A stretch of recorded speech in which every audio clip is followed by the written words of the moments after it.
Wanna feel that rush, rising, rising like the golden sun. Gonna take one touch, lightning lets me know that you're the one. Yeah, you took these rough diamonds, my heart is like a loaded gun. And I'm gonna use that love, I'm gonna use that love. Now we're here tonight, I'm gonna use that love, use that love. Till it's running dry, I'm gonna use that love, use that love. I was empty, so hollow, since you came around. I'm gonna use that love, I'm gonna use that love, use that love, use that love. I'm gonna use that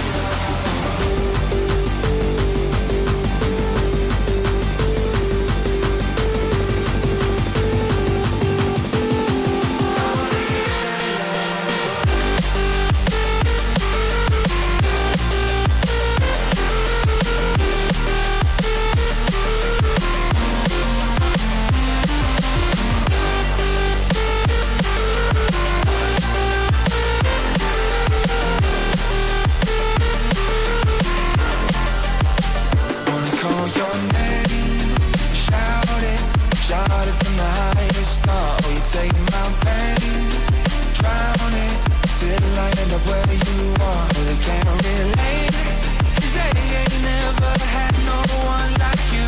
And I'm gonna use that love, I'm gonna use that love.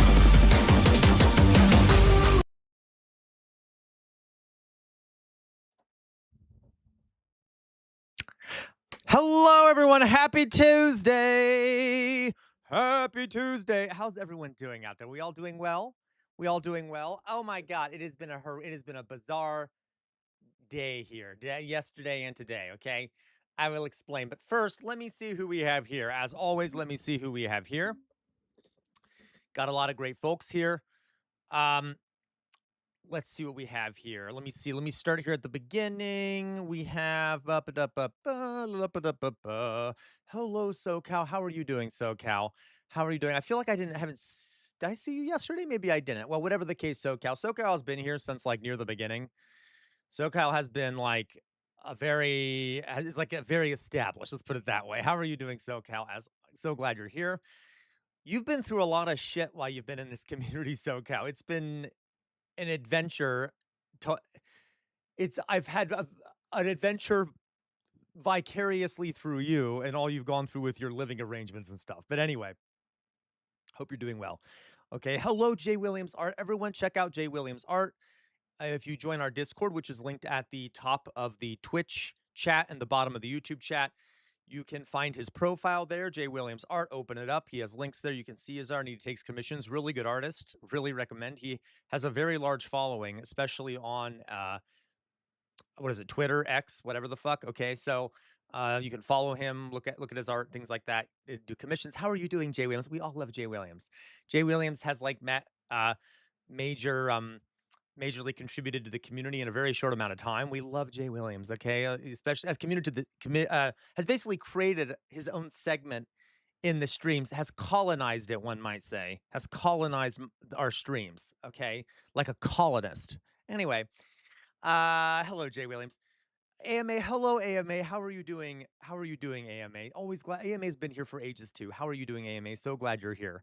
Okay, AMA, another established member of the community, been here for fucking ages. I hope you're doing well, AMA. Hello, Chairman Bart. Yes, Chairman Bart. Let's yuck it up, Chairman Bart. We're gonna yuck it up. We're gonna yuck it up, Chairman Bart. All right, Chairman Bart, also been here for fucking ages. Jesus Christ. It's really weird. I'm being super nostalgic today, thinking about all the shit that we've all gone through together in the past year because I've only been doing this for about a year now, maybe a little bit more than a year. Christ. Anyway, so I hope you're doing well, Chairman Bart. Okay. Hello, Dion. Dion, love to have you here. Guten, what is it? Guten Abend? Is it Guten Abend? Guten Abend? Yeah, hello. How are you doing, Dion? I'll stop trying to speak to you in German because I can read it much better than speak it. But anyway, hope you're doing well, Dion. All right.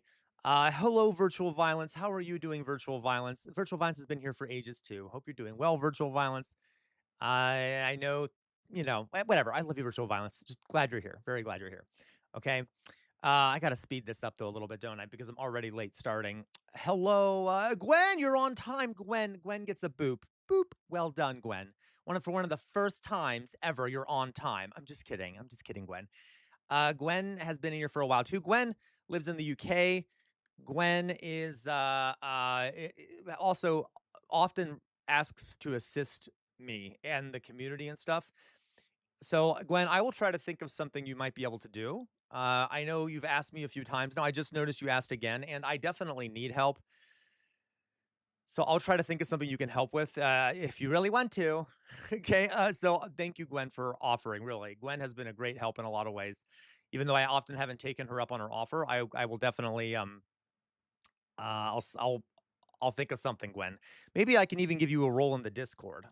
We can give you maybe a role in the Discord, like a mod or something like that. Well, I'll think about it, Gwen. Thank you for offering. Okay, but glad to have you here, Gwen. Gwen, we talked about Marianne Williamson the other day. If you know Marianne Williamson, I think you know Marianne Williamson, Gwen. Marianne Williamson. I don't know why I can't pronounce that wrong. I don't know why everything I say today sounds weird to me. I don't know why. Uh, anyway, and we talked about women and witchcraft and stuff. But anyway, so glad you're here, Gwen. Hello, Drusilla, our Norwegian friend. Hello, Drusilla. Um, you know I won't, elevator lady, and you won't spill mine. Ha ha ha. Okay, Drusilla, how are you doing, our great Norwegian friend? I look, guys. I rank people based off where they're from in the world, not rank. That sounds racist. I mean, maybe you're all humans. It doesn't really matter where you're from. But I hope you're doing well, Drusilla. We love Drusilla, also an original. Okay. Um, Let's see here. La da da da da da da da. Real life cat DJ. Hello, real life cat DJ. So glad you're here. As always, another original. Okay, I'm gonna speed this up a bit. So glad you're here. There was a young man from Ohio. Right, Gwen. Okay. I don't know. I'm just acted like you're singing. Okay, Drusilla, real life cat DJ, Drusilla. James Nordoff. Hello, James Nordoff. Another original. So glad you're here, James Nordoff, one of our YouTube originals. So glad you're here. All right. Mayflower Kid, love having Mayflower Kid, one of our totalitarians over in the Discord. Mayflower Kid as the Jester's traveling entertainer. I sarcastically request a bonk of the like button. Yes, please, everyone. If you're on if you're on YouTube, please hit the like button. That'd be very helpful for me. It would help get more people into the YouTube streams. So by the way, I'm gaining followers on YouTube again, which is nice. I've been kind of stagnant, but I'm starting to gain them from the streams, which is nice. Love that. Okay. I'm all making more money over there too. By the way, did Ren release a new album? Because I've been getting a lot more views on my Ren reaction video recently, which is strange. But anyway, it's a joke, Dion. But okay, anyway. Let's see here. Elevator. Hello, Elevator Lady, another classic in the community. Everyone, Elevator Lady is one of the two people that run the book club. Please join the book club. We're currently reading a book called by Anthony Bevins called is Anthony Bevins? Bevins. called The Jakarta Method. Highly recommend it. You can come to the book club meetings. You don't even have to read it. Just come by. We'll talk about it. Vincent, I'm sorry, Vincent Bevins. When is the next book club meeting, Elevator Lady? We also have a film club in the Discord run by Jay Williams and LaQuabois, which you guys can join. We watch movies. LaQuabois is a film nerd. I mean, I am too. Okay, we're film nerds, so we love watching movies and critiquing them and talking about them and things like that. We've watched a whole bunch of movies so far. We've watched a bunch of movies associated with the stream, and we've watched one in the film club. The last movie we watched in the film club was Inglorious Bastards. Otherwise, we've watched lots of other movies. It Follows was the last movie I showed. We've watched a whole bunch of movies. Priscilla, Queen of the Desert. Okay, Heretic. Tons of movies. And I try to both the film club and I try to find movies that are sort of edifying, I suppose you could say, or that will grow your brain to some extent. I'm pretty sure that's how we're kind of doing it. But anyway, so all right, okay, I'm being way too slow here. You were dealing with housing. I'm sorry, SoCal. Um, Gwen, I'm on my second embroidery panel. I'm creating a lamp whose panels are embroidered for each of the elements. Oh, that's so cool, Gwen. I want to see it when it's finished, please. I finished water, now working on earth. Oh my gosh, that's so cool sounding. Jay has tiny little tears. We're not even starting with that. We're not even starting with that. Hello, Mr. King K. How are you doing? Hello, J Mac. Are you doing primary election coverage tonight? On what primary election? I've been dealing with electricity outages and stuff, so I get maybe I'll take a look. What primaries are happening tonight? I should know. Hello, Mithril, another classic. How are you doing, Mithril? How are you doing? Mithril, another classic in the community. So glad to see you here, Mithril, also from the UK. Jay Levine, Laney, Drusilla, Gwen, Jay Williams, Mayflower Kid, Gwen, Real Life Cat GG. I'm just skipping some stuff, guys. Hello, Doug.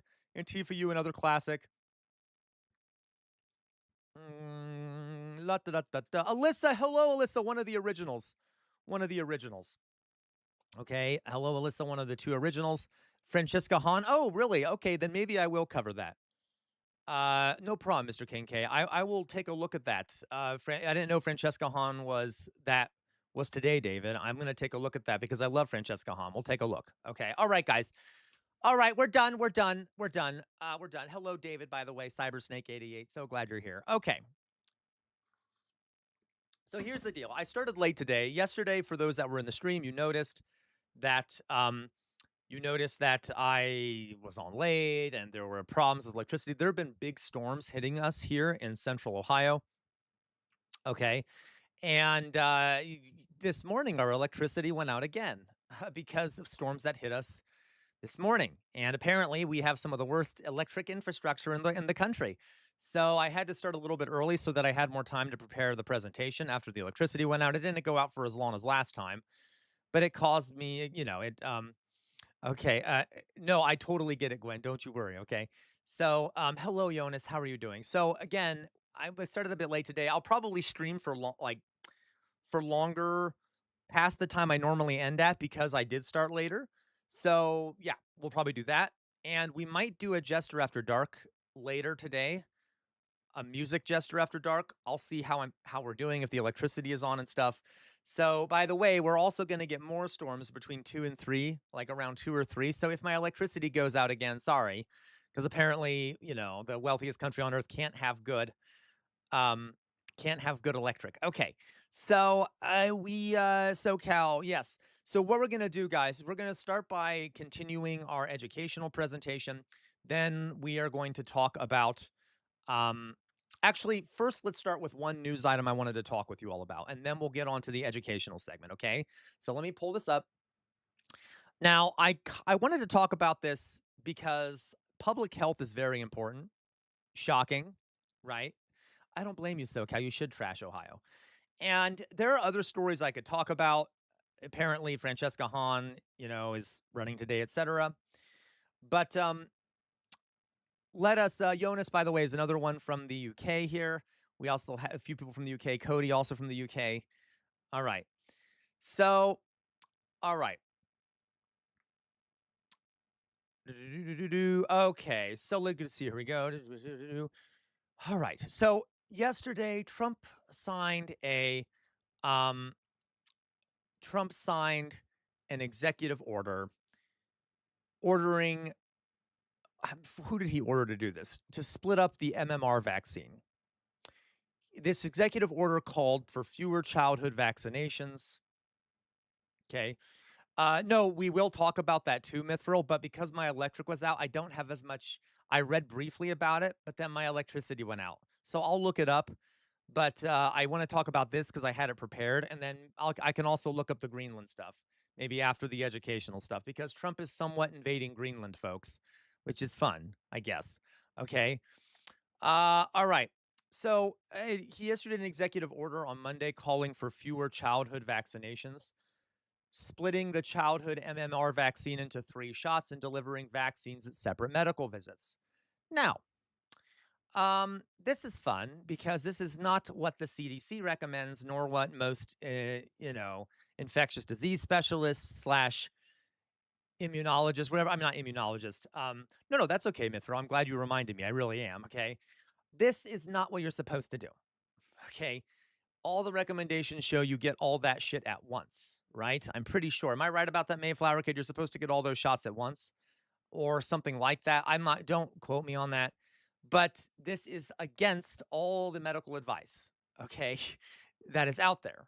So the executive order states that the combined MMR vaccine should be administered in 3 separate single disease shots once such products are domestically available, and that to the maximum extent feasible, all childhood immunization should be administered at separate medical visits. Okay. The big picture of this is that RFK handpicked vaccine advisors last fall that called for splitting up the MMR vaccine. Okay. And you're supposed to get all this in one shot. He's saying split it up. And which would overhaul a central component of childhood immunizations. So, okay.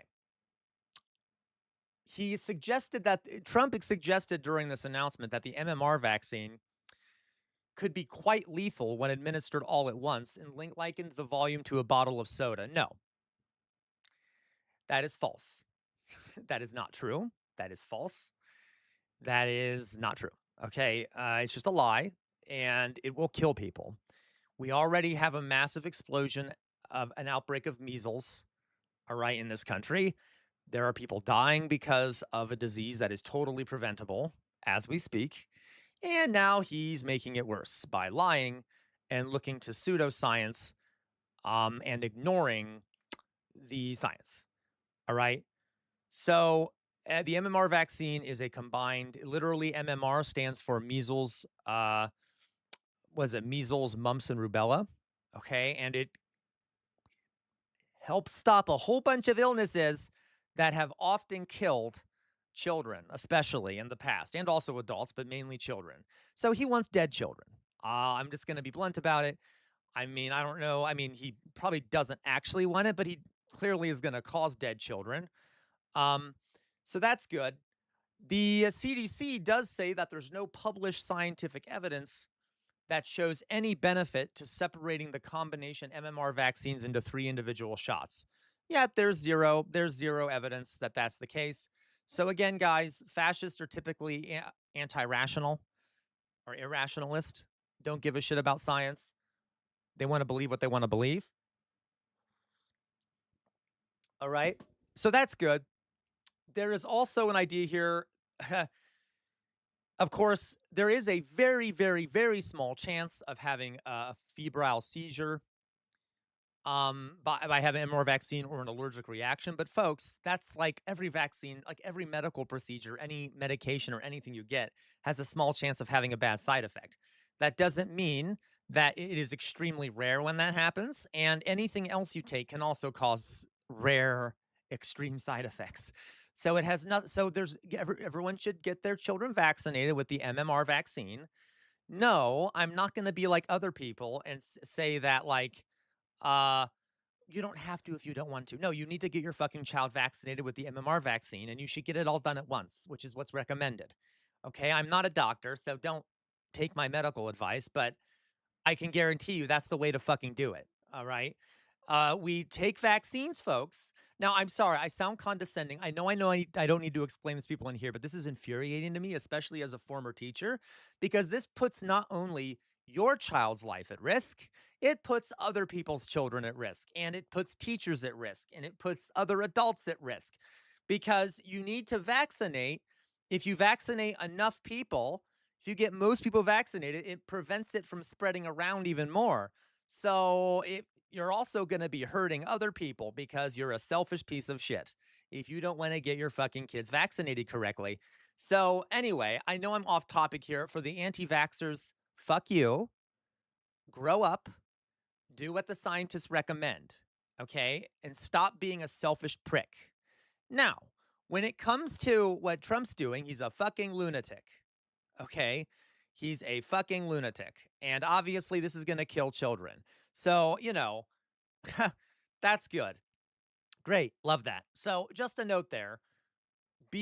Guys, we're getting to the point where you honestly, please don't listen to what the Trump administration says about medicine unless it's like, okay, see what the experts are saying. Don't fucking listen to Trump, but you all know that already. Okay. All right. So, just saying, it is a fucking mess and it's infuriating to me. We have a massive outbreak of measles already. Let's take a look here. And it should be like, as a historian, guys, this thing was it shouldn't even exist right now. Like, I mean, it should exist, but it shouldn't even be an issue. We have the technology. Okay. Measles outbreak. We're already in a massive outbreak. Yeah, follow the AAP and IDSA. There is yeah, there's like already a massive measles outbreak, which should not be a thing. Ugh.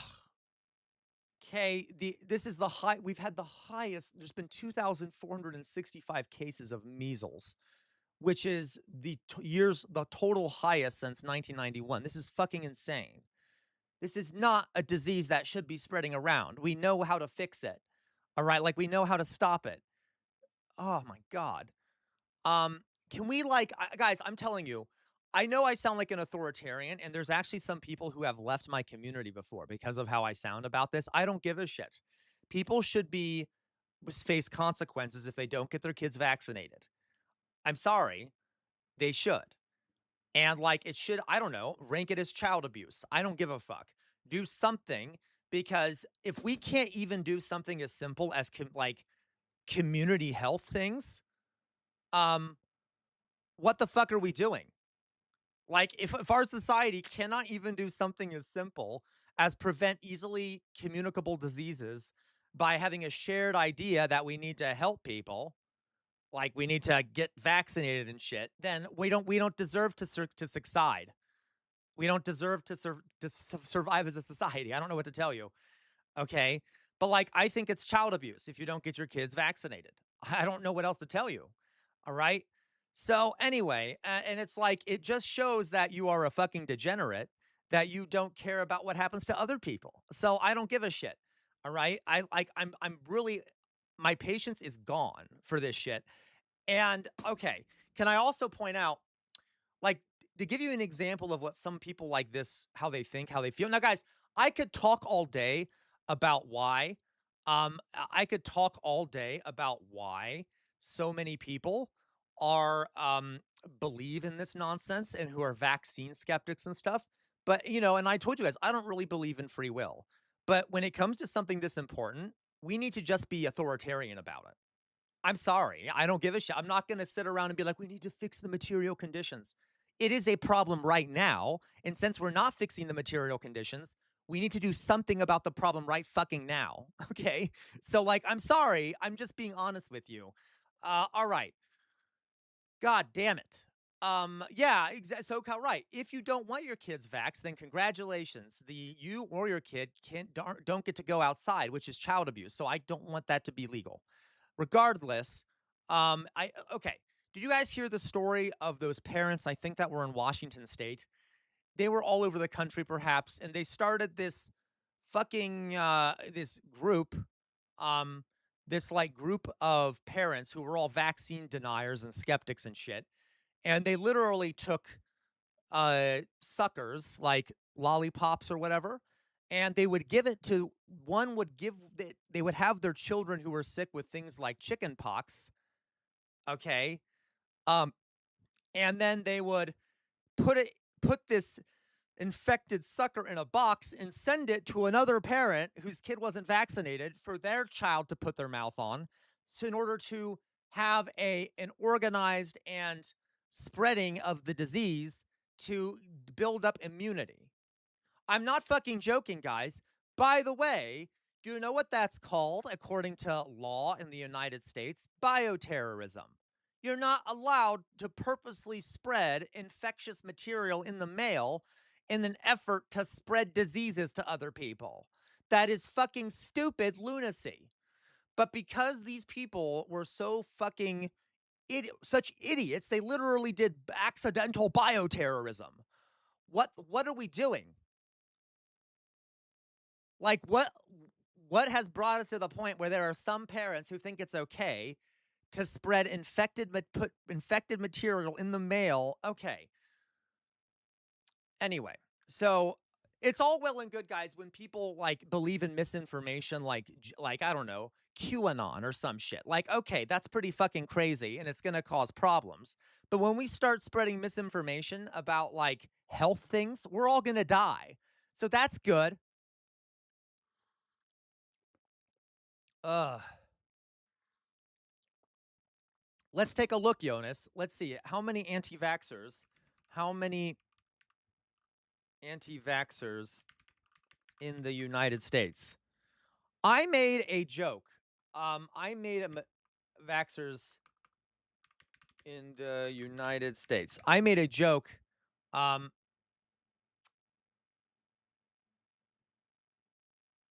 so okay, this is the National Institutes for Health. It says here that something around. Let's see if we can define it here. I need to find the exact number. From what I know, guys, something like from what I've read before, something like 7% of 7% of children, I'm sorry, of adults in the US are ardently anti-vax. Ardently anti-vax. Which sounds like a small number, but that's then when you realize that around 20% are moderately anti-vax. So about 20% of Americans don't like vaccines and will avoid some of them. That's a big fucking problem. Even if 7% are the ones who are against everything, that also doesn't matter, even though that number is small. Okay, even though that number is small, it only takes that's millions of people who don't want to get their kids vaccinated, which means that the disease is going to spread around. Okay. Plus 20% being unsure is a really big fucking problem. So anyway, all right. Ugh. I'm gonna just lose my mind about this, okay? And it is one of the worst signs of rot in this country that we can't even do something as simple as protect ourselves from, things like this. Meanwhile, thanks to what Mithril reminded me of.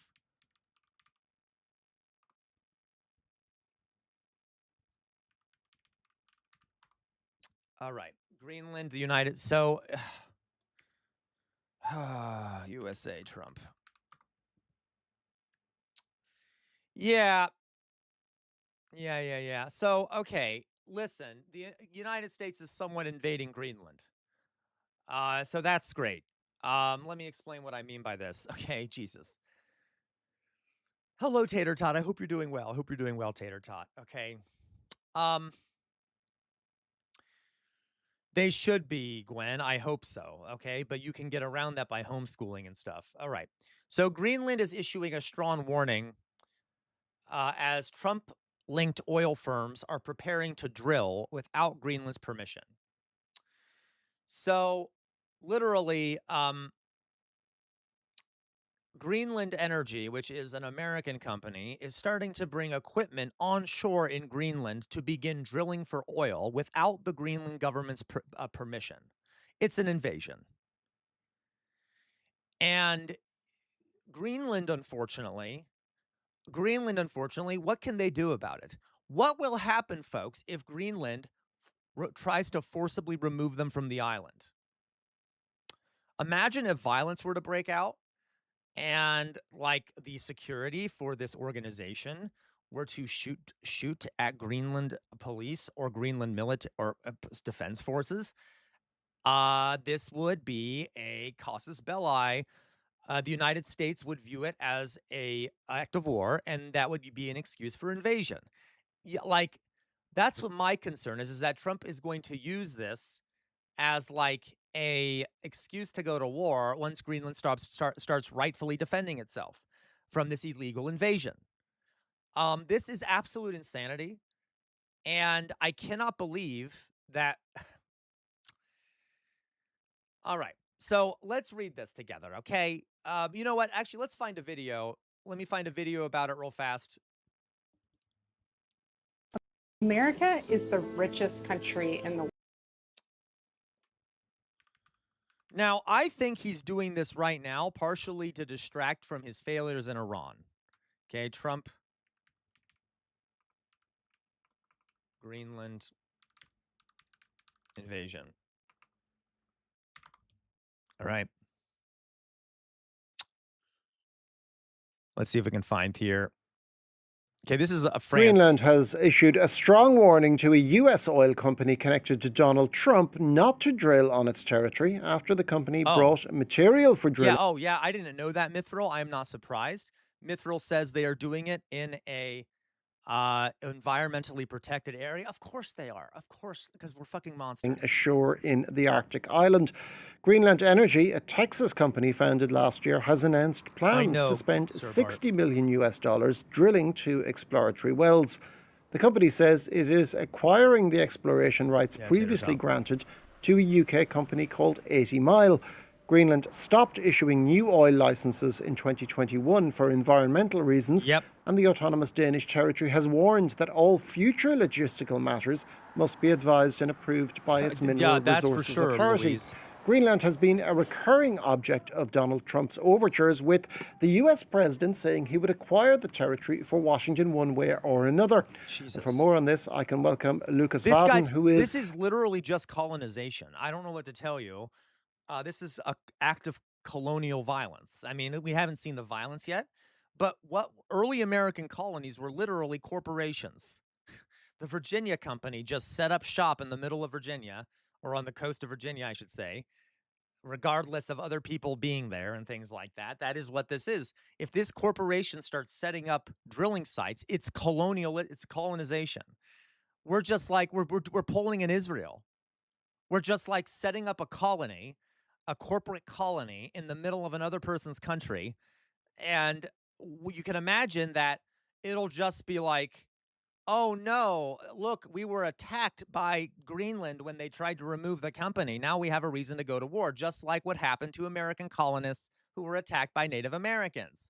Okay, yeah, like doing a Dutch there in Valid Axiom. Like this, or what, like this is colonization.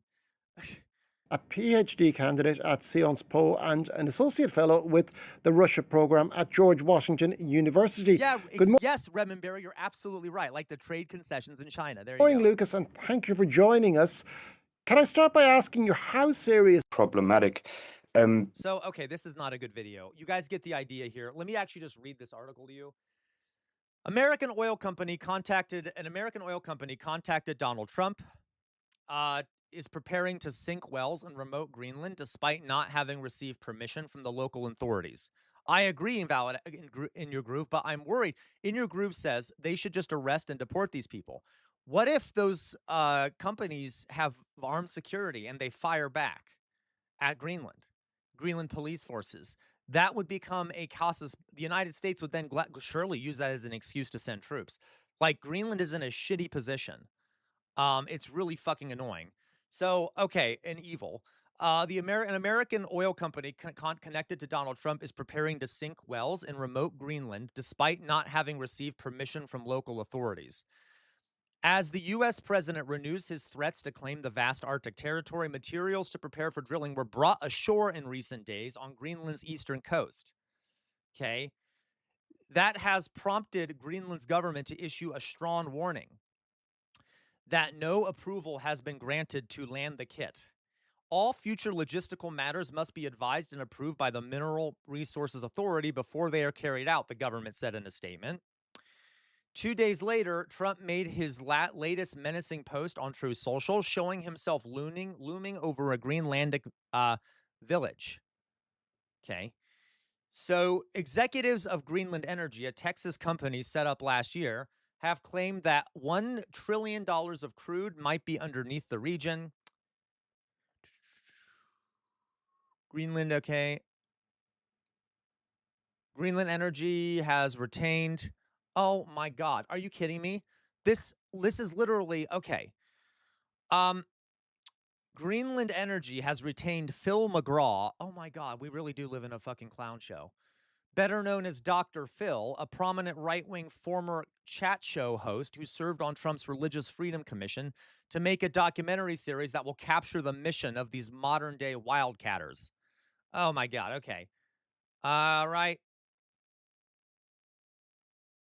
The Larry Sweets, whatever the fuck his name is, Greenland Energy's chair and a big stake shareholder, appears to enjoy access to Trump's inner circle. He said the oil project is not related to American annexation. Right. Of course. After the company representative falsely claimed at a Jameson Land community meeting in June that it had permission to land drilling equipment, Sweat soon our enthusiasm for the project led us to communicate in a way that created confusion. No, you just became aggressive about it. But the next month, local people in the sparsely populated region noticed a tug pulling a barge shorewards and unloading a dozen containers. The goal was to get the equipment on shore at Jameson Land in connection with planned oil exploration drilling. So, okay.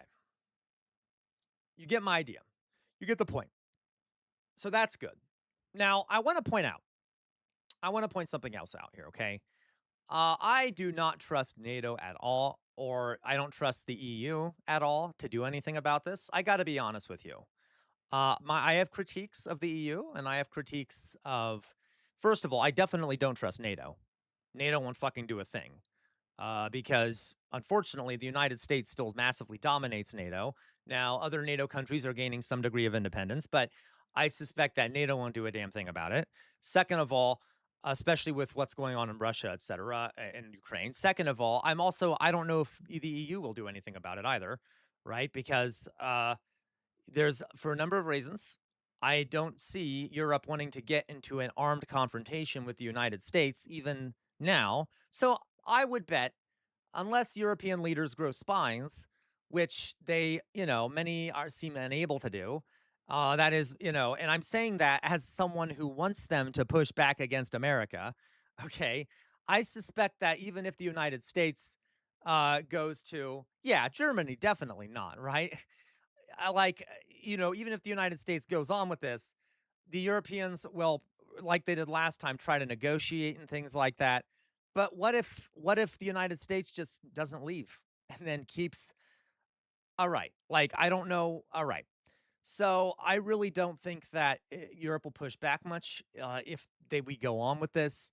They might push back, but they're not going to take military action. It might destroy NATO. It might. But I don't know. We'll see what happens. Okay, we'll see what happens. So we have some big problems here. A collapse look at polling for state. Oh, geez. Dion, that's horrific. Okay.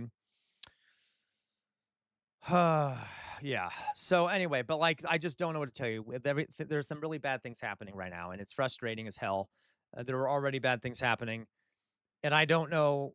Well, okay. So that's happening. Apparently, we're doing the whole Greenland stuff. Now, guys, I don't know how this Greenland stuff is going to play out. I just don't. It could be that the Greenland and this company come to an agreement. It could be that the Trump administration pulls back. I don't know. We don't know yet. I'm just saying I can see that there's a really bad situation brewing. Okay. And we'll see if it continues along this route. It's just scary. Okay. Okay. Oh, actually, real life Cat DJ, I agree with you. I agree with you. Real life Cat DJ says, by the way, this isn't a distraction. By the way, this isn't a distraction from Iran. It's a direct consequence. That is true. Okay, because of our, our war against our illegal war of aggression against Iran and their closing of the Strait of Hormuz, it's almost like the Trump administration is trying to speed up the acquisition of more oil, which might be why they're trying to push to colonize Greenland in this way to get access to oil. So that's no good. That's an excellent point, real life Cat TJ, and I didn't consider that. Okay. Um, no, I real life cat DJ. I know, right? It is a stupid phrase, Hormuz alternative. But were you here real life late earlier yesterday, real life cat DJ, when we talked about how like the Trump administration is talking about building underground fucking pipes and shit, which is bullshit to get around the Strait of Hormuz. It's not going to be that easy at all. Okay. Dion, the AFD might get over 50% of seats in a state election. Oh my God. I'm so sorry, Dion. Seriously. Yeah, things aren't looking good, Dion. In Germany, in the UK, in America, um, like it is a fucking mess. Okay. So, Drusilla, I'm so disgusted and embarrassed when countries bow to the US instead of banding together against it. I agree, Drusilla. I totally agree. Right? I totally agree.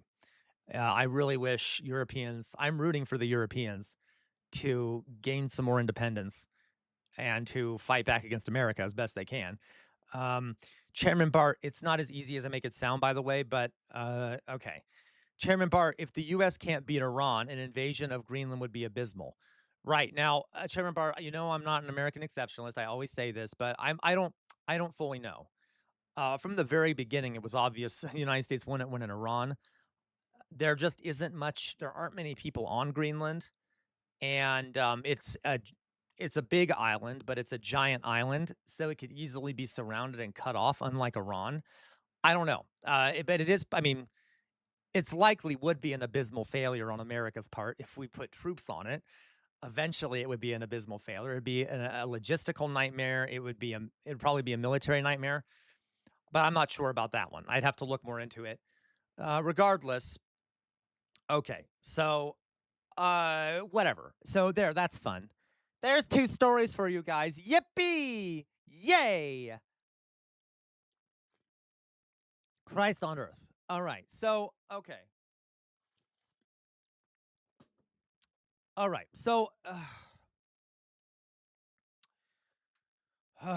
anyway. So, going on here. It is Mr. Kincaid, a big island. Listen, guys. I'm the only reason I'm saying that about Greenland, and I've said this before. I know you can give me pushback. It's not like I know for certain, but there's very few people that live on Greenland. What, like 50,000 people? What is the population of Greenland? Let me look it up. Population of Greenland. Okay. Yeah, 56 to 57,000. That is a tiny, tiny, tiny, tiny, tiny, tiny, tiny population. So it doesn't really matter how big the island is. If there's barely anyone on it, it's not going to be much of a challenge militarily. I don't mean to be an asshole, but regardless, doesn't. By the way, that would be the case for almost any country. Canada could invade Greenland and probably do very well. I'm just saying, it doesn't matter. I don't want this. None of this matters. Okay, but regardless, yeah. So okay. So let's go on here. All right. Oh my God, Denmark should invade Greenland. Right. All right.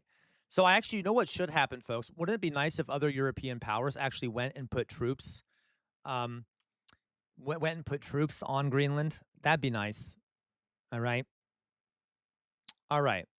Yeah, Drusilla, your town there is only 56,000. So, Chairman Bart, listen, you say guerrilla warfare. You need some kind of economic base. You need more than 56,000 people is tiny because the vast majority of them aren't military age. I mean, a lot of them aren't military age. Many of them are women and children. That would be even I'm just thinking demographically here. It would be very hard. Regardless, there's just a lot of issues with this. I mean, the military thing doesn't matter as much. Okay. Thank you so much, Mithril. Thank you. Thank you so much, Mithril. $2 or £2. Thank you so much, Mithril. Toss a coin to your Witcher. Okay. Deeply appreciate you. Let's go on, guys.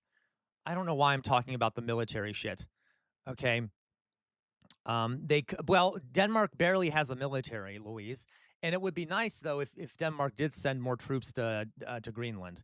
All right, it would be nice. That would make it easier. But then, how would they continue to supply Greenland? I don't know. Whatever. We don't need to talk about the military aspects of this. It's sort of beside the point. We need to make sure that nothing like that happens, right? I like talking about military stuff though, but okay. Um, let's go on here, guys. So let's get on to our educational bit. I need a breather. So, okay.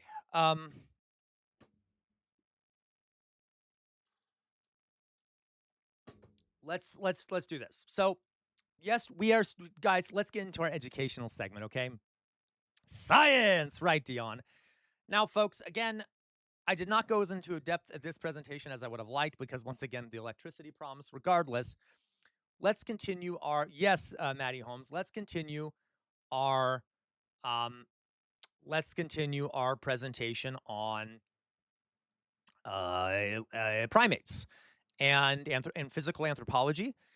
I once again noticed I was going way too much in depth. Okay, I was hoping to be talking about the origins of humans today in terms of early Homo, okay, early genus Homo, like Homo erectus, things like that.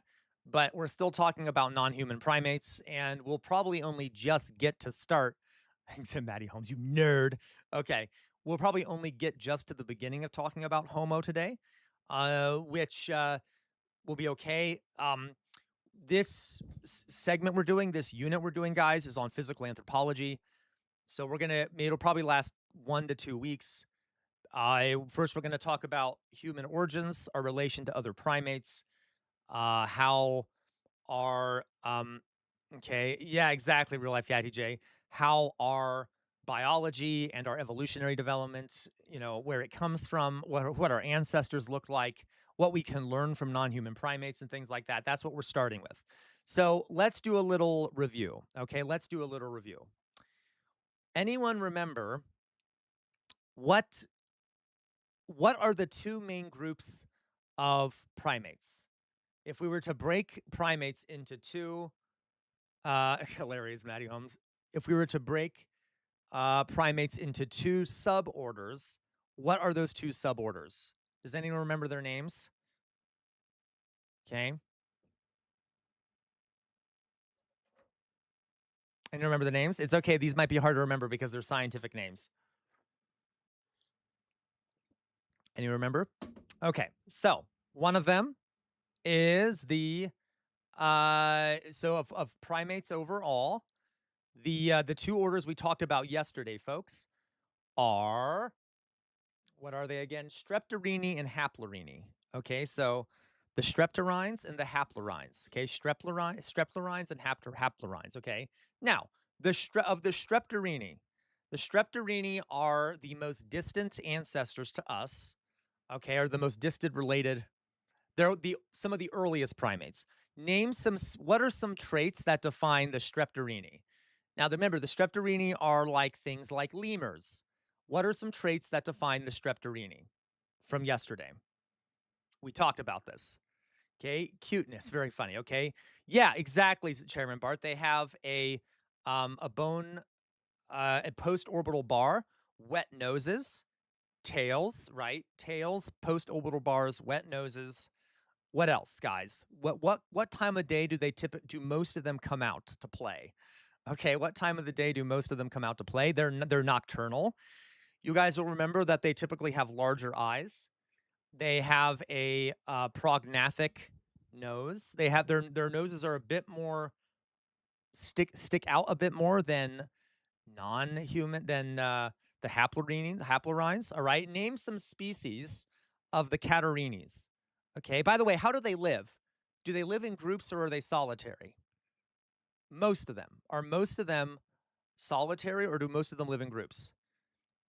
Okay, so Mithril, only the lemurs form large social groups. Most of them are solitary. Okay, yes, Maddie Holmes, almost all of them are arboreal. Most of them live arboreally. They live in trees, and most of them are solitary. Okay, not all of them, but most of them are. Name some of the species associated with the Streptorini. What are some species of Streptorini that we talked about? I already mentioned one. Yeah, nocturnal. There you go, McGinn. Okay, I know Maddie Holmes. Okay. What are some species of streptorini? We already talked about, I already mentioned one. All right. Maybe I should just tell you. I think you guys, maybe it's hard to remember because I was just listing scientific terms at you. Lemurs. There you go. There you go, Mithril. Bush babies. Okay, bush babies. Lemurs. There's a bunch of different kinds of lemurs, like ring-tailed lemurs, bush babies, lorises. There you go, lorises. Remember the slow loris? Okay, there's the galagos, which are bush babies, lemurs, lorises. Um, and what's that other one called? I'm having a mind blank. Isn't there one more? Am I crazy? Is there another one? Loris, lemurs, bush babies. I think that's it, isn't it? Okay. So, and all of them are very cute. Just to remind you of what these things look like, just for fun. All right. Look at these things. They're adorable. Look at this. Look at these little baby. Okay, all these cute little things. All right. A lot of them are very small. They typically are a bit smaller than Haplorini, which we'll talk about here in a second. And they also, by the way, have this little tooth, these comb teeth, and they have fingers that are also comb fingers. Okay. So let's go on now to the next group we're going to be talking about. All right. The next group are the haplorines. And the haplorini, all right? So let's go over here. We also talked about tarsiers, but we're not going to go too much into them, all right? Yeah, thank you, Tater Tot, the eye.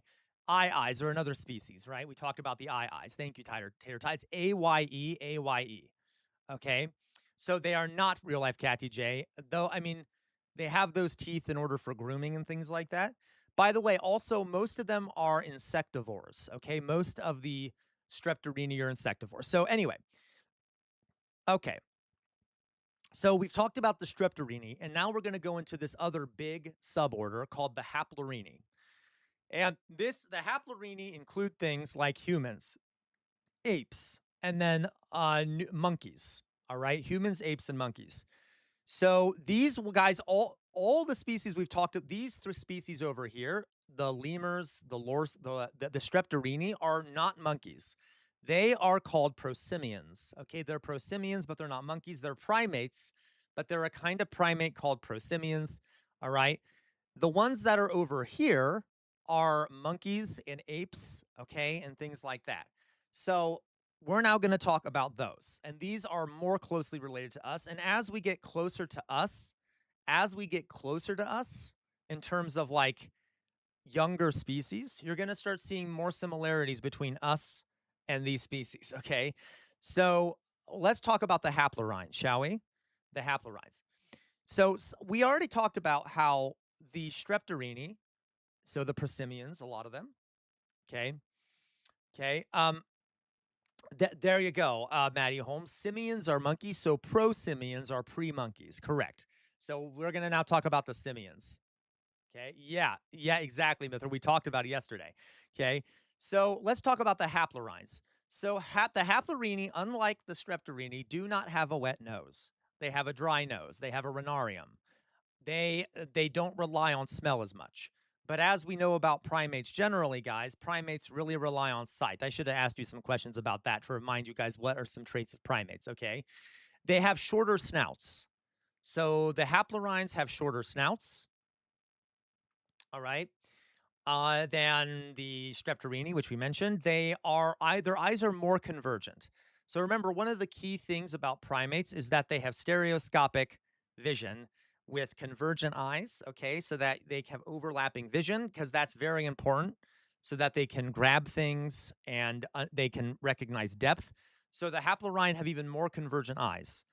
They have, instead of having a post-orbital bar, they have a post-orbital plate. So instead of that bar to protect their eyes from their chewing, their mastication and things like that, okay, they have a plate that protects their eyes, okay? So it's more closed, but they still have one of those protective barriers. They have no tapetum lucidium. They don't see very well at night, okay? They don't have that shiny cover on their eyes, kind of like cats do. They don't have that. So most of the haplorines are not nocturnal. Most of them are diurnal. They are around during the day. They move around, eat and stuff during the day, most of them. Okay? They don't have the capacity to see as well at night. Many of these guys are trichromatic, so they can see multiple colors. They can identify fruits and things like that. Okay. And instead of having mobile ears, so instead of having these ears that are often like movable and separate, they have these holes basically. They might have like a little bit of flesh coming out, but they can't really move around their ears as much. All right. They also, the haplorhines, there's very few of them that eat insects. Some of them do. Most of them are frugivores. Most of them focus on fruit. Some of them eat and foliage. They'll eat leaves and fruit. They have this is I don't like generalizing because they eat all kinds of things. And when it comes to humans and apes, you're going to see they have very generalized things that they eat. They can eat a lot of stuff. Okay. Most of them are diurnal. Some of them live in trees. Okay. Some of them are arboreal, but many are also terrestrial. So unlike the the streptorini, the prosimians, these guys can also live on land, and a lot of them do. So they are arboreal and terrestrial. Many of them don't do the same kind of movement that you see in the prosimians. A lot of prosimians like move through the trees and jump through the trees. You see some of that in the haplorhines, but you also see quadrupedal knuckle walking. You see some of the apes, for example, will walk on the ground on all fours, and some of them are bipedal, like humans. Okay. So there's a lot more variety amongst the haplorhines than there are amongst the streptorhines. Okay. When it comes to social groupings, the haplorhines are all but two of them are live in groups or pairs. So they are not solitary. Most of them do not live in a solitary way. Most of them live in small to large groups or in pairs, and they're much more social, okay, than most of the streptorini. So this is where you start to see societies forming, and you start to see more gender relations and more power structures and things like that than you see in like the streptorhines. Well, there is some of that in the streptorhines, but like you start to see societies forming. Okay. Um, yes, so that's mixed their real life cat DJ, but their dominant mode of locomotion is quadrupedalism, but you're right. Okay. Okay. When it comes to sexual dimorphism, remember the streptorhines, male and female streptorhines, basically are very similar. There very few differences. When it comes to the haplorhines, there are a few taxa that have very little differentiation between males and females, but there are some taxa who have very high levels. Yes, brachiation too. Very high levels of sexual dimorphism, where male and females are far different from each other. And it depends on the position of them in society. Not all of them. For example, when it comes to humans, there's not that much sexual dimorphism. There's some, but there isn't that much. There's less sexual dimorphism, for example, in in bonobos than, for example, in chimpanzees or gorillas. But there is some sexual dimorphism. Okay, so just remember, the haplorhines don't have wet noses. They have shorter snouts. Their eyes are more convergent. They have a postorbital plate. They can't see as well at night, and they typically have some more sexual dimorphism. They are diurnal. Okay, and they eat more a variety of things. So if you guys look here on this right here, okay, you can see where these species developed in the past. So we all have an ancestral primate that all these primates come from, and then the prosimians diverged from that ancestral primate, and it diverged about 55 million years ago. All right. Monkeys then ended up diverging something like 45 million years ago. All right. And then it was around. And so then there were these ancestral monkeys, which we might talk about some other time. Then those diverged into two separate categories. So monkeys then diverged into two separate groups. because of geography, and I'll explain why. So, around 35 million years ago, you see a divergence into two categories of monkey. All right. Let me show you what they are. One of them are the platyrrhines. And from this point on, for the sake of ease, because these scientific names are hard to remember, for the sake of ease, I'm going to call these New World monkeys. Yes, there are problems with the phrase New World, but it's just an easy way to remember it. New World monkeys. Monkeys in South and Central America, okay, are called New World monkeys.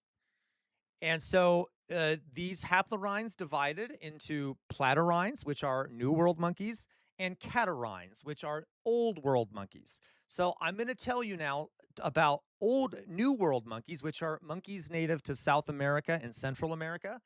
And then I'm going to tell you about Old World monkeys, which are monkeys that are native to Africa and Asia. All right. And they're different in some ways. But at some point, guys, this is debated by historians and stuff. Monkeys, there's one theory, Maddie Holmes knows about these theories, I'm sure, that somehow monkeys got on like a raft and like not like purposely. They may have when the continents were closer together, monkeys that were in Africa basically got on a piece of floating detritus or whatever, and were able to kind of float over to South America. Um, okay, and then kind of formed their own branch as they bred and things like that, and started diversifying. We're not quite sure. There are other theories too. It may be that they transferred over to South America earlier than we thought. We don't know, but somehow they colonized the New World. Okay, and what's funny about this is that they actually they had like practically no competition because there weren't really many other species operating in the niche that they could fill. So they diversified massively and they spread out all over the place, and they didn't face that much competition. So okay, so let's talk about those guys, the New World monkeys. New World monkeys. So monkeys, here is the range of New World monkeys. Okay. Most of them are in the Amazon, all right, Amazon rainforest, the Amazon basin, but they go all the way up. Okay. So Brazil, Peru, Venezuela. Yeah, absolutely. You're totally right, Maddie. Okay. Brazil, Venezuela, Colombia, all Bolivia, all these places, okay, there are monkeys there. And that goes up into Central America, up into Mexico. You can see they go all the way up there into Mexico, into Central America. This is their range, the New World monkey range. Okay. So how are these New World monkeys different from monkeys in the Old World? Okay. First of all, platyrrhine, which is their scientific name, you can kind of remember it because plat kind of sounds like plate, and they have flat noses. Okay, so they have flat noses with rounded nostrils that point outward. Not all of them do, but they kind of have flatter noses like a plate. So platyrrhines, New World monkeys have flatter noses. They are highly arboreal. Let me show you an example here. This is a capuchin monkey. Look, it's adorable, isn't it? This is a capuchin monkey or a capuchin monkey, whatever. Okay. They have these kind of flat nose with these outward facing nostrils. All right. And these things are, yeah, isn't it adorable? All right. A lot of them have these kind of flatter noses. Not all of them, but a lot of them do. Um, they're highly arboreal. They almost all reside in the trees and move around in the trees. They are not that sexually dimorphic. There is some sexual dimorphism, so there is some difference between male and females, but not much. And this, you guys don't need to know this. I'm not going to talk much about dental formulas, but they have a 2133 dental formula. You're not going to be looking at monkey skulls, so you don't really need to know this. They have a unique dental formula. All right.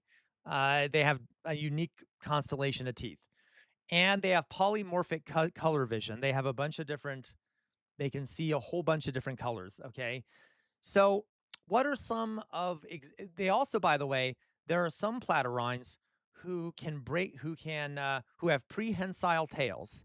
their tails, they're literally able to use their tails as to grasp and to move around. For example, spider monkeys, they can actually grab onto things with their tails, kind of like another limb, which is super interesting. So let me show you some examples of these. Here you have a capuchin monkey. All right. The New World monkeys are intelligent. Okay, they're pretty intelligent. They are not as intelligent as Old World monkeys. Okay, as far as we can tell, they do not have the same brain size or brain to body ratio. They are more intelligent than prosimians, but not as intelligent as Old World monkeys. But they're still pretty fucking smart, which I'm going to show you here in a second. So here's a capuchin monkey. All right, here there's so many varieties of these things. Here they are. Aren't they cute? Look at that one. Doesn't that one look cute? Okay, looks like it has a little mustache. All right, and I don't even know the name of some of these. I'd have to remind myself. They a lot of them have some pretty funny looking hair things. Okay, here, look at this one. This is cute looking. Okay, you notice they all have that kind of plate looking nose. All right, that one's beautiful, I think. This is what is this? A mouse monkey? I forget what these are called. These things are tiny. Is this what is it? A marmoset? No, not a marmoset. I forget what these are called. But these cute little things are very small. All right, adorable little things. You have this is a spider monkey, I believe. All right, who have those tails that can move around a lot. You also have some monkeys that are much larger than other monkeys there. I love this thing. This is a woolly. Oh, no, here's a spider monkey.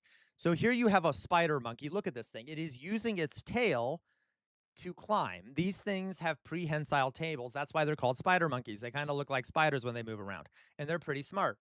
Okay, they can move around with their tails. They even have pads on their tails so they can move around. All right. And this is a woolly monkey, which, oh my God, don't you want to touch that thing? It's called a woolly monkey, and it looks all woolly and fuzzy. Isn't that so cute? I want a woolly monkey. Okay, give me a woolly monkey. Okay, I want a woolly monkey. So there's a woolly monkey. Some of these are I can't remember the name. Oh, howler monkeys. So howler monkeys are interesting. Let me see if I can find a video real fast about howler monkeys.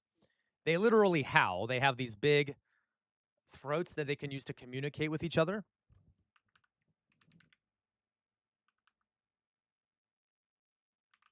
Howler monkeys. All right.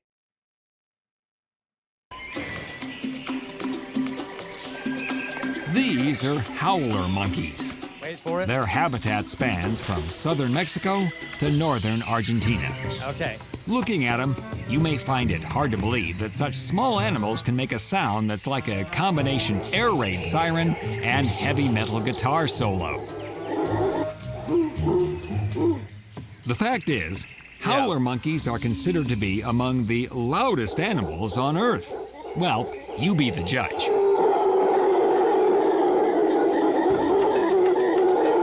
Howler monkeys have what's called a hyoid bone in their throats that serves as a kind of amplifier. Plus, their semi-saggy throat pouches further amplify their orations. Now, I'm going to ask you guys a question. So, because as we're getting closer to humans, I want you to start noticing how we're getting closer to what humans do. For example, how do lemurs mark their territories and to show other groups of lemurs to stay out of their territory? Or how do they attract mates? Do we remember when we talked about lemurs? Kind of, McGinn, you're close. Yes. So they use stink, right? They use pheromones. They have these glands that they use to spread shit. Okay. But you're close there, McGinn. Remember, guys, that the lemurs throw stinks and things like that. Now, that works when you're trying to attract or scare off other primates that have good smell. Okay, so if you have a larger nose, like some prosimians do, it works to do that. If your nose is smaller because you're focused more on your eyes, sound becomes a better way to communicate. Do you see what I mean? Sound becomes a better way to communicate, because if your noses aren't as strong and you need to show people that this is your territory, sound becomes the way to do that if you're not going to be doing nose stuff, okay, if you're not going to smell it. So howler monkeys are one example of where we start hearing vocalizations being used to mark territory. So howler monkeys, in order to show where they're located and to show rivals and stuff that this is our territory, or to attract mates or whatever, will yell like this. Now, we'll do these howls. Now, if you go into humans, right, eventually you're going to see that humans use language to do this. All right, humans use language to do this. So we're starting to see that some of these species are going to be using sounds to communicate, right? As part of because of how their biology is. Do we see how we're getting closer and closer to humans in terms of similarities? Okay, so howler monkeys are an example of this. Why do they howl like this? Only the males howl. They probably do it to let other howlers know where they are. They're very territorial, so the howl is as much keep away as it is here I am. Yes.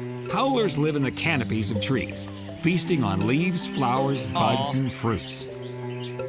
They have long prehensile tails that are used as a kind of fifth hand to help them identify things.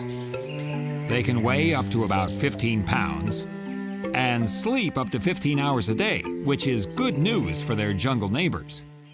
I mean, you wouldn't want this going on 24/7. It'd drive you crazy. Okay. So those are howler monkeys, all right, which are native to South Mexico. Now, you can do that too, Dion. Hilarious. Okay. Oh, there you go, Dion. All right. Well, especially if you stay up super late, right? So, Mythril, fun story. When I was in hospital, I could hear the howler monkeys greeting the dawn from the zoo just a half a mile away. That is awesome, Mythril. I would love that. Okay. So you can starting to see, guys, some more similarities. Now, even though these new world monkeys aren't as intelligent as old world monkeys, I wanted to show you they are still fucking smart. And when you start looking at these new world monkeys, you start to see things that we would really recognize, including a sense of justice. I'm not even joking.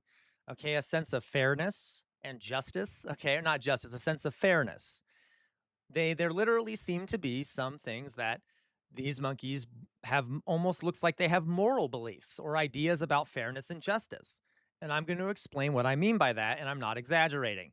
So let me show you here. They are not dumb. So I'm going to show you an experiment that was done with 2 capuchin monkeys. What we did is and you know, I this is the stuff I find fascinating, guys, is seeing how similar these species that are related to us are to us. One other point before I show you this experiment that was done with capuchin monkeys. We all have a tailbone, right? In our backs. Our lower backs have a tailbone. Why do we have a tailbone? Because our ancestors had tails. All right? We have this little thing I'll show you here. Tailbone. You'll see here that if you look at a pelvis, there's this thing down here called a coccyx. Okay, the coccyx, which is it can easily break. By the way, it's kind of weak. It's kind of weak, and so it's easy to break your tailbone because it doesn't do anything, and it's just kind of there. It's a vestigial tail. It is what is left of our fucking hilarious Chairman Bart. Okay, of our tails. I can give you another example, guys. So this is the stuff I like. Okay. Everyone, if you want to, you don't have to. If you hold up your hand like it has a claw. Okay, hold up your hand like this. And then look at your wrist. You see how on my wrist there's these tendons. You see these long lines right here? You see these long lines? Now, I want you to look at your wrist and see how many lines you have going up and down your wrist. I have 2. How many do each of you have? And if you don't see them, that means you have 0. Okay, I see 2, 2, 2. Anyone have something other than 2 in their wrist, in one of their wrists? Okay, so in your wrist, so look at one of your wrists, and then in one of those wrists, count the number of tendons. So you see how there's like these long tendons coming down right there? How many tendons do you have? Mithril has 1. Cheshire cat has 1. POB has 1. Does anyone have none? Okay. yes, you should be getting different numbers, okay? Which is funny, right? Yeah, Dion, you can have 3. Some people have 3 of them. Now, 1, okay, because you'll see that, so I have 2, there's like 2 lines going down. I don't know if you got, right here, okay, 2, right there. All right, some people have 1, some people have 2, very few people have 3, and some people have none. All right, isn't that weird? Well, that's because those are also somewhat vestigial. They don't really do anything for us anymore. Those are leftovers from when we were brachiators and when we used to hang out in trees. Okay. Like, it is important. Those are important muscles for like grabbing and like swinging and shit like that. And also, um, crap like that. All right. But we don't really need them anymore. So they're slowly disappearing from the gene pool. And some people don't even have them anymore. Some people still have a couple, some people have 1, some people still have 3, but like not everyone has these things anymore because they don't really matter. And so they've been slowly disappearing from the gene pool. It is a leftover from when we were non-human monkeys. Okay, or not when we were monkeys, but when we were before what we developed, okay? Let me see if I can remember, Jonas. It's called what are those called? Wrist tendons.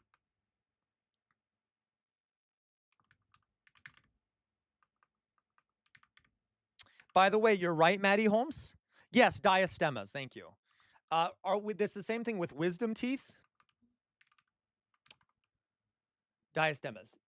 Oh, not diastemas. I'm sorry, not diastemas.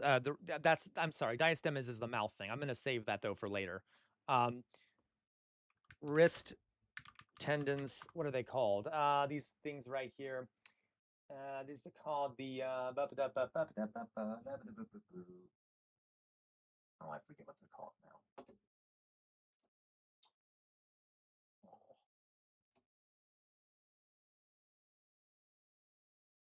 Let me see here. Disappearing arm tendons. I should remember what these are called. Disappearing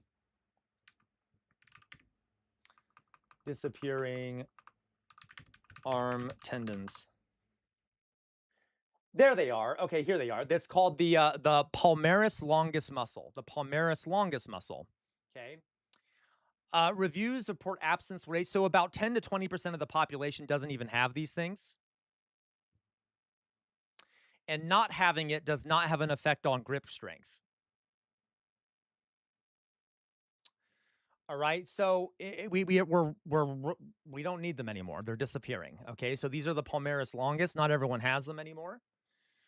And there's different groups that have more or less of them. So here we go. The evolutionary interpretation of the muscle's absence is that humans inherited the muscle through common descent. Close primate relatives, such as the chimpanzee and gorilla, also do not actively employ the muscle, hence they demonstrate the same variability. The common descent principle suggests that some stage our ancestors employed the muscle activity. So we just don't use it anymore. Okay.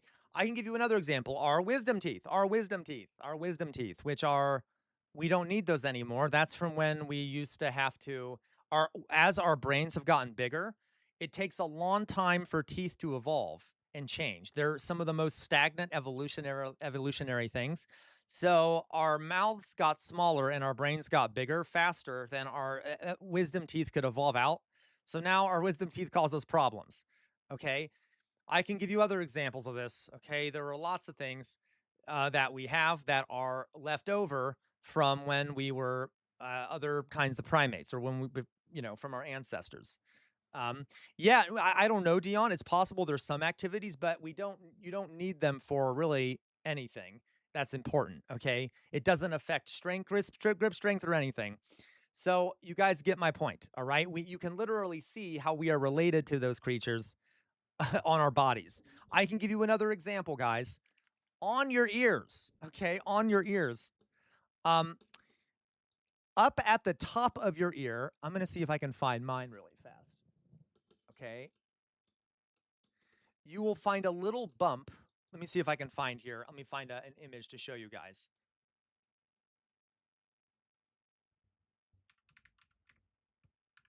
Little bump. Ear. monkeys. Okay, that might do it. That's right. It's called Darwin's tubercle or Darwin's point. I'll show you what this is. Okay, paste. So we no longer have. I'll show you where it is so you can find it yourselves. Okay. Some people have them, other people do not. All right.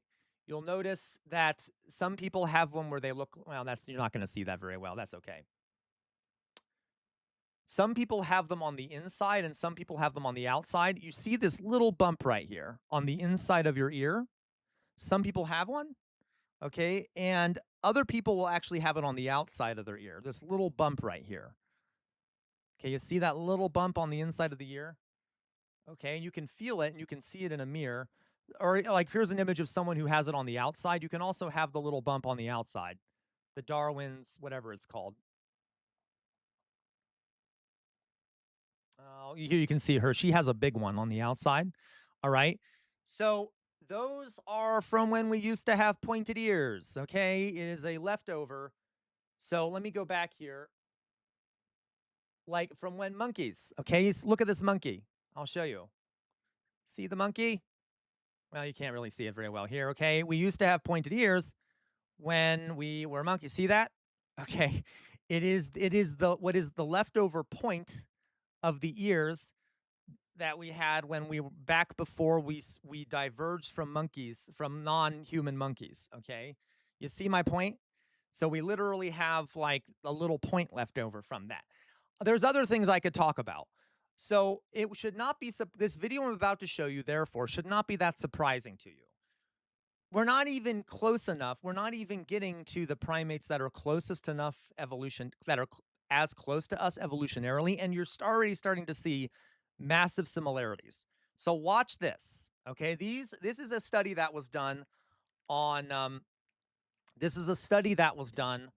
capuchin monkeys. We put two capuchin monkeys side by side, and if you give both of them cucumber for the task, the two monkeys side by side, they're perfectly willing to do this 25 times in a row. If you give them grapes, it's a far better food, then you create inequity between them. So she gives a rock to us, that's the task. So this is how it goes, guys. They gave these monkeys rocks, and they taught the monkeys, the two capuchin monkeys, to give them a rock in exchange for food. And this is what happened, okay? The monkey on the right has already received, so the monkey on the right here, well, let me make sure I get this right. And we give her a piece of cucumber and she eats it. The other one needs to... Okay, so I'll just let you watch it, okay? So she gives a rock to us, that's the task. And we give her a piece of cucumber and she eats it. The other one needs to give a rock to us. And that's what she does. And she gets a grape. And she eats it. The other one sees that. So they prefer grapes. The first monkey got a cucumber. All right. So the first monkey handed over a rock and got a cucumber. The second monkey handed over a rock and got a grape. Did you notice? Look what the first monkey did when it saw that, because they prefer grapes. It kind of already looked agitated. Okay, now wait for it. So, and that's what she does. And she gets a grape. And see that? The other one sees that. She gives a rock to us now, gets again cucumber.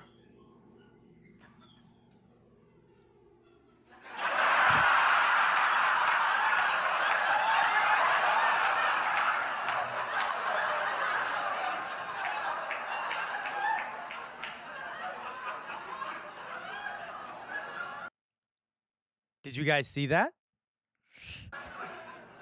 She tests the rock now against the wall. She needs to give it to us. And she gets cucumber again.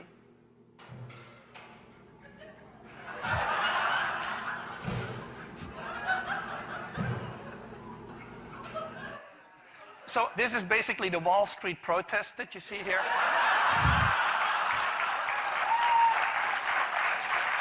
Okay. Let me tell you, I still have 2 minutes left. Let me tell you a funny story. I want to point out, guys, I know people are upset about the monkeys. They actually would get treated very well in this experiment, okay? Yes, monkeys have been abused before. I'm not playing it up, but like these are actually like these monkeys are generally free to roam around, but like just for this brief experiment they did this. I know we can debate it, but they're getting food and stuff. Okay.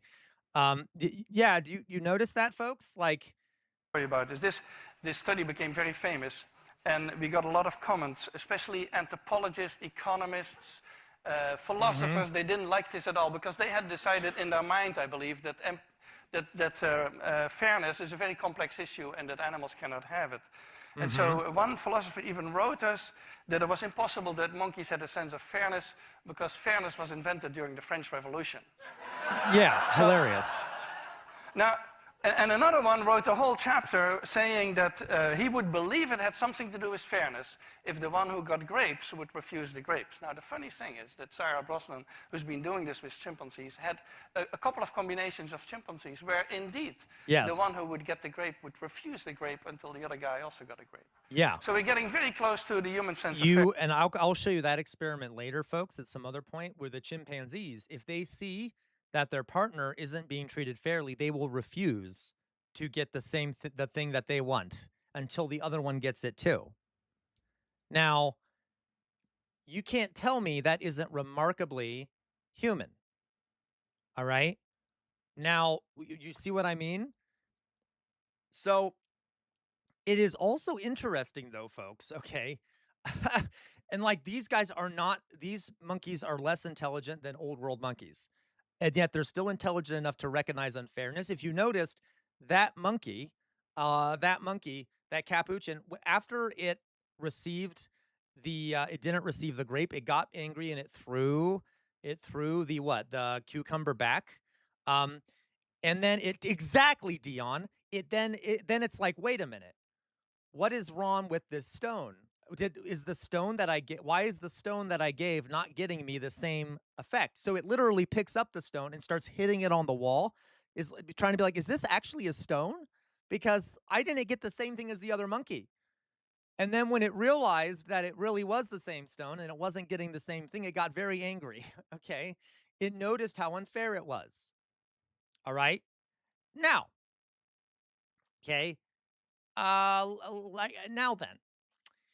There are other things that are interesting here. There are other species of monkey that, including primate, like apes and things like that, where and monkeys, they will take and again, this is where, guys, they're very similar to humans. If no other monkey will see them being selfish, they will try to be selfish. You see what I mean? So, like, if let's say there's a monkey in a forest and it finds like 2 grasshoppers to eat, all right? And it knows that there's another monkey coming and that other monkey might eat that grasshopper, it'll look around and then it'll quickly eat both grasshoppers. Okay? They will sometimes still be selfish if they know they're not going to be caught being selfish. Which is interesting, right? So, which also shows that there's a reason why you should have social feedback. Social feedback and like social pressure, monkeys can do selfish things too if there's no feedback or there's no disincentive for not being selfish. Okay? So, all right. Laquabwa, hello. Sorry, I am late. Are we doing it? Yes, we are, Laquabwa. Okay. All right. You understand that? Okay. So I wanted to show you that. And so those are New World monkeys. And I'm not going to go into too much detail about these guys. There are multiple different types of them. All right. Yeah, I agree. He has some issues. Frans de Waal is a bit too much of an armchair theorist, but yes. Okay. Anyway. Isn't that interesting? So those are New World monkeys. And I don't want to focus too much on them. They're cute. They're smart. There's a bunch of different varieties of them, but for the sake of time, I don't really need to go into the variety. So let's go over into the other variety that gets us closer to humans, or the variety that we're a part of. Okay, so let's talk about the Catarini. The Catarini. Now, also called Old World monkeys, right? So if we look here, which are what we are, okay? If we look here, you'll start to see that there's the Plottarines, which are the New World monkeys, which you just talked about, and now we're talking about the Catarines. And that is further broken up into two groups. The hominoidea, okay, hominoidea, and then the Cercopithecoida, okay, which is what we're going to talk about first. The hominids are apes, okay, so we'll talk about apes here in a second, but let's first talk about monkeys, old world monkeys that are not apes, okay? So the which there's a whole bunch of different kinds that I love, okay? I love old world monkeys that are not apes. Okay, they're very cute. So some differences between and this is the range of the Catarrhini, okay, or the Cercopithecoida, which are the monkeys, non-ape monkeys of the old world. So Africa, Asia, all around here. Okay, Japan, they're all over the place in the old world. So the Catarrhini generally have, and this includes apes, have downward facing tear-shaped nostrils. They're not as flat. They're not flat or outward facing like the like the New World monkeys. The Old World monkeys, teardrop shaped nostrils close together. They are arboreal and a lot of them are terrestrial. They live on land like humans do, or baboons. Baboons and mandrills, for example, live on land. They don't live in trees. On average, this is the group that has the largest primates. Okay, the catarrhines are the largest primates, especially the hominidoia, okay, or the apes. And on average, a lot of them are more sexually dimorphic, where you have male and female looking a lot different than each other. Not all of them. Some are less than others, like bonobos have less sexual dimorphism, and humans have less sexual dimorphism. But a lot of them are sexually dimorphic, where males look a lot different than females. On average, they also have a different dental makeup, which we're not going to go into. Okay. And they're all trichromatic. They all have trichromatic sight. So I wanted to show you here, there are some, they also have some other interesting things. So when we talk about the monkeys that are not apes in the old world, they have these molars that are specific to them. I don't want to talk too much about it. And they also have ischiocallosities. I'm going to show you what that is. What is an ischiocallosity? All right. Ischiocallosities. And you guys will recognize this. If anyone's ever been to a zoo, callosities. And by the way, humans kind of have this too, not as obviously. We have something that looks kind of like this. These are ischiocallosities. All right.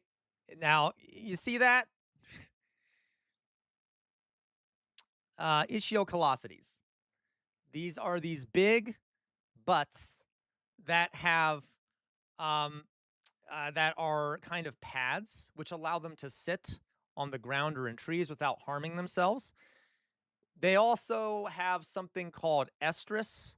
So females, their genitalias will swell up and become inflamed and big when they are prepared for breeding. All right. So there is estrus, there is ischiocallosities, which you do not see in New World monkeys. All right. They all have different kinds of them. Look, even this funny looking thing has this kind of cute little one, I guess you could say. You have this mandrill with this big red butt. Okay. These are ischiocallosities. So like, and they look really big, right? Like, so if you've ever been to a zoo and you've seen them, it can be kind of shocking. There's a zoo in Ohio that's really famous called the Columbus Zoo, and it has a lot of primates. It's one of the reasons I got so fascinated in primates. And like, I know when I was a kid, I was like, oh my God, what is that on their butts? Okay. So there we have an ischiocallosity, which are not in New World monkeys. And by the way, human beings have something kind of like that. Kind of like that. We have butts, right? We kind of have these big butts that stick out, some of us more than others. It is not the same as an ischiocallosity, but we have these padded rumps, don't we? Okay. Um, so there's an example there. Now, it's not really the same thing, but okay. And I got to tell you, sometimes it is it anyway, sometimes it can be kind of obscene in terms of okay, let me show you what I mean. So estrus. Okay. Estrus in Oh, estrus in baboons. So, um, baboons and estrus will have kind of larger, these ischiocolosses will be bigger and kind of more wet and more throbbing. I'm not trying to be gross, but that's just true. Okay, to kind of show, look, I'm ready to breed. Okay. And I can also show you how in some branches of the Cercopithecidae, okay, the old world monkeys, you have, for example, mandrills. Mandrills. Okay. You start to see severe sexual dimorphism. So, for example, amongst mandrills, this is a male mandrill. Okay, this is the alpha male mandrill. So amongst mandrills, you typically have an alpha male. Okay, and when you become an alpha male who is kind of dominant over the rest of the tribe, the group, your hormones literally change. Okay, you alpha males typically have hormones that get activated in their bodies when they become alpha males that change the color of their faces and make them more muscular. So they literally start getting these beautiful colors on their faces and their chests. I can give you another example here. So this is an alpha mandrill with these beautiful colors on its face to show that it is the dominant male. And by the way, this is where we can also make some comparisons to humans. Guys, it is not, even though we have that phrase that it's good to be the king, that is partially true, but male mandrills who are alpha also don't live as long. Okay. The um, release of these chemicals in their body is detrimental to their health. It stresses them out more. They have much higher levels of stressful chemicals in their blood, which induce stress and make them not live as long. So you might not live as long if you are the dominant male. And the hope here, though, is that you'll be able to reproduce enough that it won't matter that you don't live as long. Um, and I, you know, so anyway, dominant males kind of make that sacrifice, I guess, if you want to call it that. And they also will start to experience other male baboons breeding behind their backs and trying to hide it and things like that, trying to hide the fact that they are breeding with their females. Okay. And sometimes the alpha baboon doesn't know that a baby that's around isn't their child. Okay. And they, oopsie. But if they do know that they will often, though, however, if they do find out that a baby isn't their child, okay, that an infant isn't their child, they might kill it or they might kill the female. Um, so very interesting stuff here. I can show you here uh, baboons, non-alpha. And guys, these guys coordinate. Um, Here you have a baboon that is not an alpha baboon, not a drill, but a baboon. So this is a male baboon, but it isn't as dominant looking, okay? And then if I were to find an alpha baboon,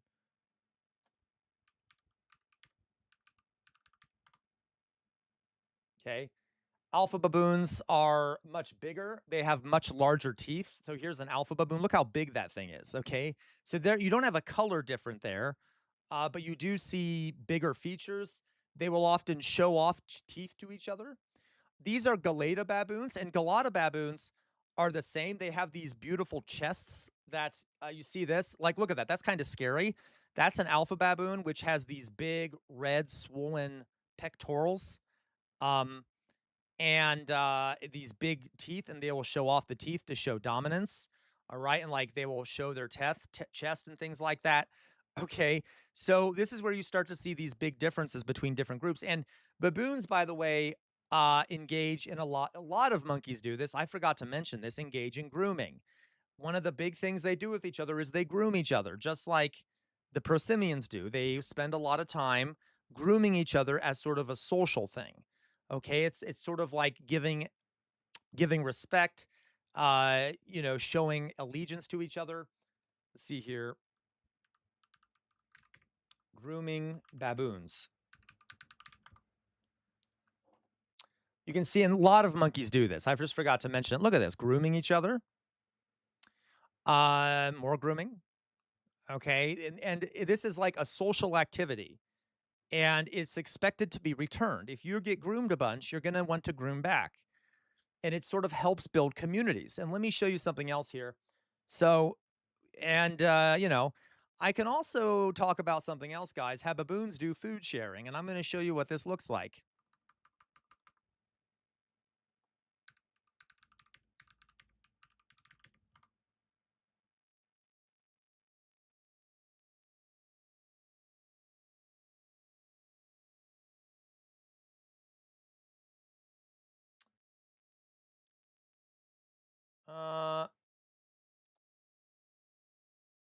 Maybe I can't find this right now, but baboon food sharing. Maybe I'm not thinking of baboons. Let me quickly find here. Okay, baboons. Oh, mouth food sharing.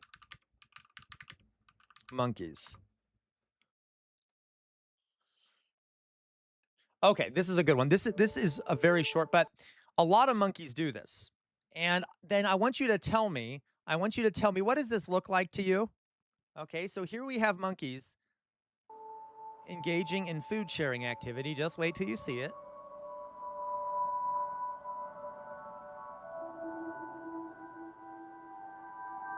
It's kind of hard to see. Oh, did you see that? Watch.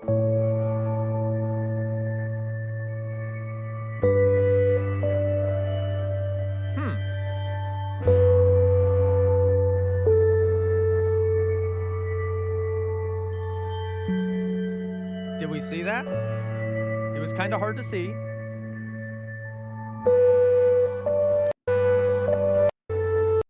If I can find another one, that might even be better because that was kind of hard to see. But did you guys see what they did there? They literally shared from mouth to mouth. Did you see that? Kind of like Lady and the Tramp, okay? Sharing mouth to mouth. Let's see here. Monkeys, mouth food sharing amongst monkeys.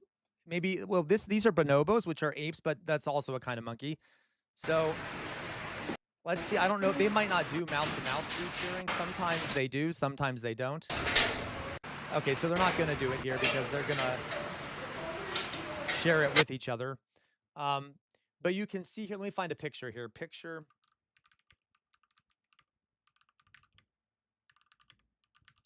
Food sharing.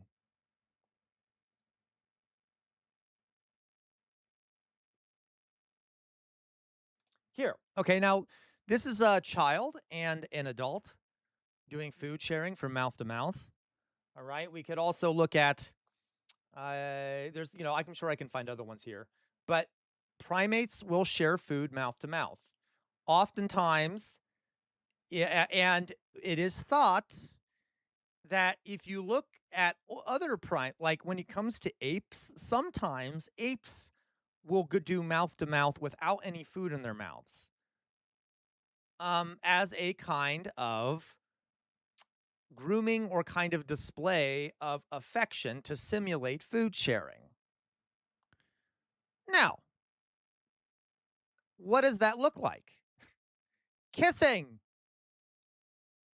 We don't actually do food sharing anymore. We don't do mouth-to-mouth food sharing. All right. That is thought to be where kissing comes from. We still have these sort of evolutionary leftovers where positive chemicals in our brains get released. Yes, positive chemicals in our brains get released when we positive chemicals in our brains get released when we do mouth-to-mouth contact. We don't typically share food from mouth to mouth, though sometimes it does happen. Okay. No, you're right. Like sometimes parents will do it with babies. Okay. I'm just saying, generally speaking, like a lot of kissing that takes place doesn't do food sharing. Okay. You know what I mean? But we still have that positive response to it. Because evolutionarily, it was a way of building social connections, and there's sort of we have a pleasurable response to it, likely what other primates feel when they do it. Okay, Can I also point out that we also like when we get touched, right? When people touch us, when people play with our hair, right? When people rub our skin. And that is very similar to grooming, is it not? So you're starting to see here, guys, we are more alike than you think. Okay. So that's just one example. Let me show you. So we're talking about old world monkeys. I'm kind of getting off track here. I want to show you, there's some other kinds of old world monkeys. Okay. So I like silver langurs. Silver langurs are pretty cool. Silver langurs are African, or not, I'm sorry, are Asian. And silver langurs are really smart. Let me find a video of them for you. Duplicate. What we did is we put two capuchin monkeys side by Okay. Silver langurs. They are very smart. Silver langurs trade.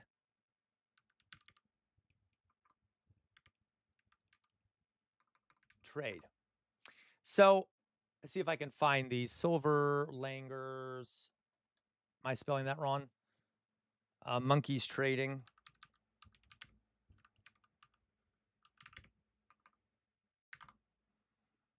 All right, we've swatched this before.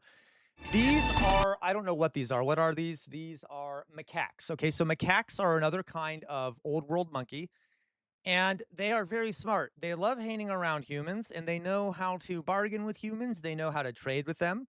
So let me show you. There are sites where there are lots of macaques. I think this is in India. I'm not quite sure where this is. Forgive me. And macaques. Okay. And watch what they do. They're very. Why are they stealing shit? Why are they stealing shit? Oh, god damn it. Where'd I just do? Okay. It's to be had for those who know how to get. So they literally, guys, they steal shit and then they hold it hostage until they're given food by the humans that were stolen from. Okay? And you have to give them the right kind of food. So if you don't give them the food they like, they won't give you back your good until you give it to them. They literally hold people Pringles. It's just sitting here eating a whole fucking container of Pringles. Hilarious. The most common punishment. These monkeys are very smart. Okay, these monkeys are very smart. All right, they know what the fuck they're doing. All right. Yeah, they just drop the goods and run. Absolutely. All right. So so there's a whole bunch of different kinds of old world monkeys. I don't really want to go too much into it. It's kind of beside what we're doing. Okay. So those are old world monkeys. And then let's talk about the old world monkeys that we are here really to talk about. So going on here, we just talked about the old world monkeys, Cercopithoida, which are non-ape old world monkeys. Okay. I think they do crawl. I'm not sure, but I could be wrong. I think they provide the bananas, but not other things. So we just looked at Cercopithoida, and we're not going to go too much into this. If you want to look up more about these guys, there's some really interesting old world monkeys. They do not have prehensile tails. Okay, so old world, if you want to be for certain, first of all, they all have tails. That's the number one way to tell if a catarrhine is a monkey or an ape. If something is, a monkey or an ape. Okay, if it doesn't have a tail, it's an ape. Okay, though apes are monkeys, but only cladistically. Regardless, if it doesn't have a tail, it's an ape. Okay, so there are a bunch of other kinds, and they don't have prehensile tails, and they're smart. Okay, and some of them, for example, baboons and drills, live on the ground. They're terrestrial. They are on all fours. They move together in bands, and a lot of times they can be ambush predators. Sometimes they're good at coordinating attacks and things like that. They start working in groups. All right. So anyway, going on here. So now we're going to go down to. So we just talked about Cercopithocoida. And now we're going to talk about Hominoidea, okay? So these are apes, okay? Apes. Yeah, they have clan wars, absolutely. And human beings are apes. So these are our closest living ancestors. This is the super family that we are in, okay? And we are actually part of a subgroup underneath this. I think it's what is it, like a super family? I don't know. We're a genus underneath this, but still we are apes. So now let's get down to the apes. So let's go back here. All right. And have we noticed, are we all seeing how every type of primate we look at seem to get closer and closer to being very human, right? This is going to be the closest we're going to get because these are our closest living ancestors. Living. We can find ones that are closer to us that are no longer living. So let's talk about the hominoidea. All right. So apes. Apes only live in Africa and Asia. Okay, apes only live in Africa and Asia. There are no apes in the New World. There are no New World apes. All apes are in the Old World or in Africa and Asia. They differ from the Cercopithoidea, which are the Old World monkeys, I guess you could say. So they are typically apes. Typically only live. Matt Saiga, that is the word that is used. And if you were you here earlier, Matt Saiga, I said I have to use that phrase because that's how it is. That's what it's called. Okay. Um, so tropical forests of Africa and Asia are where the uh, orangutans are, okay, or where apes are, okay, where apes are. They have Y5 molars, which is like weird looking. It's like a molar with a Y-shaped crack inside of them, okay, and they have adaptations for brachiation. So their arms are very long and they're adapted to kind of swing through the trees, okay? Not jumping and climbing, but swinging. And there are some of them, those brachiating arms have evolved for quadrupedal locomotion, so like moving on all fours on the ground, and then amongst humans, they have evolved to not to be not for brachiating. Okay, regardless, they are okay. They're cool. All right, they reproduce every 4 to 9 years. Okay, they reproduce every 4 to 9 years. Okay, so they have pretty long periods where they can't reproduce as much. All right, so it takes a while to reproduce. This differs from old world monkeys by they reproduce every 1 to 2 years. They have a wide geographic distribution and the callosities. All right, they have the ischiocolosities. They do not have those, and there aren't really ischiocolosities in apes. All right, other traits that apes have, they don't have tails. They do not have tails. Okay, apes don't have tails. I can guarantee you, I will ask you a question about that later. Okay, because apes do not have tails. They have larger brains. Okay, some of them are capable of verbal communication and language. Some monkeys do this too, but they have culture. Apes often develop culture that is passed down from generation to generation. I can give you an example here. I think it's chimpanzees. Amongst chimpanzees, there are some groups of chimpanzees who will take food that they get and they will dip it in salt water to flavor it. And there are other groups of chimpanzees who don't do that because that's not part of their culture. And the chimpanzees that do dip their food in salt water teach it to their children, and it's been passed down in these particular groups of chimpanzees. Certain groups of chimpanzees have developed certain groups of apes use tools, which is culturally passed down. So they use tools. There have been some groups of chimpanzees, for example, that have entered the Stone Age. All right. So, like, I'm just saying, they have culture. All right. And they have rudimentary ability to speak language to each other or to communicate with each other in a more complex way. And then humans, of course, can actually communicate with each other in very complex ways, verbally, using language and things like that. Okay. Apes are fascinating. I love them. And so let's talk more about them. The big difference here is that um, the big difference here is that apes don't have tails. They're smarter. They're bigger. They also have a much more diverse diet. Okay, so apes can eat. They have a generalized culinary thing. They can eat all kinds of shit. They eat meat. They eat bugs. They eat leaves. They eat fruit. They have a very generalized diet, um, and that allows them to allowed them somewhat to build up more brain mass and things like that. No, they do not, real life cat DJ. As far as we can tell, from as far as I know, no, apes do not domesticate other animals. Okay. And that includes us because we're apes. Okay. So, all right. So let's now talk about, I want to show you here when it comes to apes, right? There's the overarching, there is the overarching, pet gone bad. I'm going to talk about that in a second, weirdly enough. There's the overarching hominoidea. This is then broken. This is then broken into two other groups. There are lesser apes. So lesser apes are siamang and gibbons. So here we have an image of a gibbon. Gibbons are awesome. Maybe, maybe someday I'll show you. I love gibbons. I love going to watch the gibbons. These are gibbons. They're called lesser apes. They're very close to just non-ape monkeys, but they're apes. And they have the long, brachiating arms. They move really fast, but they're called lesser apes. So they're kind of separate, but they're still apes. The rest of these are the great apes. There are not many extant species of great ape. These are the only ones.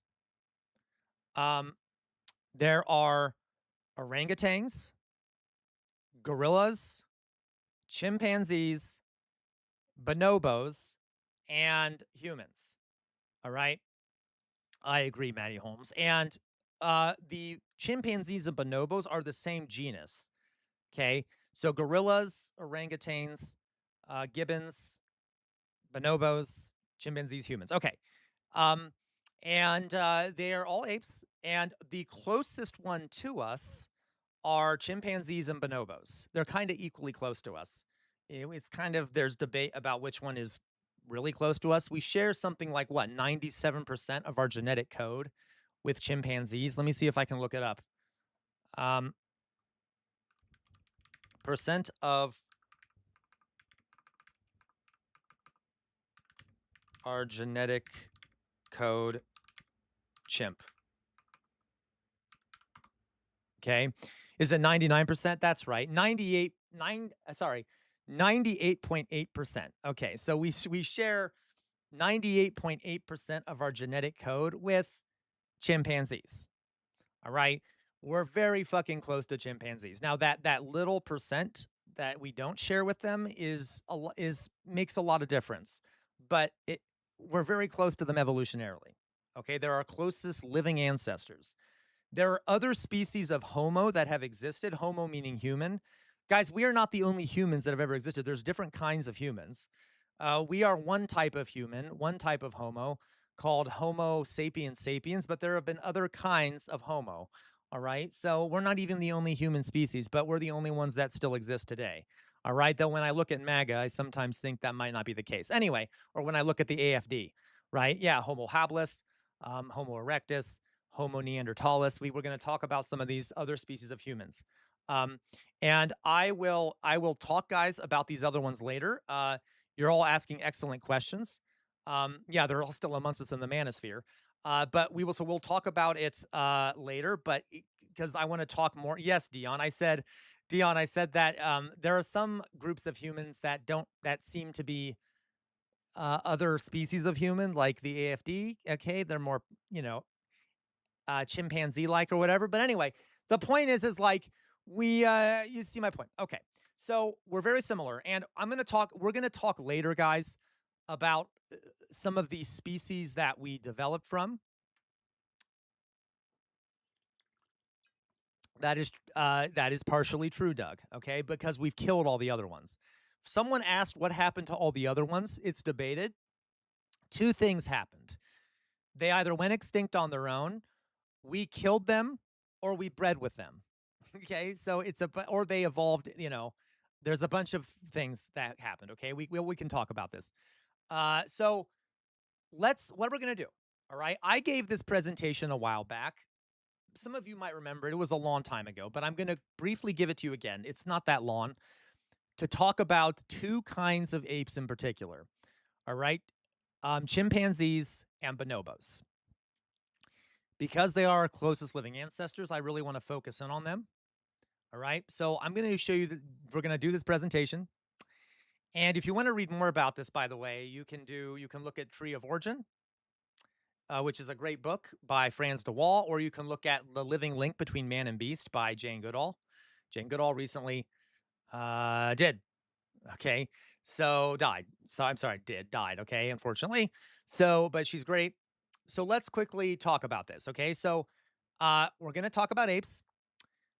These two apes. Okay. So if it has a tail, it's a monkey. If no tail, it's an ape. Now, technically, apes are cladistically monkeys, but it's sort of irrelevant. Okay. I'm going to dance. Yes. Jane Goodall was a primatologist. She was an anthropologist, subfield primatology. Okay.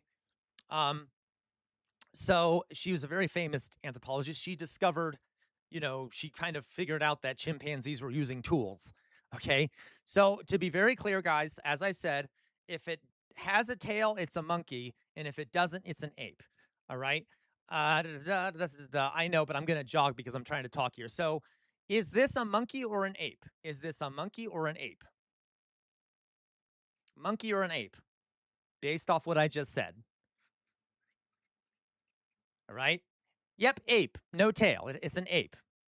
Okay. It's an ape. No tail. This is a gibbon. This is a gibbon, which is a lesser ape. What about this? Monkey or ape? Monkey or ape? This is a cute one. I just wanted to, honestly, guys, I kind of wanted to show you cute little animals. And then I can show you why I'm scared of the other ones. Yeah. So, okay, what is this? Yeah. So this is a monkey, right? This is a spider monkey. This is a New World monkey. Remember, New World monkeys are able to hold on to things with their tails. Okay. So it's a New World monkey. Okay. Right. What about this? Monkey or ape? Right? Monkey or ape? Monkey or ape? Monkey or ape? Ape! No fucking tail. Okay, this is a silverback gorilla. Amongst some apes, there is sexual dimorphism. This is a dominant alpha gorilla. So this is a gorilla, a male that is dominant. Okay, you do not want to get into a fight with a silverback. Okay, this is called a silverback gorilla. They're very strong and very big and very scary. They're actually not that. They're not that aggressive though. Okay, I would much rather be around gorillas than chimpanzees. You guys know I'm not a big fan of chimpanzees. I'm kind of scared of chimpanzees. So yes, this is a gorilla. It's an ape. Monkey or ape? Monkey or ape?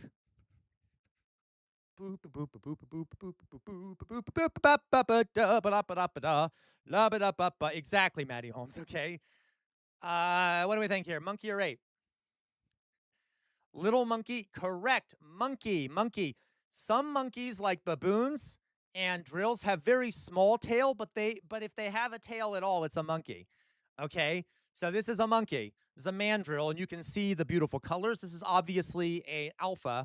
One of the alpha apes. Okay, alpha mandrills. Okay, so monkeys. God damn it, I'm going crazy. Okay, so another way to remember this, and this is a biased way of approaching this, is that apes are scary monsters that can rip your face off.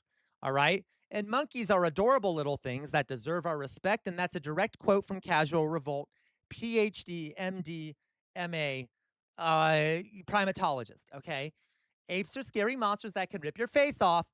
And monkeys are adorable little things that deserve our respect. Any questions? Any questions? Good. So I'm glad we've established that. Now, I am partially exaggerating because, shut up, Crawl. Don't question me. All right? This is a little bit of an exaggeration because baboons can be really fucking scary too, and so can mandrills. But generally speaking, apes are scary, okay? Look at this. This is a monkey, right? Look how cute this monkey is. Right? Clearly, this thing's not gonna rip your face off. This is something to hug and love. Okay. Oh, look at this thing. This thing kind of looks dumb, doesn't it? But like in a cute way. Like, oh, I'm just a monkey. I'm just a monkey. Da, da, da, da, da. Okay, this one's kind of cute, right? This one's kind of cute. All right. Ah! Ah! What is that? Oh my God! Okay, do we see the difference? Do we see the difference? That is an ape. Okay, that is an ape. Now listen, listen. This I like orangutans. I'm just being an asshole for fun, but I actually do like orangutans. I'm okay with orangutans, all right? I mainly am scared of chimpanzees, okay? Or so you get the idea now. So let's talk about chimpanzees, all right? Okay. Anyway, I'm sorry, Drizzle. I didn't mean to deafen anyone with my screams of horror. All right. Yes, orangutans are fine. I'm being an asshole, guys. I want to be clear. I care about all these species. I want them all to survive, etc. I'm just being kind of a dick. Okay. Chimpanzees. So let's talk about chimpanzees. Chimpanzees have some degree of sexual dimorphism. All right. They, if you look here, but on the right are chimpanzees.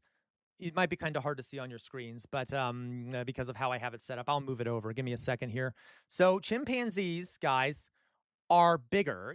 The males are slightly larger than females and are slightly more muscular. Are more muscular. Okay, are more muscular. All right. So you can see here the males are bigger. This is not exactly the same with bonobos, which are also a species of from the pan genus. Okay, these are both from the pan genus, but there is some sexual dimorphism here. Male chimps are bigger, more muscular, a little bit than females. Okay, they're stronger. Okay, they're stronger. So this that is just a little bit of sexual dimorphism there. All right. Oh God, where'd it go? There we go. Okay, let's go on. Ooh, go back off here. All right, you guys see that now. So there's some observable differences when it comes to gender, okay, or sex. Chimp society. So how do chimps live? And this is where this stuff is interesting. Okay. So chimpanzees live in communities that typically range from 15 to more than 150 members. All right. So they live in groups. They are social animals. They are social animals. Not all apes are. Orangutans aren't as social. Orangutans are more solitary, but these guys are not solitary. Okay, these guys are live in groups. Okay, they're very social animals. So they engage in fission fusion. So they live in groups of 115 to 150. The size of the group changes as members move in and out of these groups, but sort of the culture of the group remains the same. Okay, so individuals will migrate in and out of these groups, but the culture generally stays the same in the group. So a social organization in which the size and composition of the group changes as time passes and animals move into the environment. Such animals, so sometimes animals will from other groups will fuse into the group. Sometimes they will split away from the group and form their own groups or join other groups, okay? Or they will occasionally, they will literally break into smaller groups to go forage and then come back together later, okay? This, and individuals in these groups have a lot of autonomy. So, individuals within these groups can kind of decide where they want to be. They will move as they want, depending on what other groups they're accepted in. All right. So there's a lot of autonomy there, but they're definitely social animals. Now, this is where the stuff that I find super interesting. So listen up. Okay. You're going to see that chimps and bonobos are two sides of the same coin. Hierarchy in chimp society. Okay. So these chimps are patriarchal. They have male-dominated societies, all right? At the core of these social structures amongst chimps are males, dominant males, okay? Practically all the males, which will surround an alpha male, okay? And what they do, guys, what these alpha males and the other males do is that they do things like patrol their territory, protect group members, and search for food.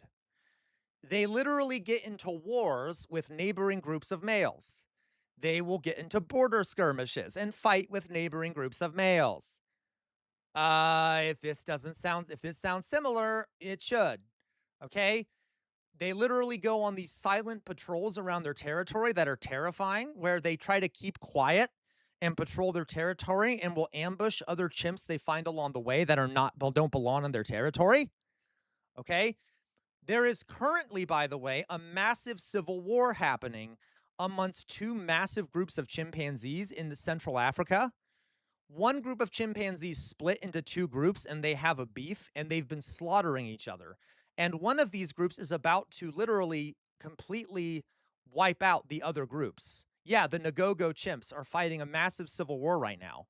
There are big wars that break out, and one group of these chimps is literally about to exterminate another group. All right. Um, they literally do genocide against each other sometimes. They fight wars against each other. Okay. So, amongst the males, however, in these chimp societies, there's generally there's a dominance hierarchy. So you have an alpha male that the rest of the males kind of have to bow to and give into. The alpha male kind of decides who's able to have sex with who, etc., and stuff like that. And the alpha male uh gets the first pick of females. Now, but they also have to make sure they don't piss off the other males too much. Otherwise, they might have a rebellion on their hand. And if other males can challenge them, if the other group of males, I'll tell you in a second, okay? So these other males will get into dominance battles, and these other males will often try to undermine the alpha male behind his back, okay? So, and these top-ranking males typically are very aggressive. Even when they have dominance and there's not really a reason to be aggressive. Why?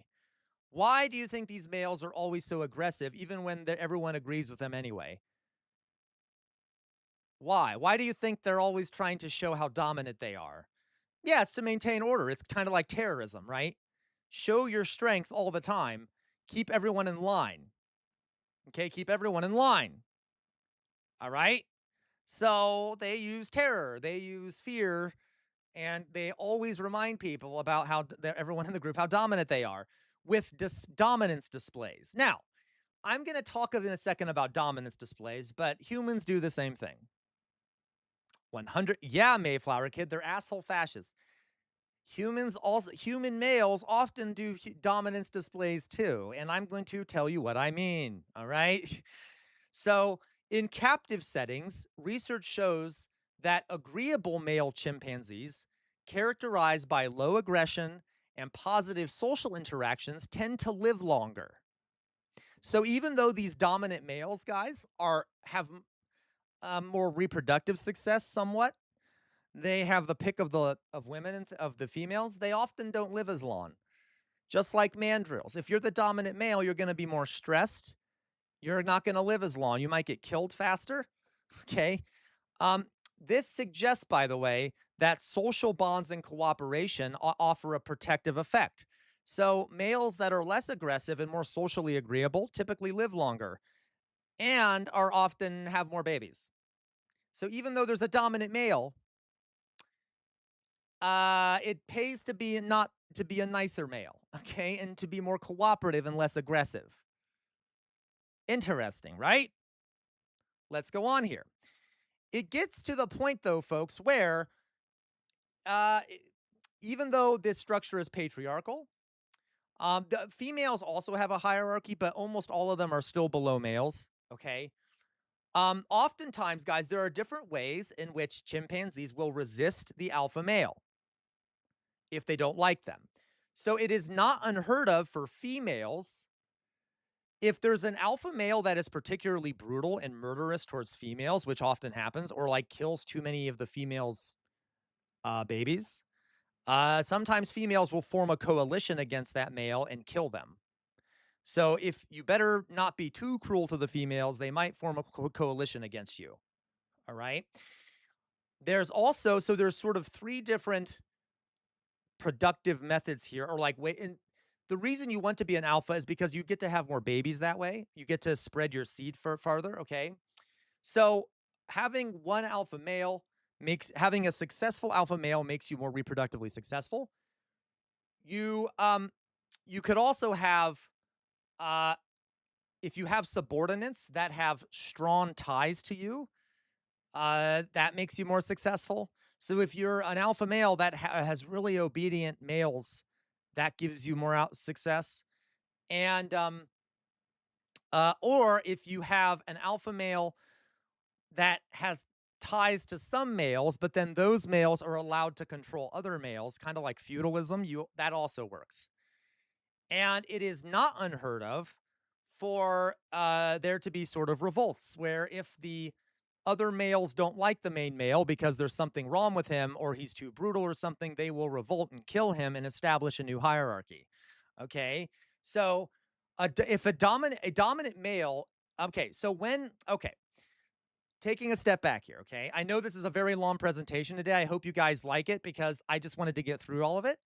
So when it comes to chimpanzees, whenever he leaves the group, so if he goes out to forage or to raid or to patrol the territory around him, he's always worried that when he comes back, that political maneuvering has taken place when he's left the group.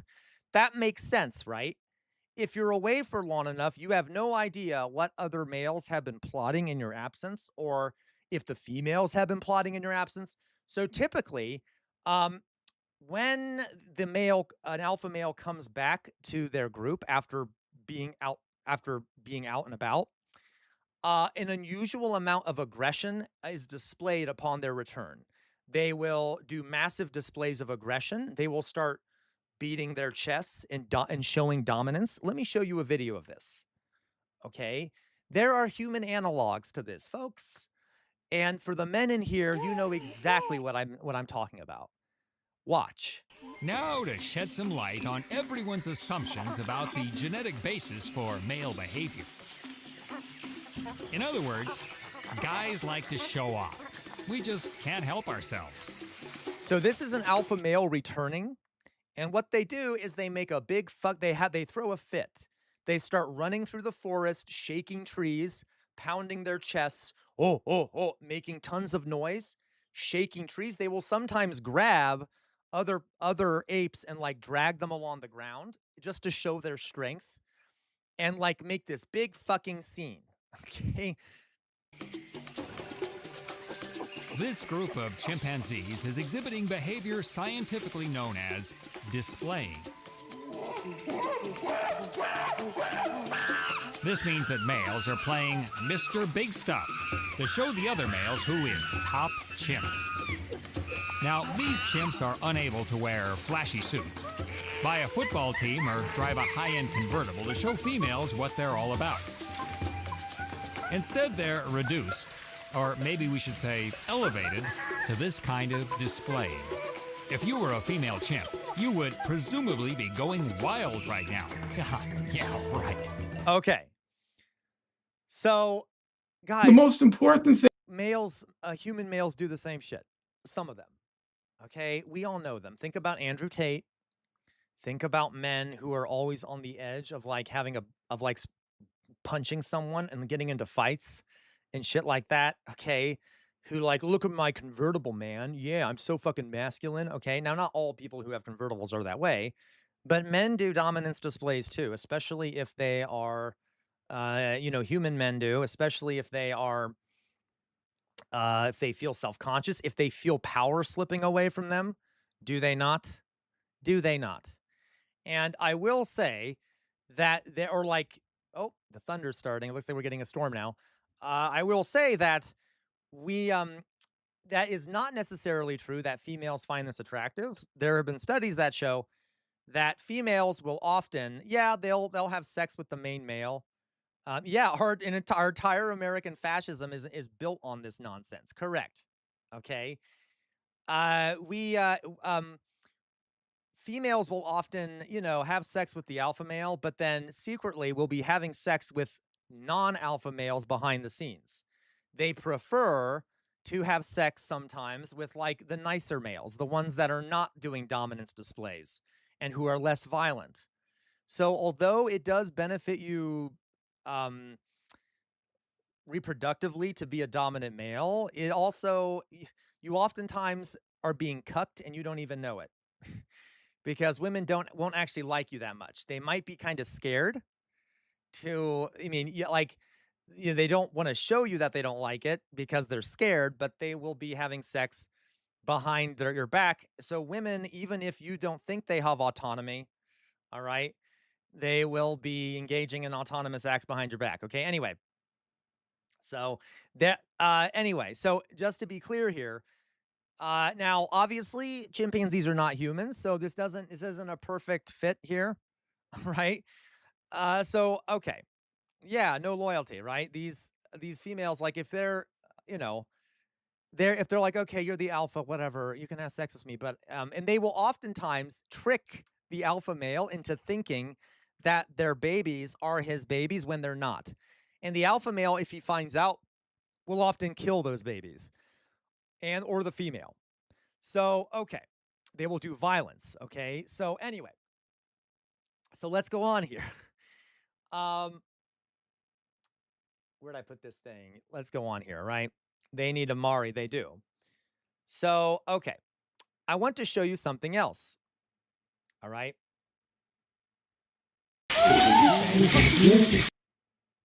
All right. Yes. Well, I didn't say they have monogamy, Maddie Holmes. I'm saying that they all, this is clearly not monogamy. I'm just saying that like the alpha male will often control the reproductive cycles of the people around them. And anyway, okay, I got you, Maddie Holmes. I got you. Okay, I'm sorry. So this is I want to show you this. This is creepy. There's a reason I'm scared of chimpanzees, kind of. Okay. Here we have male chimps on a raid. These calls announce the start of a raid into land. That's chimpanzees. Okay. They are very violent. They literally do a lot of the same shit humans do. Okay. A lot of the same shit humans do. Yeah. Chairman Bart. Okay. So, all right. You can see here, even with their social structure. So something else, a couple other things here, folks, before we get to bonobos. Chimps also do social grooming. Here, look, here's an example of them doing food sharing. So they do a lot of other things we've already talked about. They will kiss as a way to share food.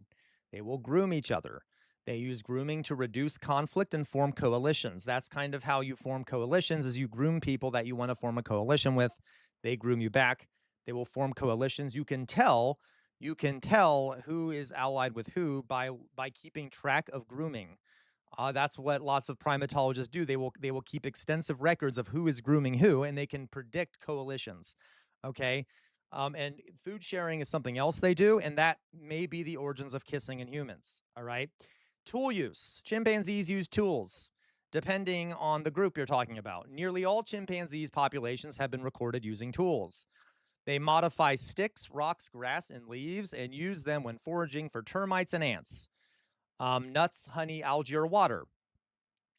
Despite the lack of complexity of these tools, by the way, guys, a tool is defined as something an object that you modify for a particular use. It's not really a tool if you just pick up a rock and you throw it. That's not really a tool. If you modify the rock in a way that makes it more specialized for use, then it's a tool. Or if you select a rock in a way where it's specialized for use, then it's a tool. Okay. So chimps will actually create tools. They will modify them in a particular way that suits their purpose. All right. So they make tools, and they have been using these tools for at least 4,300 years. Okay. So they use tools. This guy has made a stick that has a point at the end of it, and he's using it to kill a monkey to eat. Okay. So, all right. Tool use, like humans.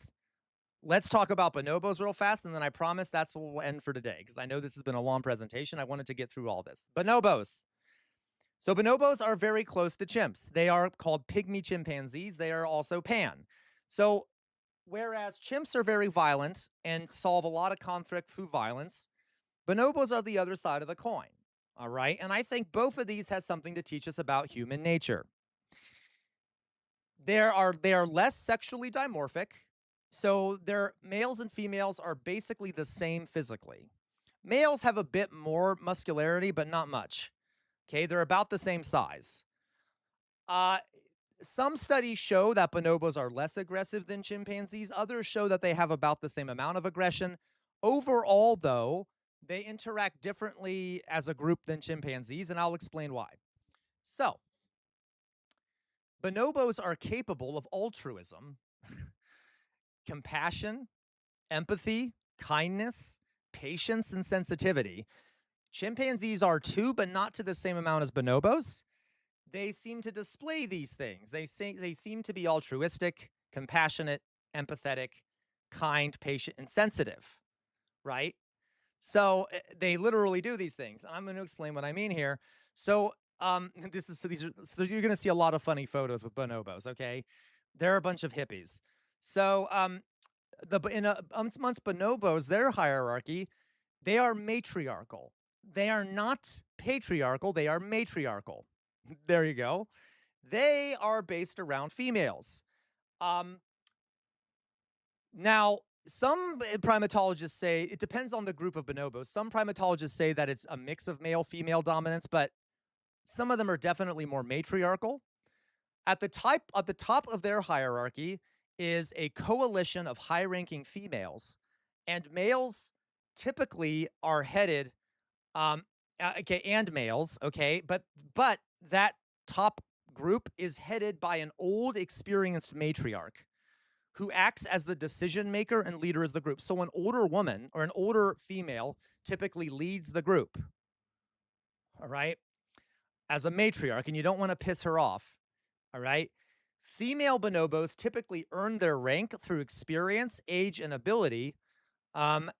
Listen, ability, okay? So it's actually partially a meritocracy, but like a real one, okay? So females own their rank based off age, experience, and ability, and their ability to form alliances with other females.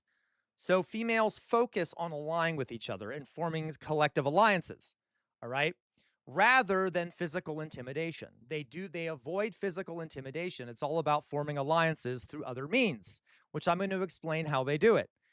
Top ranking females will actually protect females that migrate into their group from other tribes. They will protect them from male harassment. So oftentimes, the females will work together to prevent males from assaulting or attacking other females. Interesting. Now, what are the male-female relations here? Female bonobos typically associate with, okay, yeah, go girls, that's what we do, right? Female bonobos typically associate with and mate with males who are respectful and easygoing around them. They don't like the aggressive males. They want males that are respectful and are easygoing, that aren't hitting them or becoming needlessly aggressive. Okay. Because female bonobos can use alliances to rebuff coercive and domineering males, and they have the right basically to select males at their leisure versus the other way around.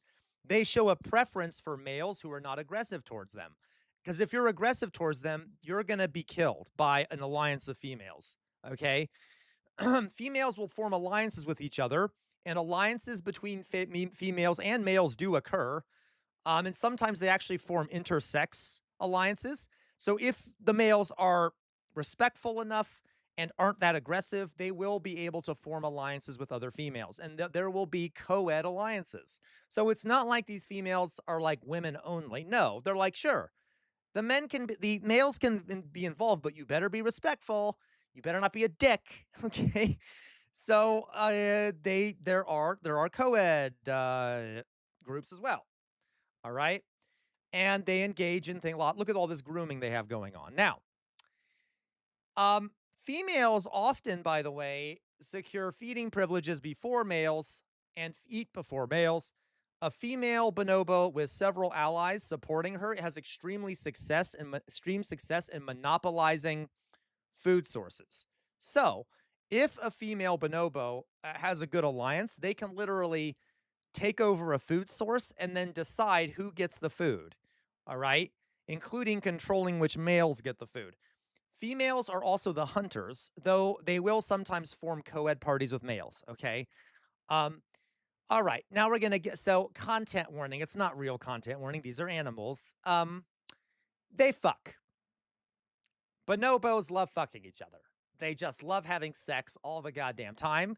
Here you have an image of two bonobos just doing it. Okay, doing it missionary. Um, Sexual activity amongst bonobos plays a major role, like a really big major role in bonobo society. Okay, like they love having sex.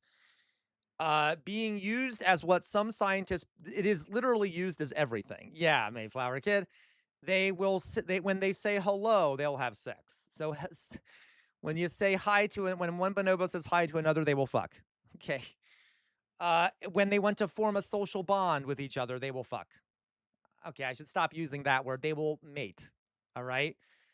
When they are getting into an argument, they will mate in order to stop the argument. Okay. Um, they will. Okay. They will, if they have a conflict, in order to stop the conflict, they will mate. All right. They will mate for fucking fun if they just want to. All right. Sometimes the dominant females will go around, and if they see a fight breaking out, they will go into the fight and have sex with both of the people both of the bonobos about to fight. Okay. They also do tongue kissing. They will literally kiss each other with tongue. And this sometimes is food sharing, sometimes it's not. They do tongue kissing. Right, exactly. No, exactly. It's not every sperm is sacred, that's for sure. They bonobos and humans are the only two primates we know of that engage in face-to-face genital sex. They are the only two primates, bonobos and humans, that have sex in missionary position face-to-face. Okay. Like this. They will make eye contact, folks. They will make very strong eye contact. I mean, look at that. Those two are looking at each other right in the eyes, all right? They're having a grand old time. And to be clear, they also do other positions as well. Okay? They, do it the other ways too. Okay? They will do it doggy style, any other way that they want to, whatever these different things they do. Okay? They do other things like that. The reverse cowgirl, whatever it is. Okay. I don't know all these fucking straight things you people do. I guess gays do it too, but whatever. Okay. So, they also, guys, will also do digital sex. They will jack each other off. Okay. I shouldn't say that. They will touch each other to climax and things like that. To be clear, it literally doesn't matter the generation also. Children or, bonobo adults will do sexual things with younger bonobos. What's the term here? Adolescent bonobos, child bonobos, child bonobos will do it with each other. Child bonobos will do it with adults. Males will do it with males. Males will do it with males. Females will do it with females. Sometimes they'll do like 3 at a time. Sometimes they do orgies where there's like several of them doing it all at once. Okay, everyone has sex with everyone. Yes, but of course, I wouldn't use the word pedophilia, okay? This is like just normal what they do. By the way, the males won't necessarily have penetrative sex, but they will appear to be having penetrative sex. And they will do things that are kind of penetrative, and then they will still ejaculate, etc. So anyway, females will also do that. Female bonobos will rub their genitals together. Okay. Bonobos do not form permanent monogamous relationships with individual partners. They have very open ideas about sex. Let's put it that way. They are open. Everyone has sex with everyone. It is a free love society. They don't really form permanent bonds. Their bond is with their group. Okay. Bonobos will often prefer sexual contact over violent confrontation with outsiders. So, return to Monkey Epsilon, right? If an outsider enters their group, instead of getting into a fight with them like it happens in chimpanzees, they'll fuck. Okay. So that's what they do. They are extremely sexual. I once had the misfortune, it's not that big of a misfortune, but it was very awkward, where I took a bunch of students to the zoo and we were at the bonobo exhibit because the Columbus Zoo has a lot of bonobos, has a really good bonobo exhibit. And if you ever go to a bonobo exhibit, folks, just realize you're going to see them have sex. That's what they do all the fucking time. Okay, they do that all the time. They have a lot of sex. So I had a bunch of students there with me, 8th graders. Okay, I wasn't actually. This was when I was a student teacher. Well, no, it wasn't. I was helping a school with their stuff anyway, and those like I walk around to where the bonobos are, and there. I'm sorry. No, I wasn't taking. I'm sorry. I wasn't taking a group of students there. I'm lying to you. I was just there, and there was a group of kids there, like young kids, like 5th graders, that another teacher was watching. For some reason, I felt like I was the teacher there. And suddenly I hear a bunch of these little kids goes, teacher, what are they doing? And I turn around and I look, and what do you know? There's like a baby or like a infant bonobo doing some fun stuff with its parents. And then it looked like there was an uncle or an aunt there also engaging in some fun stuff with the parents. I don't fucking know what it was. They were doing some sexual stuff. And it was so fun to sit there and just listen to the teacher trying to like be like, "Oh, they're just playing. They're just playing. Nothing to worry about. Okay, kids, let's go." And like trying to move these kids along while these kids are like, "Oh my God, look, the bonobos are playing." And the teacher made eye contact with me and saw me laughing. And the teacher kind of had a grin on their face, like, "Oh my fucking God." Okay. Because they just love fucking. Okay. So if you bring kids to it, I mean, obviously they're animals. Just, I would explain to them, just be like, "Hey, that's just what bonobos do. They're just having fun." If you don't want to have to explain what they're actually doing, if they're older, tell them they're mating. Okay, whatever, it's fine. Okay, whatever, it's fine. So that was a fun. It's going to be very fun to have to bring kids to watch bonobos. All right. Okay. All right. So they okay. When bonobos, by the way, listen. Okay, now guys, again, content warning. It's not really a content warning. I feel dirty though talking about bonobos. Woo. When bonobos come across a new food source or feeding ground, they get very excited by like this discovery, and it'll usually lead to communal sexual activity. So literally they all start fucking each other. And they have like a big orgy. Presumably this lowers tension in the group so that they don't fight over the new food source. So like if you find a new food source, you might be worried that people will start fighting over who gets to eat it first, who gets to control it. So instead of just starting to eat, they have sex first, and then everyone kind of eats and everyone's calm because they're relaxed. Okay. Okay, so you see what I mean? So they have a big orgy. As a matter of fact, that picture on that other page was an example of that. Now, at the top there, that is one of these food discovery things. Now, obviously, they're also socially grooming here. Those are 2 females rubbing their genitals together. There are 2 infants at the bottom doing some stuff. And they just kind of do it. All right. And they will also engage in grooming, just like chimpanzees do. Okay. Anyway, they love having sex. And as I said before, guys, they engage in homosexual behavior. So bonobos, more often than males, female bonobos will engage in mutual genital rubbing behavior. And they will do this to socially bond with each other. And males will also engage in male genital behavior. They don't care. They don't care. All right. The most common form of male to male mounting. So males will mount each other. Okay. It's similar to heterosexual mounting, except in this case, one of the males will sit passively on his back while the other male thrusts into him. Not like actually entering him, but one male just sits back and the other male will hump him without actually penetrating him. And then males do something else that's kind of funny with each other called genital fencing. where they will literally like hit each other's like fence with each other's genitals and like hit each other's genitals against each other and have a grand old time doing it. Okay. So I know this is I know I'm talking a lot about sex here, but I'm making a point because we don't see this variety of sexual activities in any other primates except for humans. Okay? Um how are humans so after watching this, guys, I am. After listening to these, so how are humans similar or different from these apes? Okay?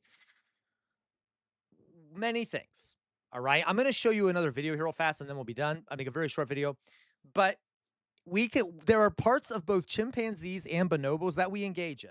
We have sort of a mix of traits from both of these. And depending on how we set up our society, we are able to kind of choose how our society is set up. So we can have societies that are more like chimpanzee societies, where you have males that run everything and are very militant and use control and power, right? Use violence to control things, right? Right. That is what most societies are. But we also have seen human societies that are the opposite, that are more altruistic, that are more female centric, or at least more gender equal, and are more cooperative. Human hunter-gatherer groups are very much more like bonobos. There's more free love going on. There's less monogamy. There is more cooperation, more female control over their own autonomy. People who don't engage correctly with the group get excluded. All right. Homosexuality and things like that are kind of normal and no one gives a shit. So we kind of run the spectrum of both bonobos and chimpanzees. We also engage in a lot. You can see a lot of things that are similar. We use tools just like they do. Gwen says, I use a knife and fork. Well, weirdly enough, chimpanzees kind of do too. They will use sticks to skewer grubs and other animals and then eat them off the sticks. Okay. They will often take lawn pieces of grass that they've modified and they'll stick it in termite holes in order to get termites to eat. All right. So like we use tools. We are very social animals, just like they are. Okay. So very much, we have a lot of similarities with them. Can we see that now? And something that bothers me about a lot of primatologists is that there are a lot of primatologists who don't like using the word emotions. They're like, no, these are animals. You can't say that they have human emotions, okay? You can't say that they have human emotions. You can't say that they're empathetic or they're compassionate. Yeah, they do behaviors that look that way, but they're animals.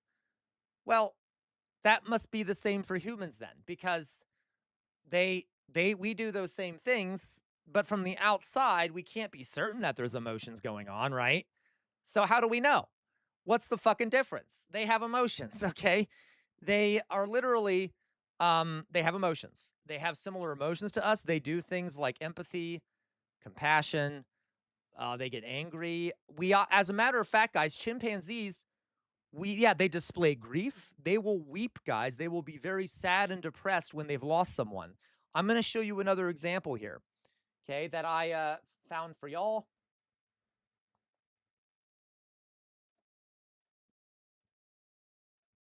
All right. I know, right, Dion? So let me show you this. These are chimpanzees. And they learn from each other. So just like we do, parents will teach their kids. The kids will learn from everyone else in the group. They're extremely curious too, guys. And that is partially an evolutionary trait. The more curiosity you have, the more likely you are to discover new food sources, figure out new, what's the term? Tools and things like that to use.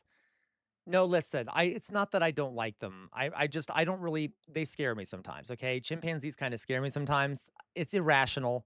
They're fine. I've never been around one. I'm sure if I were, I'd be okay with them. But I'm okay with every other primate, just chimpanzees. But okay. Outer Signal's here. Everyone play it cool. Hi, Outer Signal. Hi, we're not talking about to make tools. They modified these tools and then they use them to get out termites, and then they've spread it to their offspring, and it's become a cultural trait of this group. Play, chimps, children play. Play, like literally playing, is it's not useless. Play is a way of learning.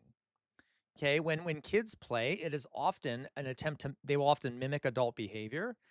They will explore their environments and learn things about their environments through playing. Playing is a form of learning.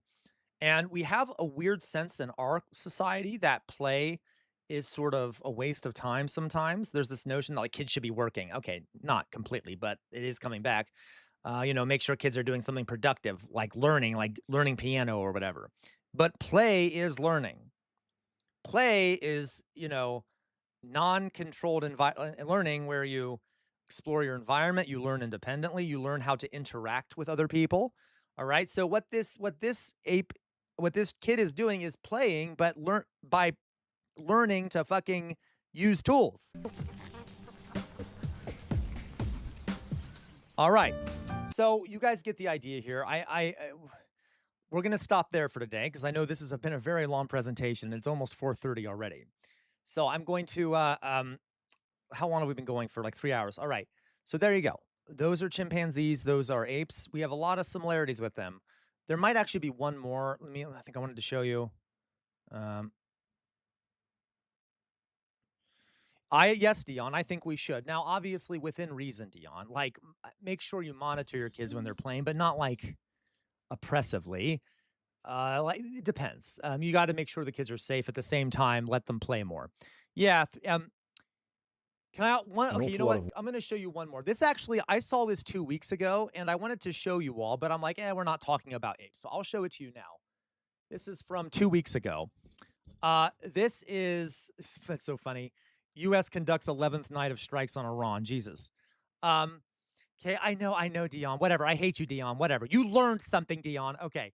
So real fast here, there have been some more science of primatologists looking into chimpanzees. War, not enough hand-holding, kisses and hugs. Let's turn to that because scientists believe the answer to the closer relations we have in our own societies stretch back millions of years. A new study of chimpanzees and bonobos has found they use physical contact to comfort each other before stressful encounters. The primates were observed cuddling, grooming each other ahead of an expected conflict over food, raising questions about just how much human So they cuddle, they hug each other, they kiss.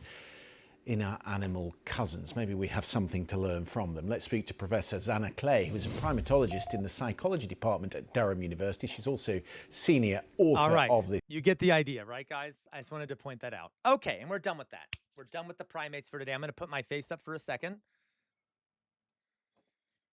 All right, did we all learn something? I know that was a long presentation, but I wanted to make sure we got through more of it today since we, so we can actually get through physical anthropology. And then tomorrow, or either tomorrow or on Thursday, we'll talk about Homo. So the human species and all of our and all of the other humans. There's multiple kinds of humans, all right? And the Australopithecines and Neanderthals and things like that, okay? So anyway, we got that. Felt like a never-ending university lecture, to be honest. Well, I'm sorry, Dion. I hope you learned something, though, okay? Okay. Well, we might, Drusilla. We'll see about the stream, okay? All right. So did we all learn something? Did we like it? Did we learn something? Did we like it? Did we learn something? Thank you. That was very interesting. Thank you, POB. Thank you. All right. I liked it. Thank you, Jonas. I just, because I like the good feedback. All right. So let's go on here. First thing, guys, I gotta pee. Because you know me, I've got to go pee. So I'm going to go pee. And then when I'm back, we'll start doing some politics stuff. All right. Thank you, Giselle. Okay, I will do some politics stuff. Thank you, Mithril. All right. As always, love your presentations. Thank you, folks. Okay, apes don't act like humans. Humans have maintained ape humors. There you go, outer signal, all right?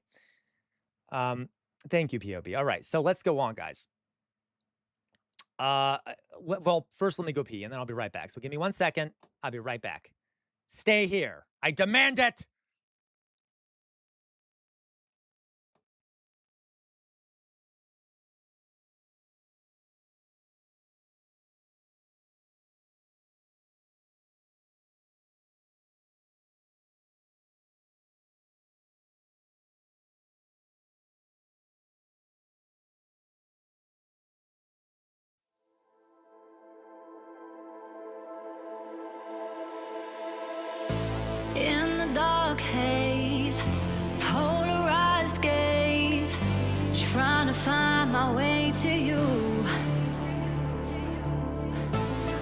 the spaces, can't erase this.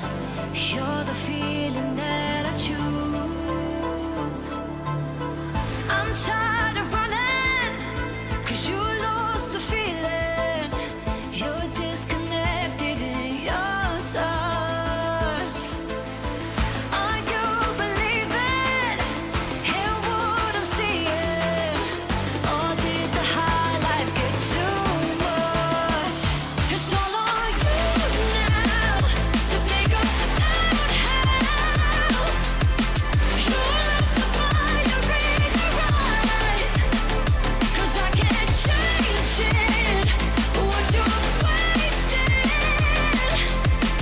now that your gaze is polarized.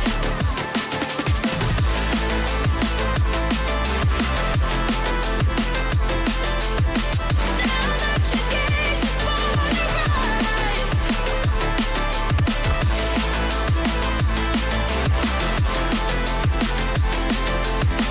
Now that your gaze is polarized.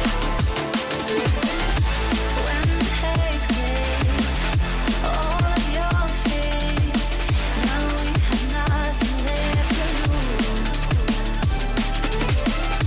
Fill the spaces, we can erase this, and not the feeling that you choose. You're tired of running, 'cause I lost the feeling. We're disconnected in our touch. Are you believing in what I'm seeing? Or did the high life get too much? It's all on you now to figure out how. You lost the fire in your eyes, 'cause I can't change it. What you're wasting now that your gaze is polarized.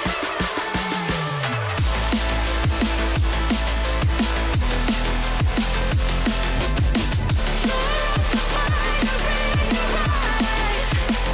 It's all on you.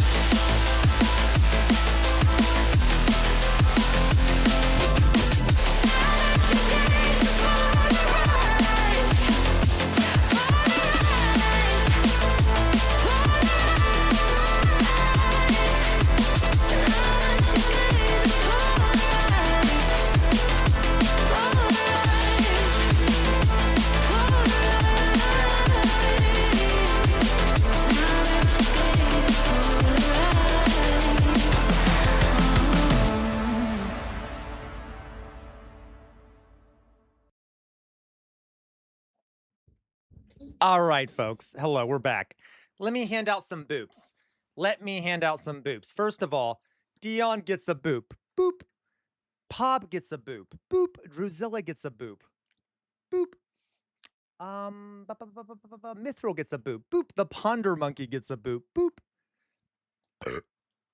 Sorry, that was disgusting. I apologize. Okay. Did I miss anyone? Who else? Drew? Who else wants a boop? Elevator Lady gets a boop. Boop. LaQuabois gets a boop. Boop. Sorry, excuse me. Sorry, Louise. Sorry. Louise gets a boop. Boop. All right. Weird Amorphous Blob gets a bingle bongle. Bingle bongle. There you go. Who else? Who wants a boop here? Jonas gets a boop. Boop. Outer Signal gets a boop. Boop. Who else? Did I miss anyone? I don't fucking know. Jay Williams gets a boop. Boop. I want you to explain discrete mathematics. No, thank you, Dion. No, thank you. Okay.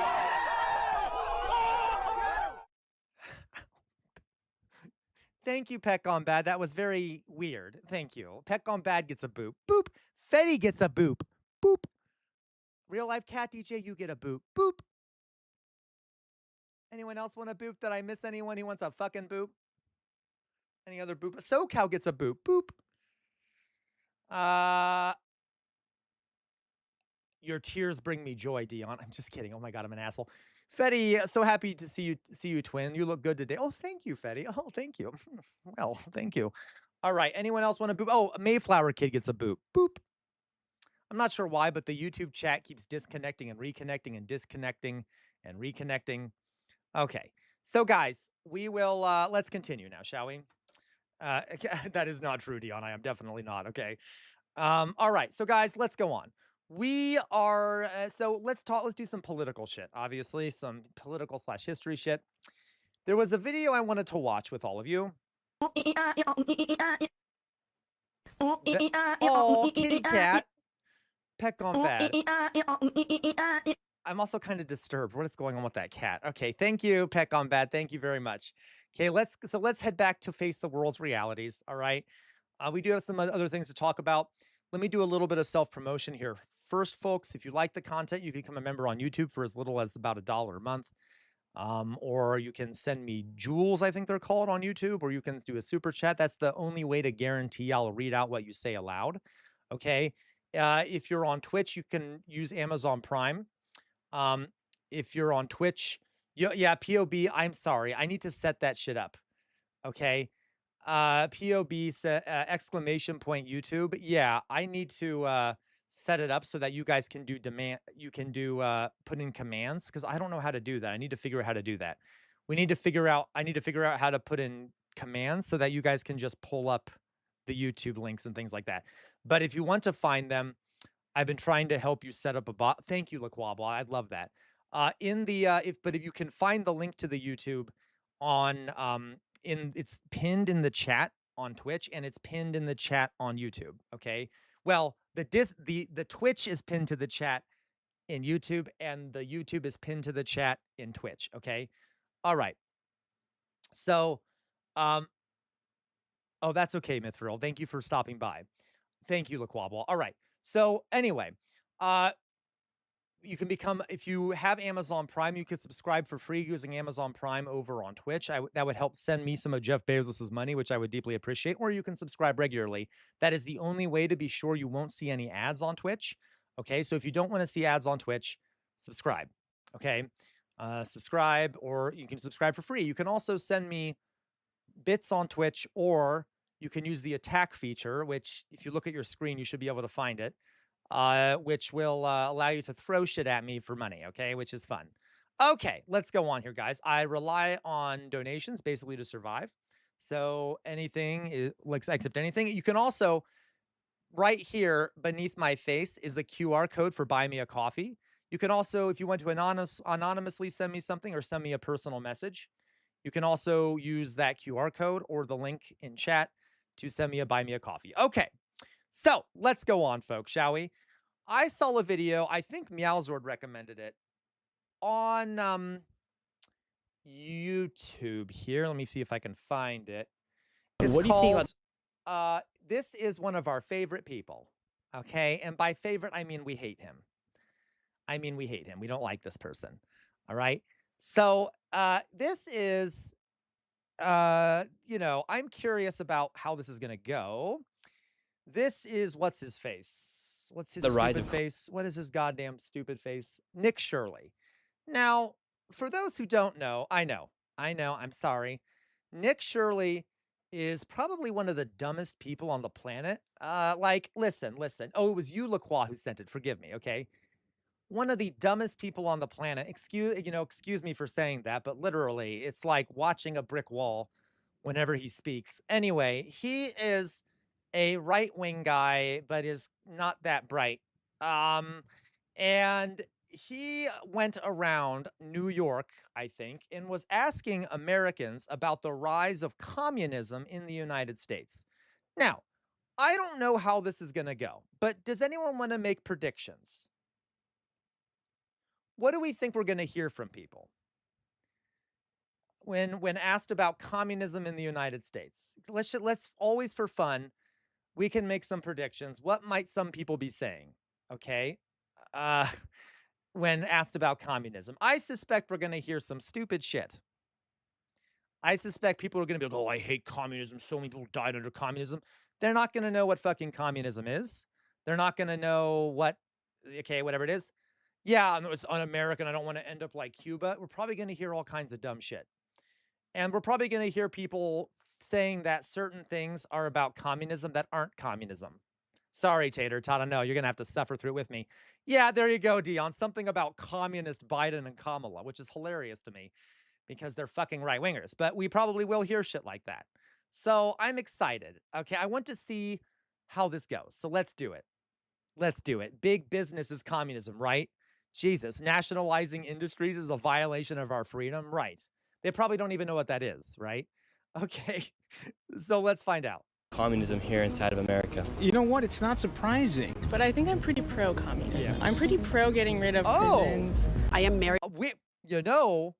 Maybe we're wrong. It is New York. Maybe a lot of folks are more educated. I don't know. Into a family who escaped communism, and we are far from that. The Democratic Socialists are just a form of communism. Communism is primed for countries like England, America. Communism never works, but it's such an easy idea. Here in America, communism is rising today. We're actually already hearing a few different views, okay? We're asking people here in New York City about the rise of communism, socialism, the Democrat Socialists of America. There's lots of ideas that are going and being spread around across the United States that revolve around communism. So today we're asking people here in New York City, from college students to lawyers. We'll be talking to everybody about the rise of communism here inside of America. Let's get into it. Let's start talking to people here and wait till the very end, because it gets very probably look wobble. Your laptop right here says this machine kills fascists. Oh, based. Right now we have a rise of communism here inside of America. What do you think? So this machine kills fascists is what Woody Guthrie would have on his guitars, okay? About the rise of communism. Communism ideas, socialist-like ideas. The DSA is very prominent nowadays. I think it's a good thing. I mean, you're in the home of democratic socialists in Greenwich Village. This is Jay Williams. This machine kills fascists was invented by Woody Guthrie, which is really based where it began and where it's thrived and where it's been thriving for over 100 years. So this is the home of it, and I hope it spreads through the country. The more that we take care of each other, the better we are collectively going to be. Do you think if we tax the rich more, we'll have more resources to give out to those that need it? Obviously, it's so freaking stupid. The billion. See, do you think Nick, this is actually remarkably good propaganda for the left? Does Nick Shirley think he is, okay, admittedly, he is so dumb, he honestly probably thinks that this is scaring people, right? Like what is, okay, it's just weird. This is not, so far, it's not going the way I expected. Heirs are not paying taxes. And if they just paid their share, we would have maybe health care for all, for instance. And what do you think about, for instance, a lot of people say, like, we need to tax the billionaires more, but then we also see all this fraud that's taking place here inside the United States. Do you think if they just got rid of fraud, we'd have enough resources for everyone? Just because some thieves are stealing some stuff doesn't mean that we should stop the system and stop taxing people and stop helping people. Just because some people cheat doesn't mean you should wipe out the system. And since Zoran's taken office, there's been about a lot of millionaires and billionaires have left the city, and there's now it's estimated that there's like $11 billion that will no longer be able to get collected from taxes here inside New York City. Do you think by taxing the rich, more people will... Notice, funny thing here, you know, guys, how obsessed I am with sources.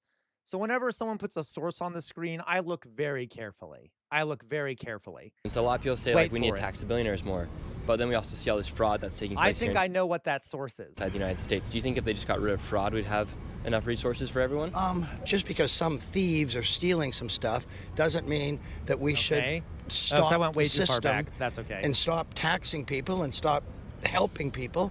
Just because some people cheat doesn't mean you should wipe out the system. And since Zoran's taken office, there's been about a lot of millionaires and billionaires have left the city, and there's now it's estimated that there's like $11 billion. Okay, I'm pretty sure that the coloration on this looks like the New York Post. Let's see if that's true. The New York Post, which is right-wing nonsense. Okay, New York Post. New York sees dramatic exodus of millionaires. New York sees dramatic. What was it? Dramatic exodus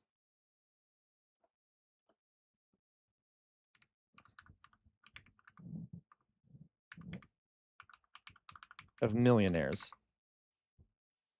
Yep, New York Post. There you go, New York Post. So what are their sources? Wait a minute. New York's share of U.S. millionaires dramatically declined in recent years.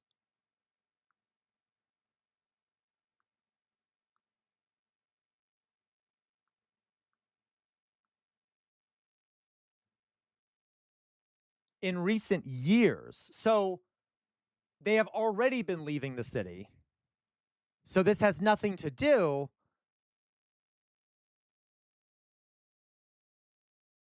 Yeah, we'll drive even more. So literally, guys, he's only been in office for like half a year. So this idea, deceptive editing. Yeah, there were already millionaires leaving the city. If they are even leaving the city before he got into power, because it even says here, this will drive even more wealthy. So they're already leaving the city. Okay, well, there you go. Problem solved. It has nothing to do with Mamdani. This was a trend that existed beforehand. All right. In dollars that And will by no the longer way, be able in the end, we don't even know if that's true. I'm just pointing out that we can automatically tell that this is false. to get collected from taxes here inside New York City. Do you think by taxing the rich, more people will flee New York? No, and I don't believe those numbers. Everybody wants to be here, so there's no reason for them to leave. What do you think about the rise of By the communism way, here inside New York? another point about this is I cannot stand that this is a fucking talking point. The fact that we have to cater to the whims of these petty tyrants, that we have to be so worried about them leaving because we rely on them spending, that like the whole city will shut down or something because they leave. That is a very dysfunctional society where if we're that reliant on these capital tyrants. That is not how a society should work. Okay? Do you see how much power that gives that group of people, that they can determine the fate of a city in theory by leaving? Okay, if that's the case, which I doubt it is.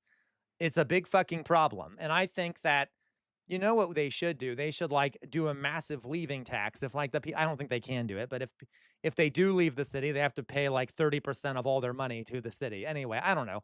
Okay, I'm joking. I don't even know if that's legal, but that'd be nice. Okay. Yeah, they are not paying a lot of taxes anywhere. That's true. Outer Signal, decline of share of U.S. millionaires in New York could mean that wealth is spread more geographically. That is very true, Outer Signal. Okay, like I doubt that statistic is fundamentally true. All right. City and across America. It's deplorable. Absolutely deplorable that we're allowing this to happen. Everyone needs to just grow up and wake up. What do you think about the rise of communism here inside the United States? The rise of communism? That would be hard for me to answer unless we have a shared definition of communism. Yeah, so for instance, right now here in New York City, they're now freezing the rent. They want Medicare for all. That's free Medicare. They want to tax the rich, redistribute the wealth. Zoran Mandami, he also wants prisoners to get released. He's trying to get rid of Rikers Yeah, you're right, Dion. A lot of their wealth isn't in their own bank account. They also hide it overseas and things like that. Island, and abolishing private ownership in some cases as well. Okay, thank you for this definition. My thoughts are pretty positive. I feel aligned. She's good. She's good. She's like, okay, if that's your definition, that's great. Okay. I can't really speak to specifics, but I think I'm pretty pro-communism. I'm pro making things accessible. I'm pretty pro getting rid of prisons. Yeah, that's not technically communism, How but do you that's like to get rid of prisons? Well, like the system of criminality is a very strange way to interact with. Listen, so guys, the basic definition of communism is a stateless, classless, moneyless society. Stateless, classless, moneyless society. Am I missing something? What am I missing? I feel like I'm missing something. Stateless, classless, moneyless society. Okay, whatever. So that would be like in a perfect, pure form of communism, stateless, classless, moneyless society. You know, kind of with sort of the general idea from each according to his need, from each according to his need, from each according to his ability. Okay, I know that's a bit mixed. Okay, so this technically is socialism. This sort of it's sort of the transition period where you start trying to make society more equal by doing these reform programs. Now, socialism, it's moving towards socialism. Real socialism is where you start democratizing industries, or at least ending capitalism. Now, there are different ways to do this. I don't want to get into the details, but you know, that is not communism. Those exact reforms are not communism. Okay, it's barely socialism. It's just like reforming and like, okay, anyway. I guess humanity in general, and like things that as a species we're not interested in, like perpetuating I think it's kind of backwards. And so I'm not certain what prisons are actually doing for our society. And so... Would you like to have criminals out in the open? Do I want criminals out in the open? Sure. I'm fine with that because the idea of a criminal is like a little bit funny to me. Let's just say somebody who has raped a woman. Totally. Would you like them to be out in the street? I think my answer is yes, even though that's a challenging answer to say. So if you got raped, would you like your rapist to be out in the street? Well, like, let me finish. Because I have been raped. And they are out in the street. And I'm not sure, like, them going to jail is a solution to, like, whatever's going on inside their heart, or even my own heart that, like, contributed to that experience that I'm having. And I don't want more people to get raped, but I don't know for certain that going into a jail and then... So again, guys, I know I nitpick. There needs to be a better way of answering this question. She's done great so far. I know I'm nitpicking her, but she should say, well, yeah, we need to start. I want to, in the long term, transition into a jailless society. There are steps though in between before that. You know what I mean? Listen, I'm not bashing her. Okay. United States is going to shift anything inside of their like operating system so that they'll make a different choice again. Yeah. Wow, well, thank you guys so much for your time. And is there one last message you'd like to give the people about the rise of communism or freeing the people inside the prisons? Just like free yourself from the own prison in your heart, and then maybe we can get somewhere. Aww. So underneath the DSA, the Democrat Socialists of America, they actually want to defund the police and abolish prisons. In fact, Zoran Mandami was watching the World Cup with prisoners. That is not what it says. It does say in the long term do that, but it says that that's the long-term goal, but that steps need to be taken in advance before that. Okay? Of Rikers Island. That lady wants, she even said it herself. Exactly. Just to be on the street. It's a bit crazy. Can you be a communist and also be an American patriot at the same time? I don't think so. I don't think so. Yeah, really. What do you think about the rise of ideas like communism? What do you say? Can you be a communist and a patriot? I think so. What do you think about the rise of prisoners of Rikers Island? That lady wants, she even said it herself, just to be on the street. It's a bit crazy. Can you be a communist? Yeah, by the way, guys, there's already criminals walking around on the street. There's already criminals walking around in the street. They're called the people in the White House. It's called white collar, if you want to use that phrase, criminals. It's called literally people in the military-industrial complex who have committed war crimes. There are people already walking around all the streets that are criminals, and we don't give a shit. Yeah, we had a goddamn pedophile. We're a pedocracy. We're a fucking government run by pedophiles. I mean, that sounds pretty criminal to me. So this selective application of the word, I really like her point about like the selective application of the word criminal. Okay.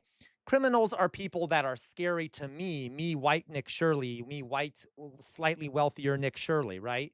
Those are criminals. If I'm scared of them if they're like, but if they benefit my power or like I support them ideologically, they're not criminals anymore, right? They're just patriots or whatever the fuck. Right. In real life, Catty J, okay? Le Quabois. Most people at Rikers Island are awaiting trial. It's a county detention center. The only people serving sentences there would be convicted of misdemeanors. That is insane. Why are we holding people on Rikers Island that are convicted of misdemeanors? That is absolutely fucking insane. Okay, I mean, I'm not surprised, but we need to get rid of this fucking prison system. It's insane. It's okay. And also be an American patriot at the same time. I don't think so. That's dumb. I don't think so. Bad What do you think about the rise of ideas like communism and socialism here inside of America? Are you serious? Do you think that that's a serious concern? Yeah, I do actually. I know. For instance, there's like a big group called DSA, Democrat Socialists of America. Right. And right now they just published a thing saying they want to get rid of President, Senate, and Supreme Court. It sounds so radical, like abolish the Senate, abolish the Supreme Court, like et cetera, but it's not. Like those are the things that need. Literally, it's not that radical. And like, I don't understand the argument against abolishing the Senate or abolishing the Electoral College. Literally, the best argument they have is, but that's American. That's like, guys, it's a completely emotional argument. It is aesthetics. It is almost a faith-based argument that they make. They're like, well, no, but we have faith in the Senate. Well, no, but we have faith in the Electoral College. Like, there's not really a rational argument to be made about keeping those things unless you want to say, well, I don't want there to be a democracy. I don't want our votes to actually matter. I don't want there to be actual democracy. And so, since they don't say that, they're not going to go and say, they're not going to say that. They're going to just be like, but that's American. Okay. Well, that's literally, it's okay. To happen in order to have a political system that actually like works for working people. So whenever people are like, oh my God, they want to get rid of the president, I was like, well, I don't know what we would call it in the future. We could call it the head honcho of whatever. Yeah, I haven't heard that. That sounds like an extreme position. I don't think kind of socialism in America is represented generally by that point of view. So. Yeah. The mayor of New York is a member of DSA. What do you think about the rise of communism here inside of America? The ideas of communism. I wish it was rising. I don't think I would agree with the premise of the question. How would you rephrase it? Or let me just answer that I don't think communism is rising in America. What do you think about some of the ideas that are becoming very popular here inside the United States? I'm a professor here at NYU, and I can tell you those are not communist ideas, right? Those ideas can belong to a social justice agenda or a left liberal agenda, but I wouldn't describe those as communist. Yeah, no, that's true. That is not communism, by the way. Like, literally, unless, guys, it's not really, it's kind of social democracy. It's not really socialism unless you're talking about changing the structure of, like, the economic system. So, like, it's the left, fundamentally, being on the left means you're anti-capitalism. As long as we still have that relationship between owners and employees, you still have capitalism. So these are reforms. Yeah, it doesn't even touch the productive sphere. So, like, yeah, so, like, this isn't really even, so she's right that this is like left liberalism. It is much close. It is good. I'd much rather have those kind of reforms than no reforms. But she is right. She's like, it's more like left liberalism. Now, I will say, the DSA does say they want more co-ops, and they are trying to they want to pass things in order to have more co-ops created, which is funny because that's what a lot of people don't talk about. They don't actually talk about the part of DSA's platform that is socialist, which is the part that promotes co-ops, which is weird to me, but okay. So I think in order for your question to work, the assumption that communism equals those things needs to be rectified. You got these professors and these teachers and stuff like that. They're also agreeing with this kind of stuff and stuff like that. We just talked to a professor at NYU, and she said those are more like left-leaning ideas. She didn't refer to them as socialist or communist-like ideas. Oh, of course, yeah. To me, it's all the same. It's all the same. It's just different degrees of it. That's all. That's a good point, Weird Amorphous Blob. It's not as scary, right? It's not as scary to talk about co-ops, okay? What's the truth about the rise of communism here inside the United States? There's a few things. So one, a lot of our younger generation, they've been taught about Nazism and fascism. They have not been taught about communism. They have not seen the Little Black Book of Communism. Oh my God, I cannot. The Little Black Book of Communism again. Listen. Does anyone know what the Little Black Book of Communism is? It's Weird Amorphous Blob's favorite book. Okay. I'm joking, by the way. I love bowling Weird Amorphous Blob. Okay. I almost wrote down Weird Amorphous Blob. Little Black Book of Communism. Yeah, okay. Yeah, literally, the authors disavowed it. I was going to show you guys. It was a psyop, basically, okay? I'm trying to remember the exact details here. It literally tries to document all the death and political repression in communist states.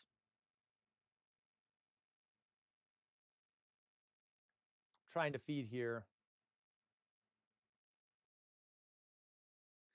So again, I actually had to read portions of it when I was in grad school because we were talking about propaganda inside of academia. And the professors who assigned it were not far left. And even they are like, this is a shit piece of academic work.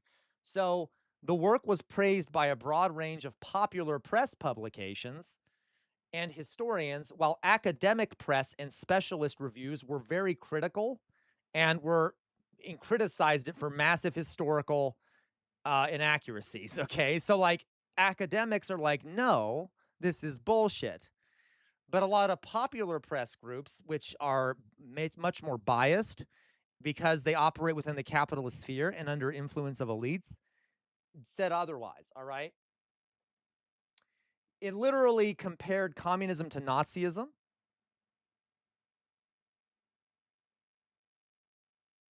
I'm going to try and find if I can find here, and it's still used in like propaganda and shit. Yeah, Tater Tot, I got you, but it's okay. It's actually it's good to have it, Tater Tot. It's an interesting book historically, etc. I'm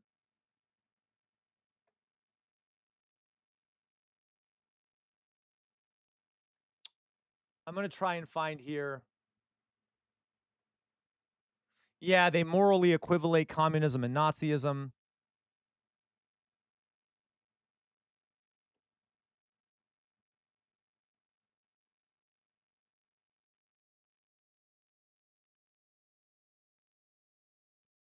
On a side note, I forgot about this. This is what I was looking for.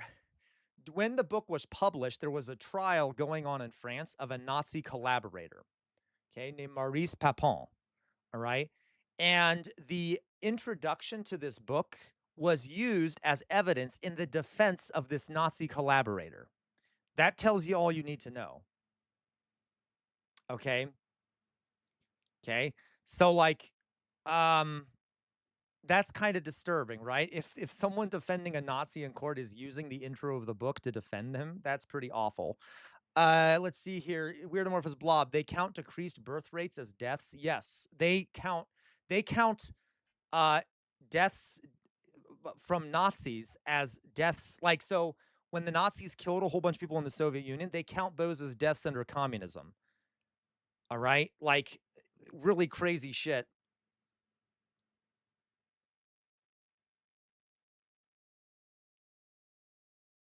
And they're three of the book's main contributors later distanced themselves from the book. So it's a big fucking mess. So anyway, we don't have to go too much into it, but it's very controversial and it is not a good academic work, and it's very problematic. Okay. Yeah, they did. They counted all the deaths in the Soviet Union, Dion, including ones that were done by Nazis. Okay. Yeah, there were deaths in the Soviet Union that we could put on the Soviet government. Absolutely. I'm not denying that. Same thing with China and things like that. But it is well considered to have massively inflated the number, included numbers that were not due to the government. They included decreased birth rates. Yeah, I'm sorry. They counted killed Nazis. I said that wrong.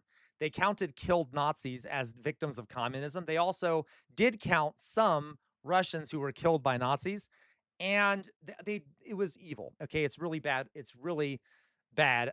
Exactly. Yeah, and so you guys, I've talked about this before. Okay, if you add up and listen, I'm not defending the mass deaths under communist regimes. You guys know me. Okay, I can get into disagreements with people about it. But if you want to talk about numbers, capitalism has killed far more people than communism ever did.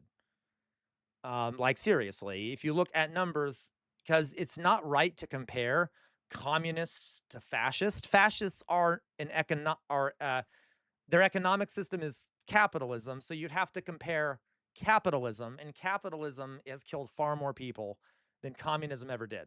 All right. Anyway, regardless, it doesn't matter. Let's go on. Okay. It's just I hate whenever I hear it. It makes me cringe. Okay. It makes me cringe. All right. I've not seen the piles of skulls. They have no idea. People like myself are actually from Russia. We know what the reality of communism is. To them, it's this la-di-da sort of fantasy life. After all, Karl Marx himself. First, I'm sorry, I have another thing here. I don't know if he means the Soviet Union or Russia, okay? If he knows people from Russia, then he doesn't know what it's like in the Soviet Union. If he knows people from the Soviet Union that were in the Soviet, then maybe he does. But I know a lot of people who still think Russia is communist. And to be clear, guys, Russia is very far from communism right now. It is a hyper-capitalist mafia state, okay, run by oligarchs and a dictator. It is hyper-capitalist. It's very similar, weirdly enough. the Russian economy is pretty fucking similar to the Nazi economy in some ways, that you have these sort of monopolistic enterprises. Right, Marxist Leninist Vladimir Putin, hilarious. Which also makes me laugh because people will say that, Putin wants to recreate the Soviet Union and that, he's a commie. No, he's fucking not. Okay. He is an imperialist, mafia kleptocrat, okay, running a capitalist state that is extremely corrupt and stuff. Okay. Anyway, so regardless, some people still think Russia's communist. Was an unemployed loser who sat there writing about things that he was just making up, pontificating. There was no connection between him and reality, not at all.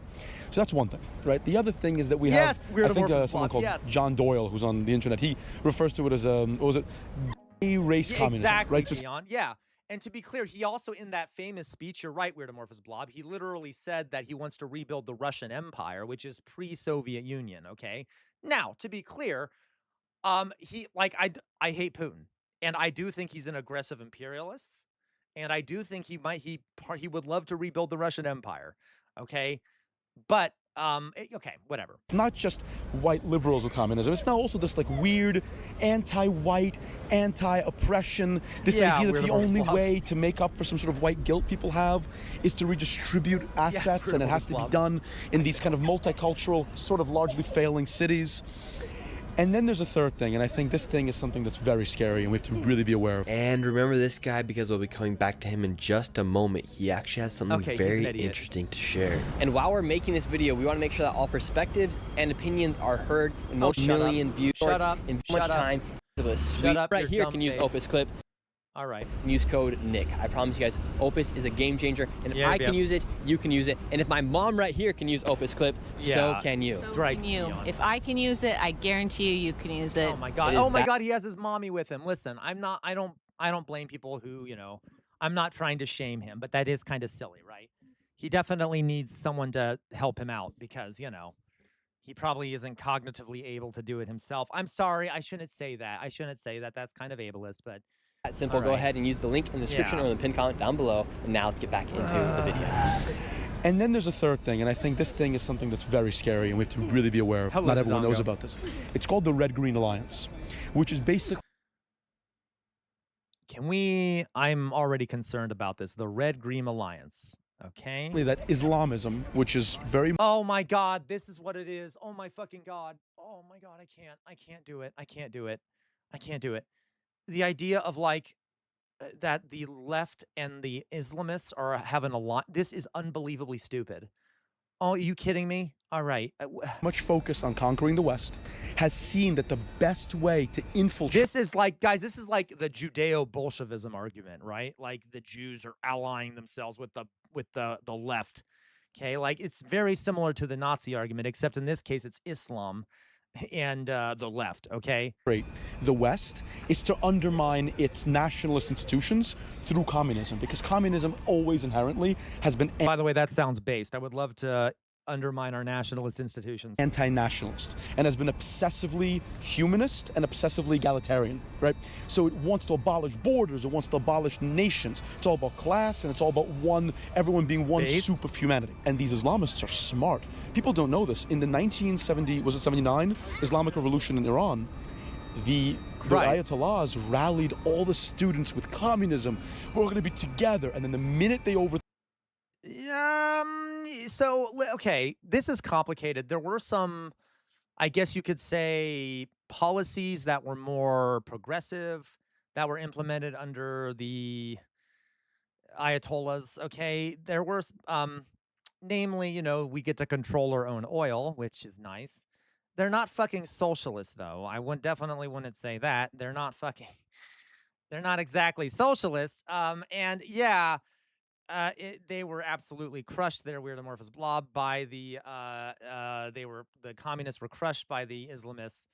But anyway, to them, guys, any kind of independence for a country must be socialism. Okay, so yeah, the Islamists protected the nationalized industries in Iran. I guess that's communism. Okay, it's so fucking stupid. Yeah, they're hilarious. All right. Through the Shah, all their heads were cut off. That was the end of that. And why do you think communism is kind of on the rise here inside the United States? Fear. Americans are scared. They're scared of losing what they have. They're afraid of minorities. They're afraid of women's rights or women. So I think it's all fear-based. I am married into a family who escaped communism, and we are far from that. I think people like to throw around the word communism because they want to scare people so that they won't vote for other things because of fear of communism. And right now, here in the biggest city of America, you have a mayor who is a member of the Democrat Socialists of America. That's right. What's the truth about this organization? The truth you're right.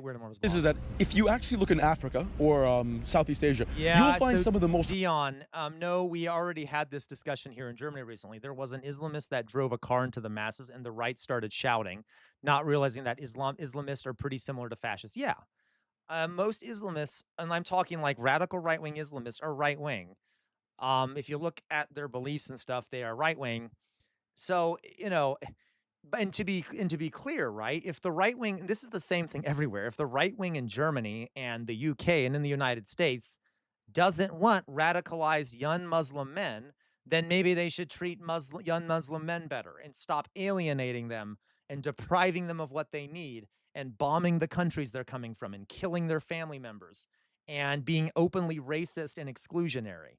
Because if there's one way to radicalize people, regardless of the fucking religion, it is to do that to them, okay? So they are literally, this is what drives me crazy. The right wing creates a self-fulfilling prophecy with their bigotry. They create this self-fulfilling prophecy whereby they take actions to demonize groups of people, which then causes more radicalization amongst those groups of people, because amongst some people in those groups. And then something bad happens because of it. And then that allows them to say, look, we're right, which then will cause more. It is a fucking annoying. It drives me crazy. And to be clear, I've mentioned this before, Osama bin Laden, right? Osama bin Laden, that was part of his idea. He actually wanted to cause more alienation amongst Muslims in Europe and the United States. So he wanted there to be Islamophobia generated by his actions. So my point is that it is funny because the right wing is actually helping out people like Osama bin Laden by what they do. All right. Horrifically totalitarian regimes have the word democratic in it.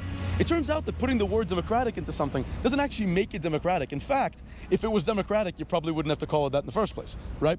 So, he is right. There are regimes that are not democratic that call themselves democratic. I'll be honest with you about that. Okay, yes, obviously, we can talk about North Korea, not democratic. Has the word democratic in it. So, but you have to show me how it's the case. Okay, so how are the democratic socialists not democratic? Their policies are in fact democratic if you look at them. As a matter of fact, they're far more democratic than both of the other political parties. Okay, they're far more democratic. They want to have a direct democracy. They want to have democratically owned businesses. Maybe not as much as I would like. Okay, like you can't even argue with that. All right. So the democratic socialists are just a form of communism trying to pretend that, we're just like Norway. Well, first of all, Norway is funny how they use Norway as an example. It's like 90% white. But second of all, Norway has a very high tax rate, despite having very high average income to begin with. What they are just communists with that racial sort of animus. There is really no collectivist movement that is A, not Marxist, and B, and they admit this, they say we're trained Marxist, and B, there is no socialist movement that is not, the idea of a democratic social. So, okay, God, there's just so much to break down here. One, it is not true. There are some non-Marxist, Marxist collectivist movements. There are cults, for example, that are collectivist but are not Marxist. You don't have to be a Marxist to be a collectivist. Marxism is one particular way of looking at these things. There were non-Marxist socialists, by the way. So, okay. Yeah, you'll note the political changes they fearmonger about the abolition of the Senate, presidency, and Supreme Court would be radical democratic moves that put power in the hands of the lower house. Exactly, okay? So, this is just, okay, he doesn't know what he's talking about. Socialist is comical because socialism is about the seizure or control of private property. You can't vote your way out of rights. You can't, it's not democratic because you use the force of government to seize people's assets or to regulate their assets into non-existence. That's Which is it? Is it seizing the means of production or regulating their assets? I guess you could do both. He is actually right, though. I do appreciate. He developed in struggle against the prevailing currents of socialism, right? So it is true that under socialism, under any leftism generally, okay, different kinds of leftism, whatever it may be, well, definitely socialism, Marxism, we want to the working class to control the means of production. We want to get rid of the distinction between owners and workers. So, but like, that's not what's really happening here, folks. That's not, no one is advocating for the mass seizure of the means of production in the DSA. They are advocating for a, in my opinion, almost too slow process, okay, of, promoting co-ops and kind of rarely using taxation and stuff to kind of weaken some of the worst aspects of capitalism, but they're not fully advocating for the seizure of the means of production. So what he's saying is not even true. But okay, whatever. We can keep fear-mongering, I guess. It's not democratic. That's autocratic. And some of these ideas right now that are being pushed, like government grocery stores or seizing the property of individuals, freezing the rent, abolishing prisons, defunding the police. What is that in reality? Well, in reality, there's this very strange sort of Olinsky, they call it ideal, where you basically you actively destabilize society in order to get people in their desperation and misery to turn to the same government that destabilized it for more help. The goal is to get people as dependent on this as possible. If you look at the most racist right-wing movements, the one thing they do is they kick people who they don't agree with out. Socialists don't want to kick anybody out. They want to force rich people that don't agree to stay because they need their money to maintain the system. What? I'm sorry. This makes no sense. I don't know what the fuck he's talking about. What do you mean? So we could make that argument in any other fucking way too. Yeah, literally read a book. We can make that in any other way. So why are we not? So aren't the rich currently forcing us to stay under capitalism? Like what kind of, I'm sorry, I have to hear that again. I got to hear that again. In reality, there's this very strange sort of Olinsky, they call it ideal, where you basically you actively destabilize society in order to get people in their desperation and misery to turn to the same government that destabilized it for more help. The goal. No, that's not. No. Okay. What's funny is that he's actually partially describing what neoliberalism does. You cause crises and you weaken the power of of institutions so that people are more dependent on the capitalist class. So that's very funny. He's like very much projecting at this point. Okay, very much projecting. There is some degree. So, okay. And by the way, it's not like they're purposely destroying the society. The people purposely destroying it and looting it are the capitalists and the right wing. So yeah, exactly. You're right, Doug. He's describing how Trump got into office. If you defund all the social programs and make people suffer a bunch, it'll be easier to trick them to follow a charismatic leader who claims to be anti-establishment. Now, this can, by the way, because they don't think dialectically, this can also make it easier to convince people to go towards the left as well. So that's kind of funny. They've also kind of shot themselves in the foot in that way. But he's not, this is, whatever. He just doesn't know what he's talking about, and it's really funny. The goal is to get people as dependent on this as possible. If you look at the most racist right-wing movements, the one thing they do is they kick people who they don't agree with out. Socialists don't want to kick anybody out. They want to force. Oh my God, I wish that were true. Kind of. I mean, not really. But folks, we're all most of us are lefties in here. That's okay. Real life cat TJ, a dialectic is like, in the simplest terms, it's a back and forth, okay? I should stop using this Marxist language because I know it can confuse people. But everyone should go watch our Marxism theory. Go to the Marxism theory club meetings. Okay. What was I going to say here? So what did he just say? He just said, stabilize it for more help. The goal is to get people as dependent on this as possible. If you look at the most racist right-wing movements, the one thing they do is they kick people who they don't agree with out. Socialists don't want to kick anybody out. They want to force. So, okay, again, as a lefty, folks, I can guarantee you, there's a lot of infighting on the left. Come on, let's be honest. I really don't think a lot of lefties do kick people out, right? We're kind of exclusionary. Part of the goals of of this community is to be an inclusionary group where all lefties of all kinds can come together with some shared ideas. Okay, I don't know if it'll work, but that's what I'm aiming for. So, like, it is funny. Yeah, and this guy's like, coalition building is bad. Okay, thank you so much, Dolly Boy, for the 5 gifted tier 1 subs. I deeply appreciate it. Deeply appreciate it, really. Some of the only, I mean, I think these might be some of the only ones I've gotten today. I think maybe, oh no, I got some earlier, I think, too. But thank you so much, Dolly Boy. Okay. But this is so funny. Okay. Rich people that don't agree to stay because they need their money to maintain the system. But all these things, I mean, think about the madness of this.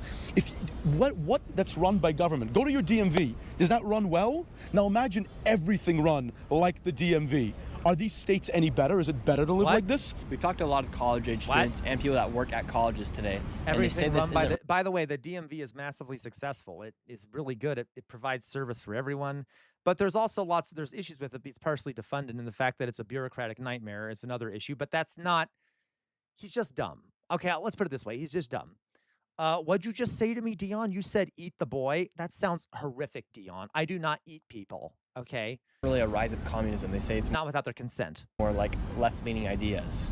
Of course it's communism. You can try to name it. Yeah, Jay Williams. There's a lot of there's a lot of infighting on the right, and they don't kick out the racist and shit. You're right. Okay. Yeah, and if the government doesn't run correctly, it's because it's underfunded anyway. Anything you want. The distinctions are pathetically non-existent. You argue, well, no, we're not like a communist. We just want to vote you into having no property and like the government controlling everything, but it's not communist. Who is you? I love this notion that communism is when you you want to take away people's property. They want to take away private property.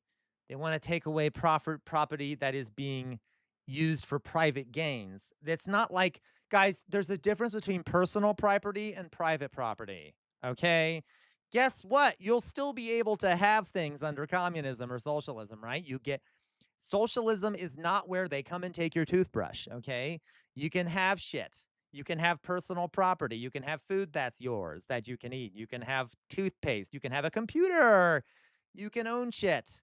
Okay, I know, elevator lady. A lot of people don't know the difference between private property and personal property. No one's going to come take your personal property. Do we think that people in like the Soviet Union, no one owned anything? No one had their own personal property? No, you have your own personal property. Now, a lot of things are created centrally and distributed fairly.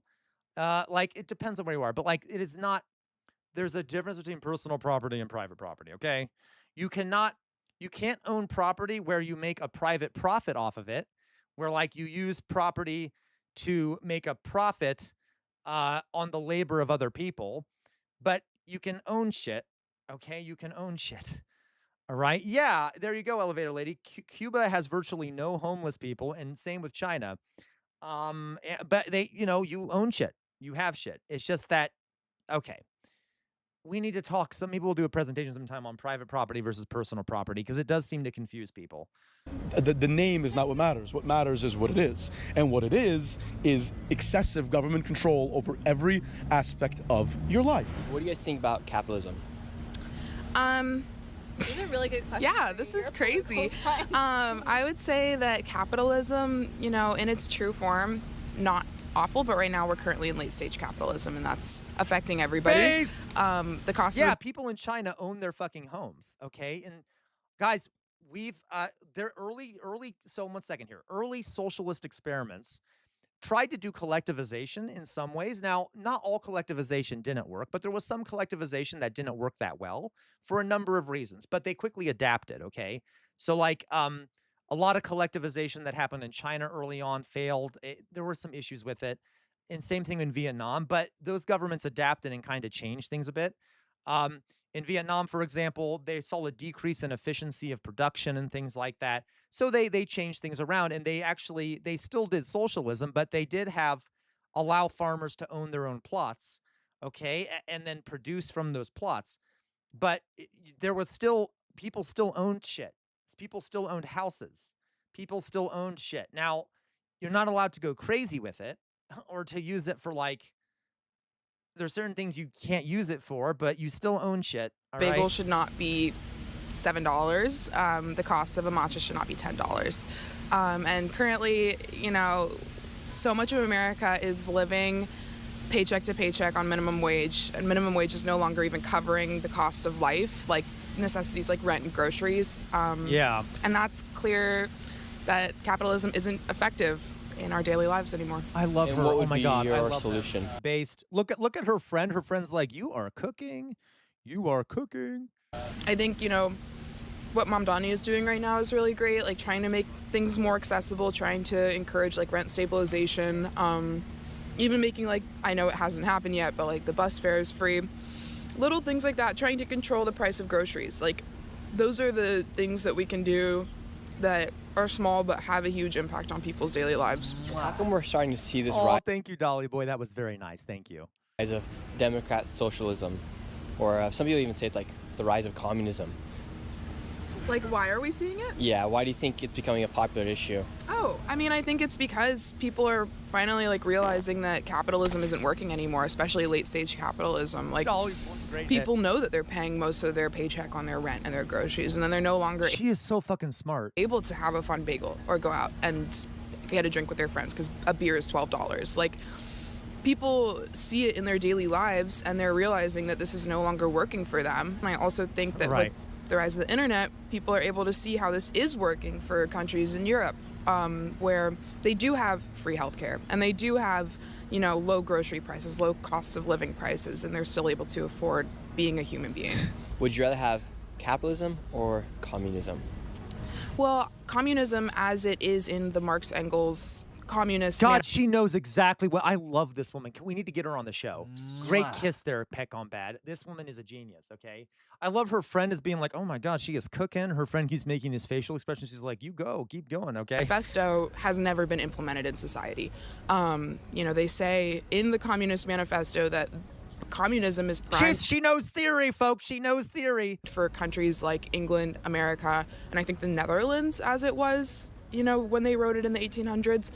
So when they implemented it in Russia and China, they bypassed the sort of systems of industrialization needed to make communism effective.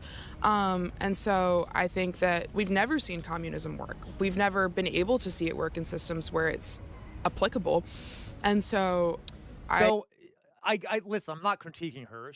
She's I would explain it a bit differently, but she's okay.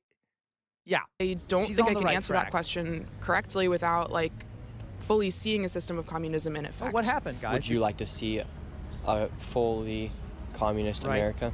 I think that there's so much in our system right now that would not allow for that, and I think that being like, There especially was like a quick exactly where North Love. She's not getting it 100% correct. She's better than most. which okay? would not work, but I would like to see late stage capitalism kind of taken back a little bit. Out of China, Soviet Union, Cuba, Venezuela, what's been your favorite form of communism? Well, again, like I said before, those aren't real forms. No, probably Cuba. Probably Cuba or Vietnam. I mean, he didn't mention those ones, but you know, if we have to choose here, okay. Of communism. Why do you think oftentimes people flee communist countries like Venezuela, like Cuba, to come into a capitalist country like America? Yeah, Because I know, right? Communist Venezuela. I'm not even gonna mess with that. It's not real communism. When you have those states in effect where Okay. it's not actual communism, it's more authoritarianism and totalitarianism, and these regimes emerge also by a byproduct of American interventionism. Yes, no, she's right about that. Listen, so there's like, this is like something endlessly debated, okay? I know where Blob. She's right that that doesn't mean these countries there is some degree of authoritarianism absolutely in Cuba. Okay? There's one-party states, there's crackdown on dissent, there's things like that. I'm not denying that. Of course, we need to take into account the amount of pressure put on Cuba from external actors, which she just mentioned, and which makes it really hard to have a successful state unless you have strong central control, if you're being embargoed, if there are CIA operating within your borders all the time. And there needs to be exactly where Norris Blob. communism is a goal. It is not like there is a process by which a lot of these countries are seeking to achieve communism over time. So they have a communist goal, but then there's a period of transition where you have to revamp all of society essentially and set new values and things like that in order for it to ending up in communism. Exactly. And if you're guys, every revolution often ends up in some level of authoritarianism, okay? And I'm not defending that. I'm just saying, yeah, if you're doing a revolution, you need some kind of force that can enforce revolutionary change. Now, I'm not excusing some acts of of crackdowns and things like that, but this is more complicated than people think it is, right? It just is. It is not because of our societies that we have. A lot of capitalist societies are scared to death of the idea of like an authoritarian leader because by definition, they could take away the property of the capitalists if you had complete control over everything. I am not saying I want a system like that. I'm just saying, to have a revolution, you need some kind of centralized authority that can do that. It doesn't have to be one person. I'd prefer to do it like with sort of a democrat, if it's possible, have like a democratic group that does it, sort of a top-down, strong democratic centralized group that does it. It might not work out that way.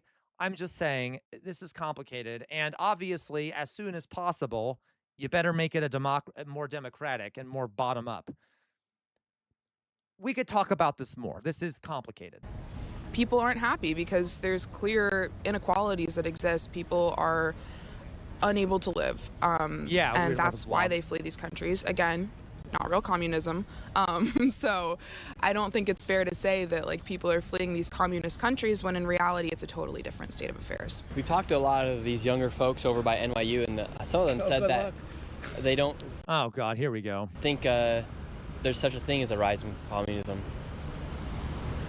Because they actually never lived it. They don't. Okay, guys, 1 second. I'm going to go get some food, and I'll be right back. Give me 1 second. I'm going to go grab my food, and then I'll be right back, okay? Give me 1 second.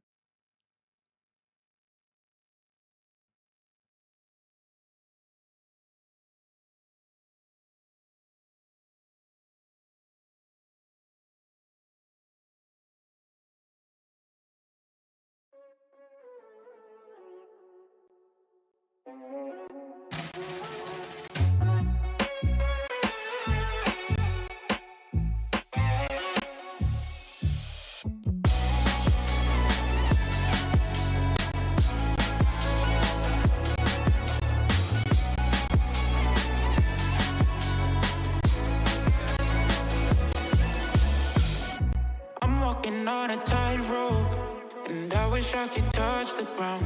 My future's covered in smoke, but my head is up in the clouds. And maybe this will all fade after one bad day, and I'll be okay.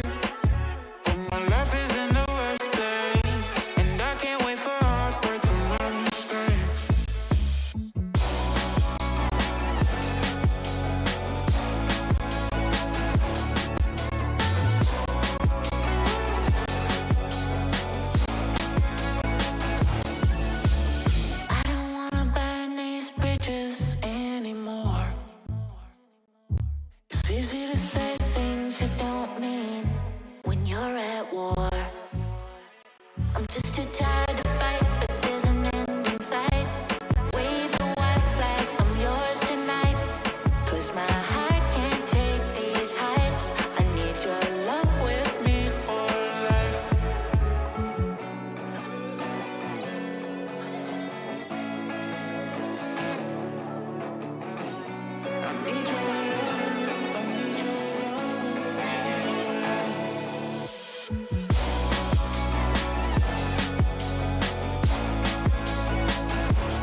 Yeah, some people like me are just destined to fuck up everything that we mess with. If I was made as a joke, I don't get it. Missed the call, but I guess I got the message. Usually I fall too hard, I'm addicted to pain. And if the world's on fire, I'll be swimming in flames, yeah. Cause I'm too impatient to wait for change. I know I'm far from perfect, oh yeah. But I know I can make it work, I know I can make it work. I'm crazy, everybody knows my name, but I don't even know my name. Going insane, putting heavy on my brain, but I don't even know my name. It's a story about an ID crisis. Used to think my only future was the night shift. Brain on ADHD, autopilot. And through it all somehow I kept smiling. I can never find the right words to say. Only a handful of family ever sees my face. But I'm only human, don't we all make mistakes? I'm drowning in my head again, and my thoughts don't want me to win. They show compassion made of plastic, and I don't wanna be another tragedy, but I'd rather be dead than a skeleton dreaming about the things that he couldn't be. Cause I'm too impatient to wait for dreams.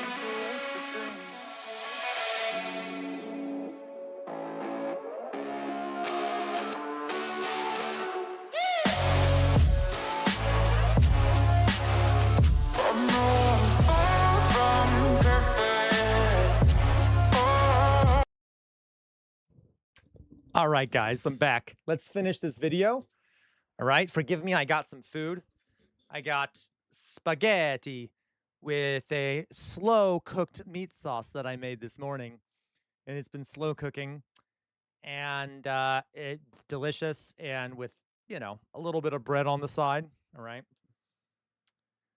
A little bit of bread.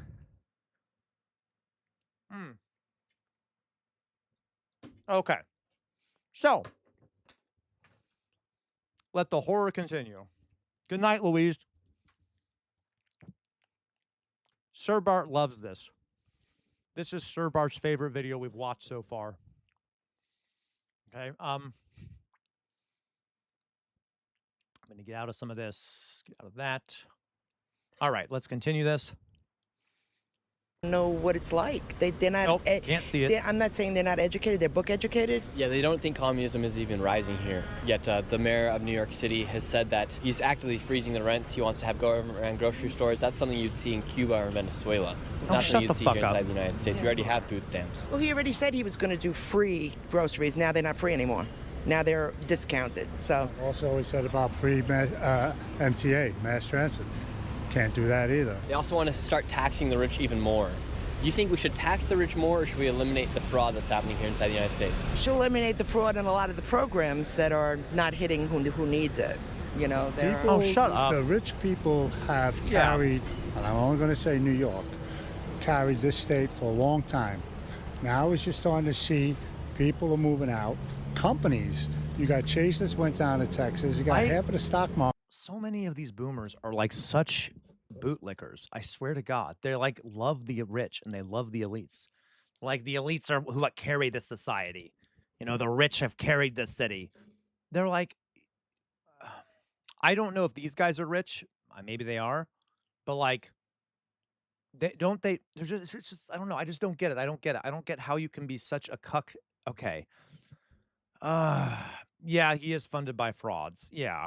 This went down to Texas, so it's just black and white right there. What do you think about the rise of communism here inside the United States? Well, it's actually a reality, and not a lot of people take it seriously, I will say. For example, my background, right? I was born in Peru, South America, so I actually know how it is to live, because I was born in the '85, so I saw how bad it is and how it affects people actually, right? I came over here when I was very young. I served in the military. So you don't I'm a veteran, and You don't know then. You were there when you were very young. You don't actually know what it's like in Peru. And I do wonder why his family left. Might it have been that there was some property being confiscated or something? I don't know. But there were definitely some issues with Peru. Yeah, the shining path was kind of fucked up, though, I will say. But I've met people from Peru who are very left wing, and who acknowledge, who have acknowledged that guys, there are a few socialist movements that I have very little positive to say about. One is the Shining Path, the other one is Pol Pot. Regardless, okay, but whatever. I don't know what I'm talking about. I'm just gonna See what's happening. People think that they have everything for granted. They don't really appreciate what it costs to fight for freedom. When you get out of here, like when I was deployed, right, you see what the real world is, you know?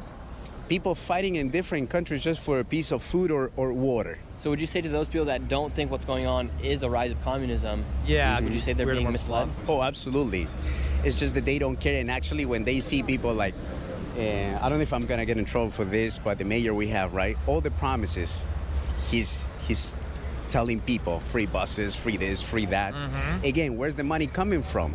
There's no money, you know? And instead of that, they're rich.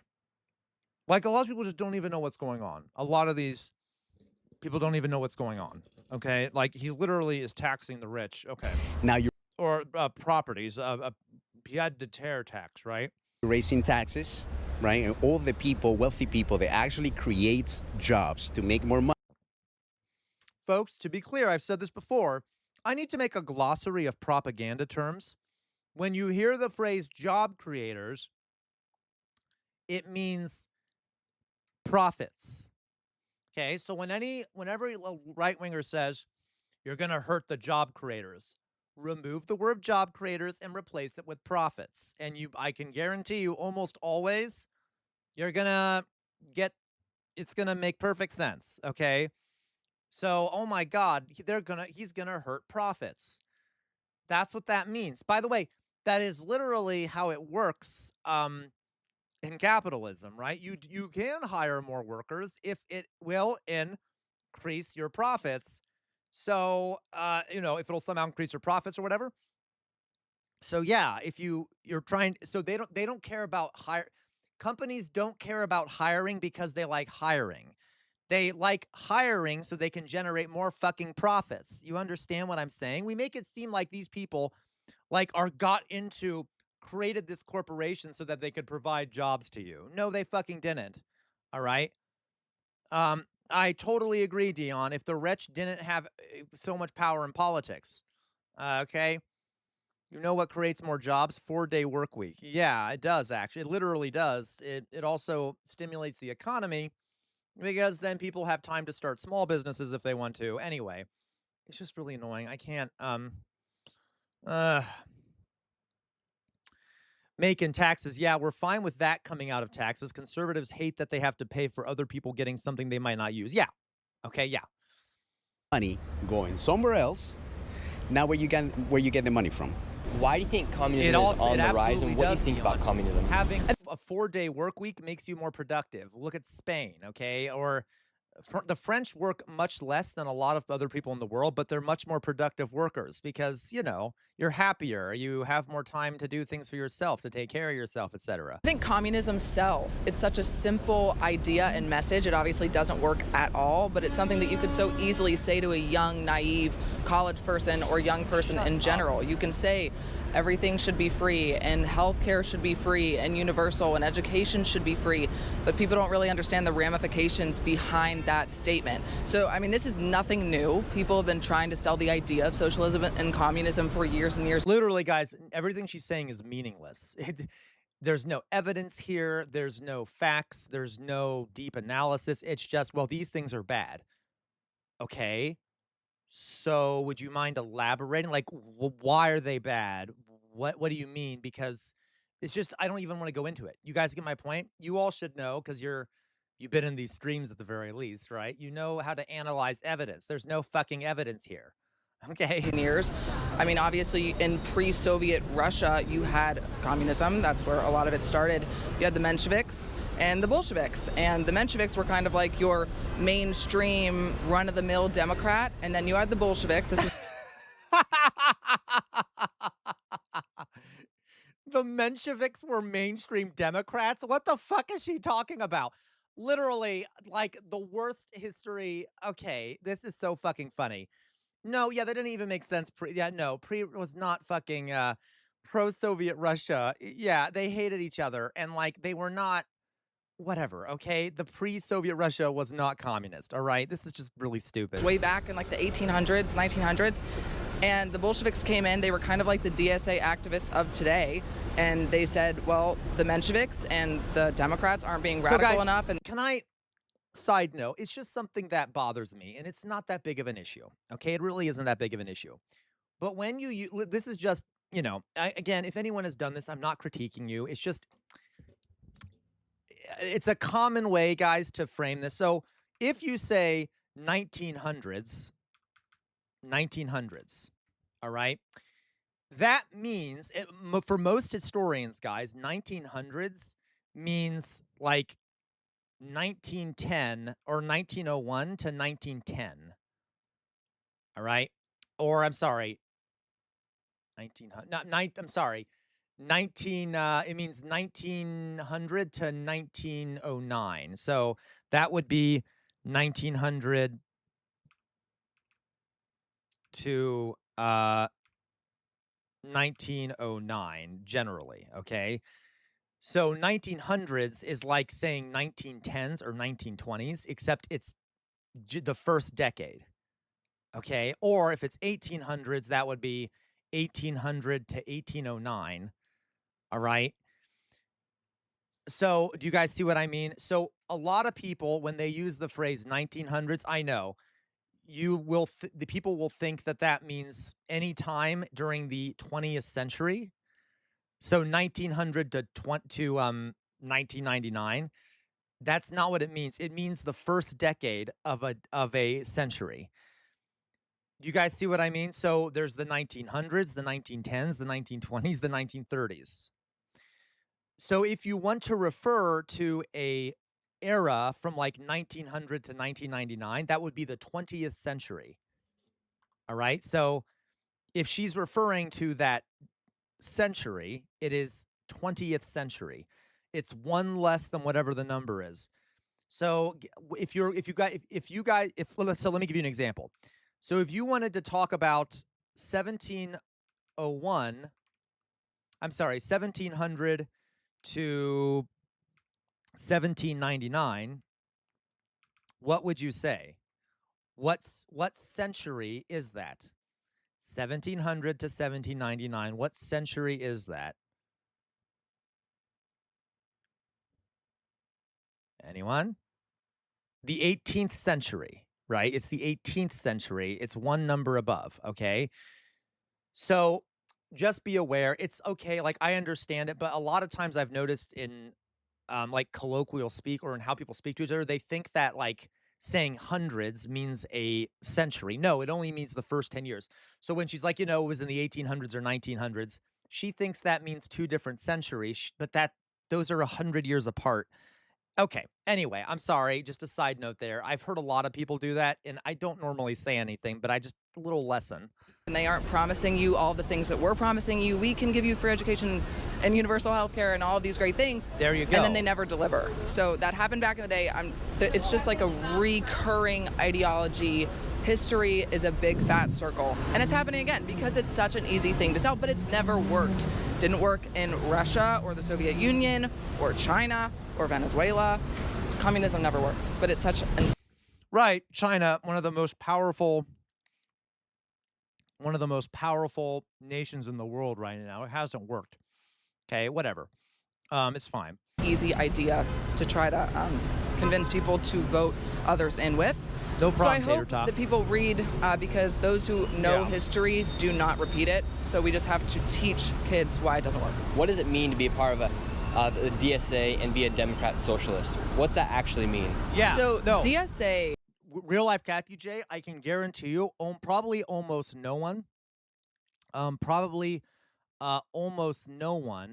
would it's very possible. It's very possible that you're right, Macon. I might be messing that up a little bit with like the year one. You might be right, Macon. Okay, let's put it that way. So, but real life cases, I can guarantee you, most people never even noticed. Okay, most people never even notice. Like most people, that is what they think it means. So everyone understood you. I'm just telling you how it actually is supposed to be. So let's look it up, Macon. So 19th century. I could be off by one. I always sometimes in my head I sometimes mess this up. Uh, I know it's bad because I was I'm supposed to be a historian, but sometimes I make a mix up. 19th century. When is 19th century? Uh, yeah, nope, you're right, Macon. So I switched them, guys.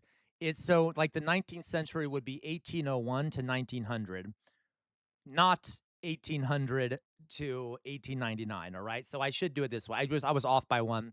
It would be 1701 to 1800. Okay, so that would be the 18th century. Does that make sense? Thank you, Macon, for the correction there. All right, so oops, that's what it was. I just switched them around. We got that? Okay. I know I got it wrong. I sometimes, I always, I know I did. No, I teach. I was off by 1 year. I sometimes reverse them in my head. Okay, so yes, 1701 to 1800 is the 18th century, and then 1901, for example, to 2000 is the 20th century. Okay, you guys get the idea. All right. Okay. Is the Democratic Socialists of America, and it's very, very scary. And the Democratic Socialists of America, they are using the Democratic wing of politics to Trojan horse all of their ideas through, but they're very different than mainstream Democrats. What these Democratic Socialists of America want to do is usher in communism and destroy America from within. And I'm not being dramatic when I say that, because there are many DSA members who are online all over X, you can look it up, saying we want to take down the American empire from within. We want to destroy Western civilization. That's based. I mean, I don't want to destroy Western civilization, but the idea of taking down the American empire from within, that sounds really fucking based. By the way, that'd also be good for Americans. To be clear, that would be good for Americans too. So, let it happen. It's not like the average American is like benefiting particular much from a massive empire. In some ways, it decreases costs, I guess, and it raises them in other ways. It's not that great. And then we get to die for what the elites are doing. They're vastly different from the left. They want to destroy all of the institutions that we hold near and dear here in America. They basically want to root out everything that our founders worked so hard to build and start again. Listen, I just don't care about the founders that much. I got to tell you, I don't care that much about what a lot of slave owners thought the world should be in the 18th century, right? 18th century. Yeah, no, you're right, LaQuabois. The phrase Western civilization has a racial undertone to it. So I'm okay with destroying the notion of Western civilization, not like destroying the things that are in Western, that are lumped into Western civilization, but I see what you mean, LaQuaw. Okay.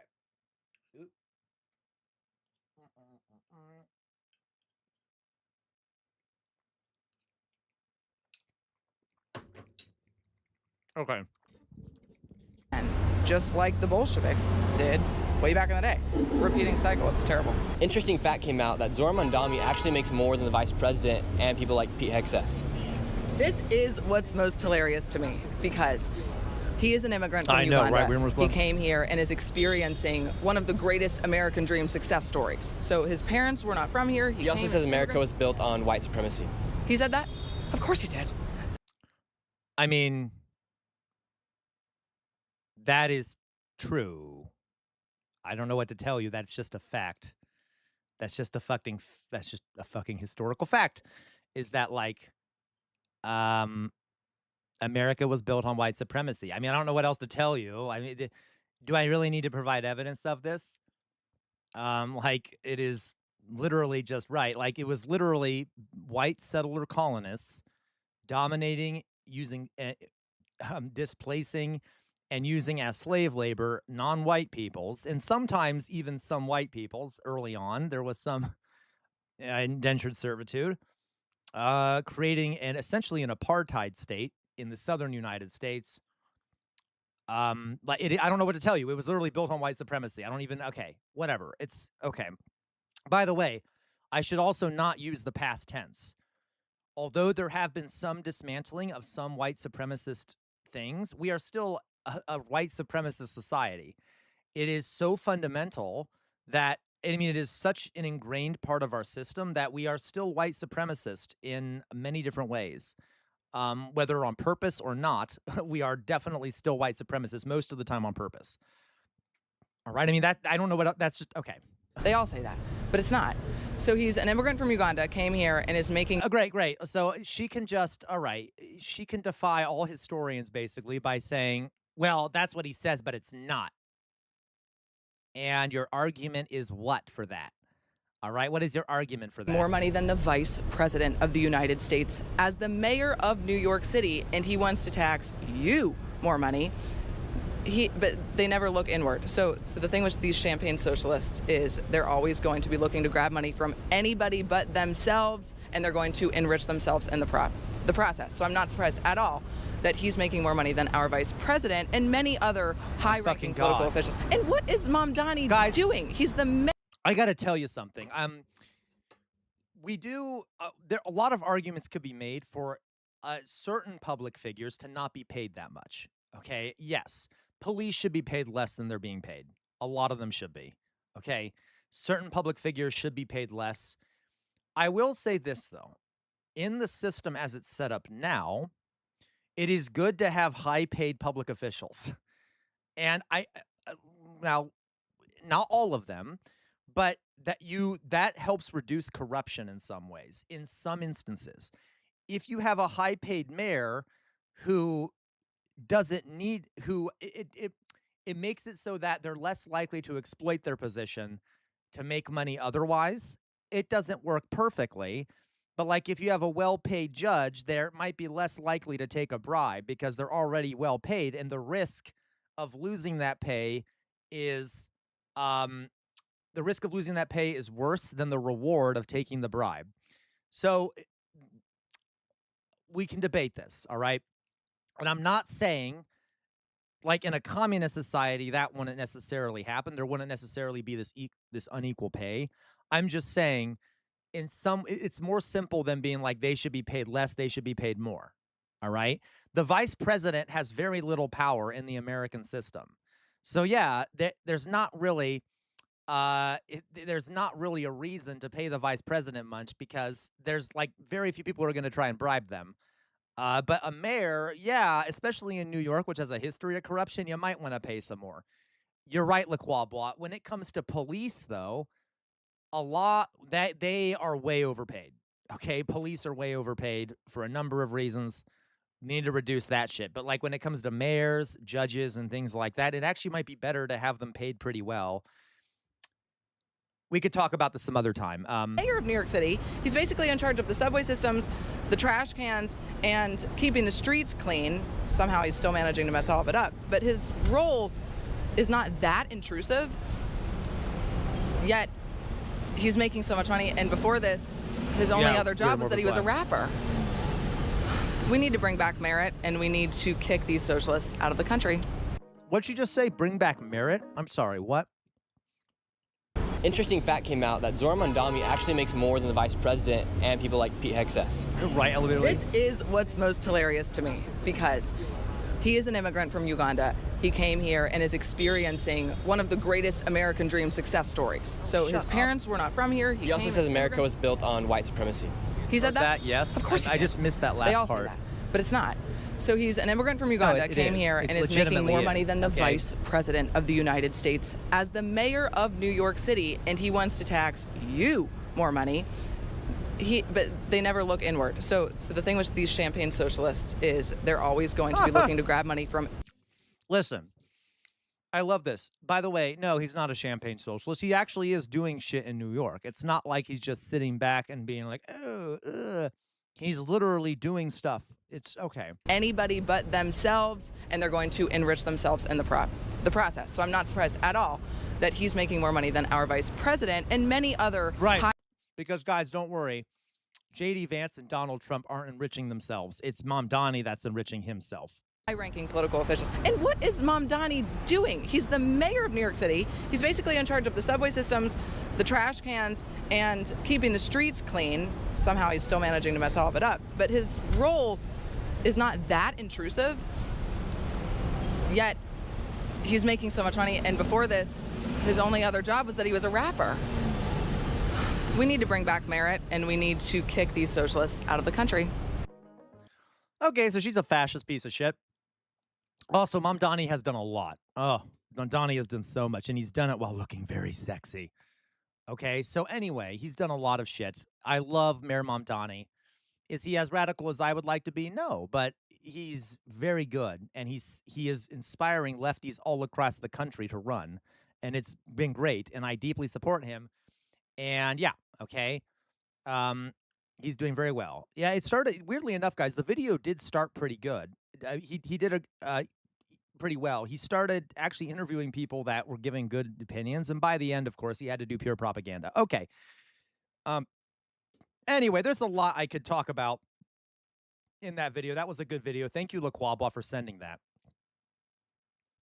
Okay. Thank you, Laquabwa, for sending that. Let me see here.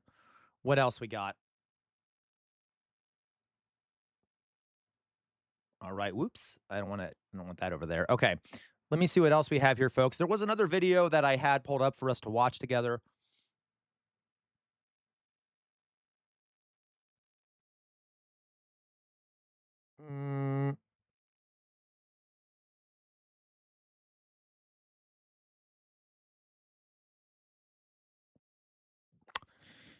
Let's see here. I'm going to look in the reactions channel here for a second because I did. People have been putting some really good stuff in there, and I haven't been watching much of the reactions recently. All right.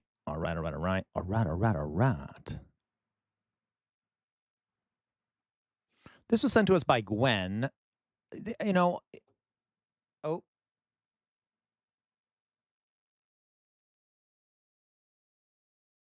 Fascinating. This is a weird confession. This is a member of the Israeli Knesset. I don't know what political party this guy is in. This is a member of the Israeli Knesset.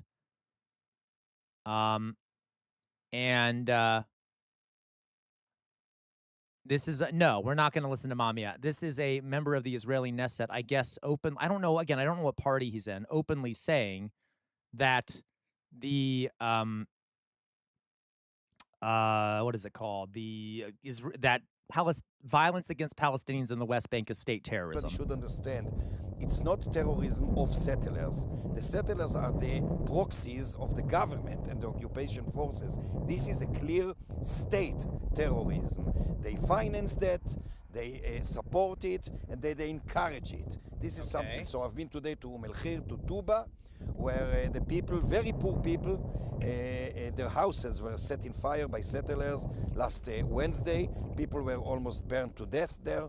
A pregnant woman, her arm was broken by a settler.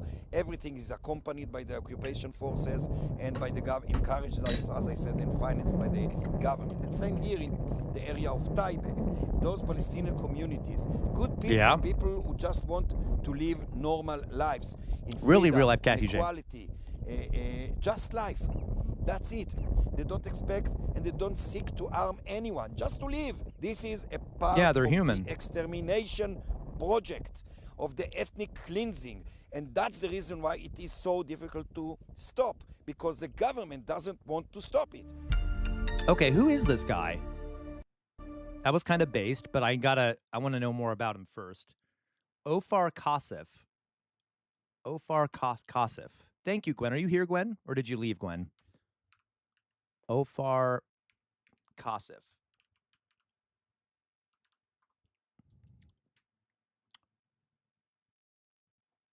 Let's take a look at who this is. Ofar Kasif. Israeli politician. Oh, he's a member of the Communist Party of Israel. Based. Okay, I guess. The Israeli far left, of course he's a communist. Okay, who else would say this shit, right? No wonder, okay? He is the Communist Party of Israel and the Israeli far left. He has represented the Hadash coalition in the Knesset. He was even born in Israel, it looks like, which is fascinating.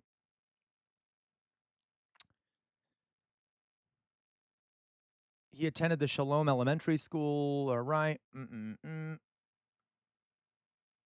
Oh my God, this is a cool guy. He was imprisoned 4 times as a conscientious objector during the first Intifada. Good for him. This shows you guys that there are Israelis that resist, very few, mind you, but you can resist too if you're an Israeli. Like, he wasn't killed for doing this. He chose not to serve, and he refused. He quoted, "I refuse to participate in the oppression and occupation of Palestinians." Based. To be clear, guys, the Communist Party is very small in Israel, but it does exist. Okay. He has a PhD on political philosophy, and he did his doctoral dissertation on nationalism and democracy, a Marxist examination. That looks cool, actually. He examined the relationship between nationalism, democracy, and class relations from a Marxist theoretical perspective. He was at Columbia University.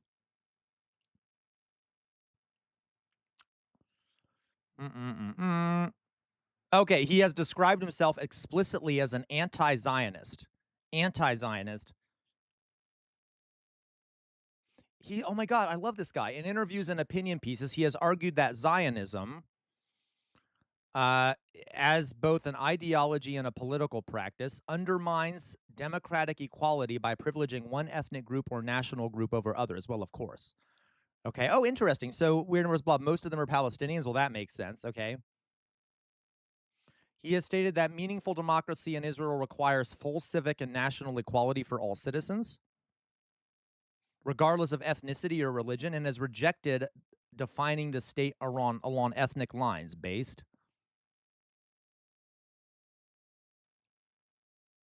He wants to nationalize. Very cool.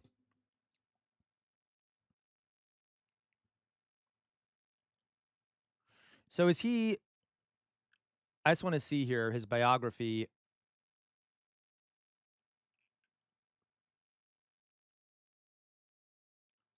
Eitan Shalom, friend of Nitzan Howard's.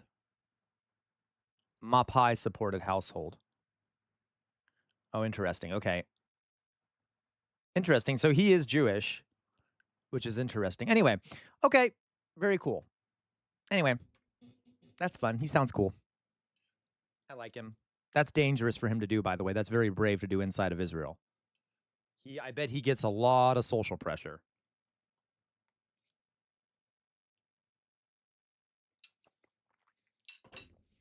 Okay. Let's see what else we have, folks.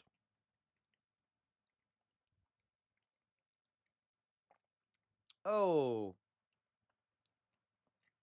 No. Oh, my God. Why, Jay Williams? Why? When does systemic racism stop? Okay. Sweet Jesus. Why am I torturing you? What do you mean, elevator lady? You're having a grand old time. Okay? How dare you?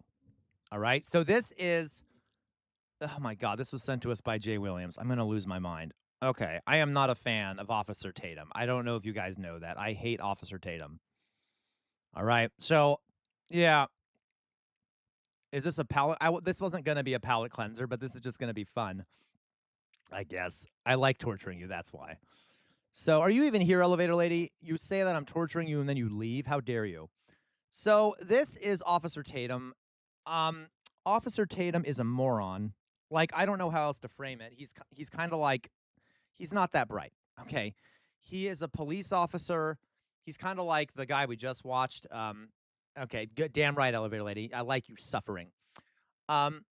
He is very pro-police, very right-wing.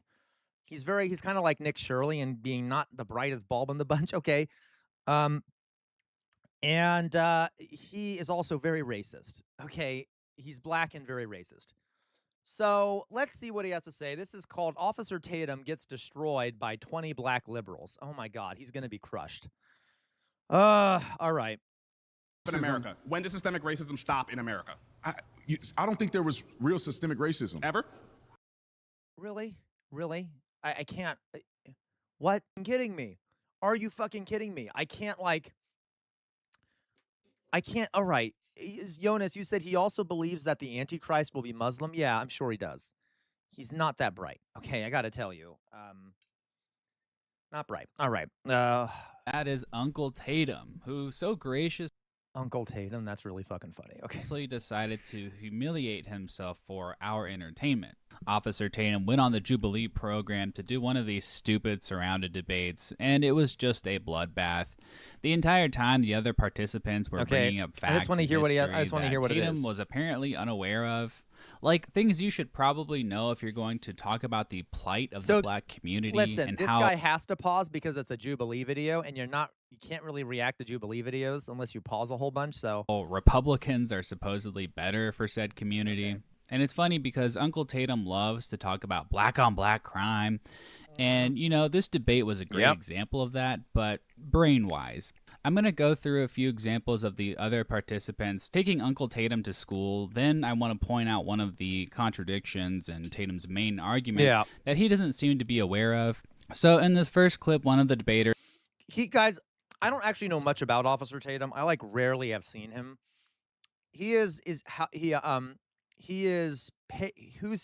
he paid by? Is he paid by Turning Point or something? Who pays him? Because I honestly don't think he is this dumb. I really don't. You can kind of see it in his face sometimes when he says things, like he pauses because he feels uncomfortable almost saying it. I could be wrong, but that's what I've got the impression I got. But he's probably making a lot of money doing this bit. I could be wrong. I'm still going to say he's dumb because if he's going to act dumb, I'm going to call him dumb. Oh, the Daily Wire pays him? Okay. That kind of makes sense. So I don't know. Maybe it could be wrong. But Jesus Christ, he is Turning Point, but he hasn't always been. I got you. Okay. All right. Has to educate Officer Tatum on the distinction between slavery as practiced around the world and chattel slavery in the United States, and how there was a racial justification for chattel slavery that Uncle Tatum apparently didn't know about. That's literally the foundation of the transatlantic slave trade and chattel slavery in the Americas. That's what made it unique. Compared to slavery in a lot of other places, it was based off fucking race, okay? It was explicitly made to make black people, I don't know how, okay, he can't be that dumb, right? I mean, seriously, though. It was. Race has never, slavery was never about race. Yes, it was. Yes, it was. Guys, kind of being clear, too, what the first guy said was actually slightly wrong, not completely. Race has been defined differently by different people throughout time. So, for example, the Romans and the Greeks had a notion of there are two races. There are the in-group, which are either the Greeks or the Romans, and then there's the out-group, which are non-Greeks and Romans, typically called barbarians, okay? So there was some racial slavery, kind of, in that they would sometimes mass enslave non-Romans or, non-Greeks based off their definition of race, I guess. You could frame it that way. But this was the first time the transatlantic slave trade was the first time where skin color and like skin color especially was used as the racial classification. If you were black, you were a slave, okay? So, which is a different classification of race. But it's a particularly insidious one because you can't change your skin color, right? Greek and Roman slaves, they generally looked like everyone else, and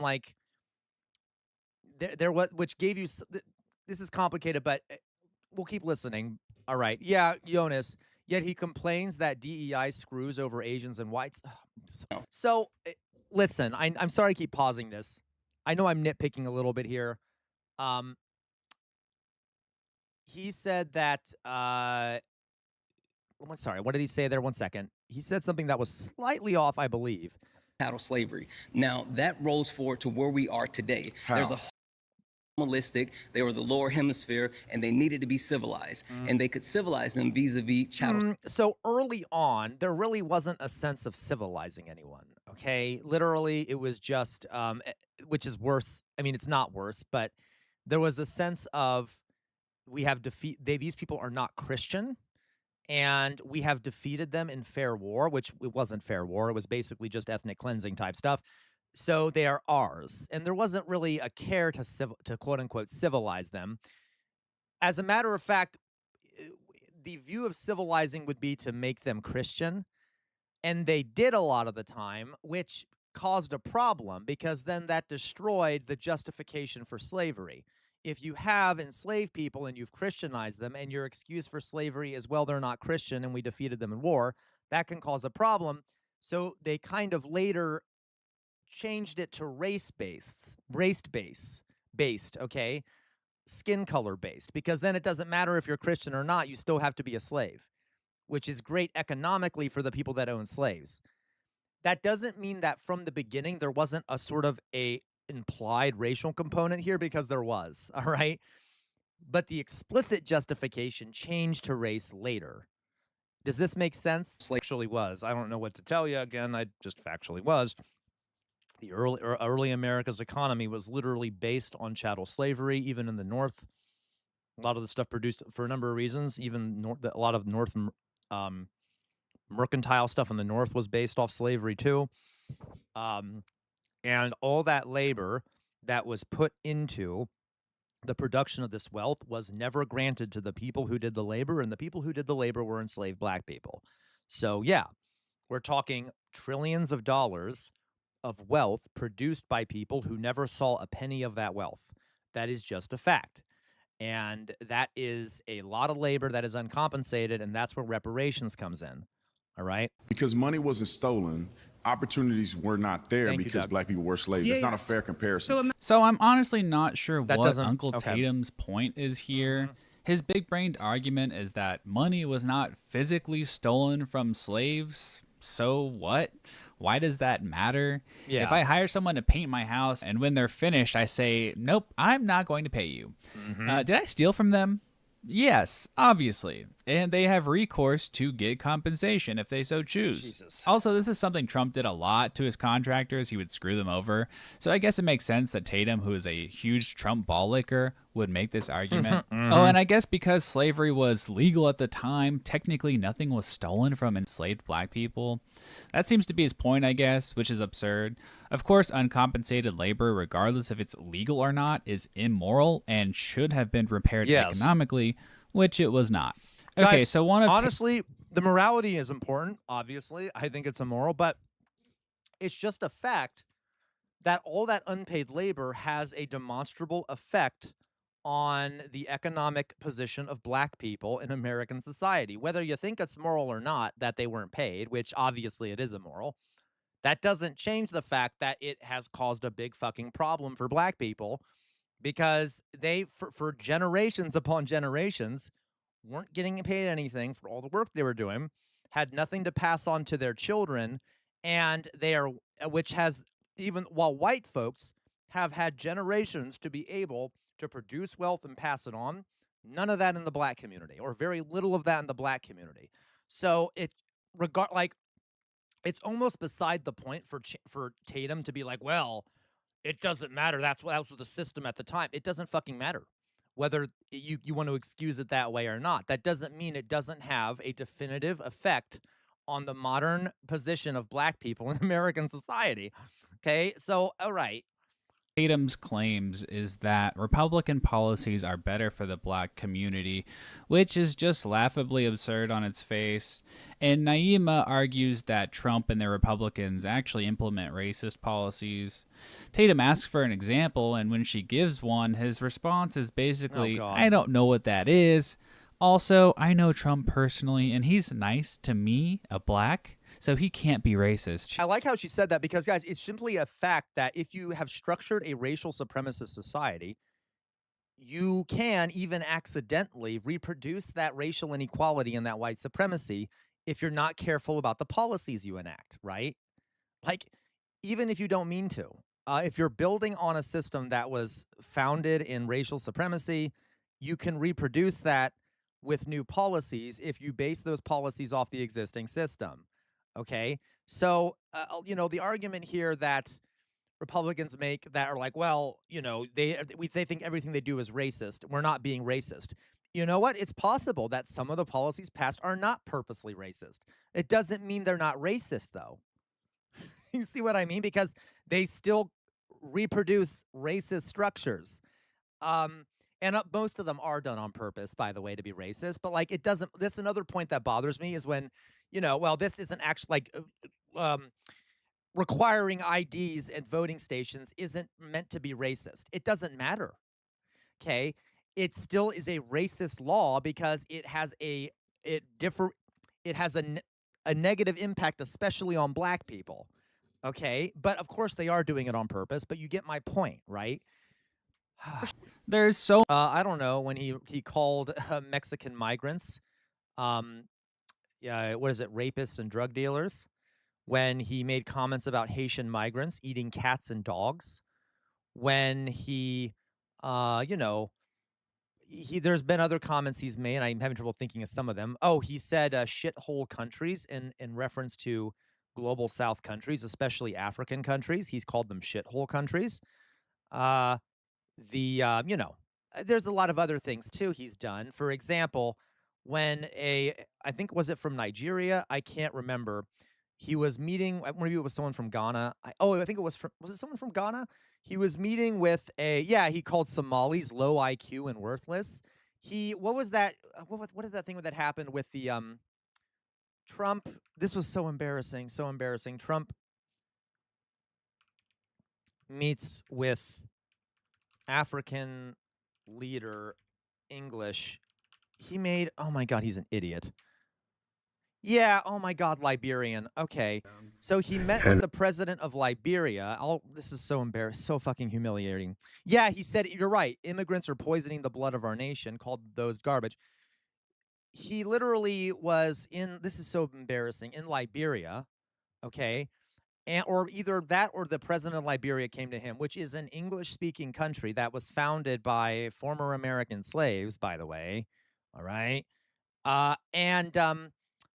Trump, the guy from the president of Liberia was speaking, and then Trump afterwards said, "Oh my God, you speak English so well. I can understand you perfectly." The country speaks English. It's an English-speaking country.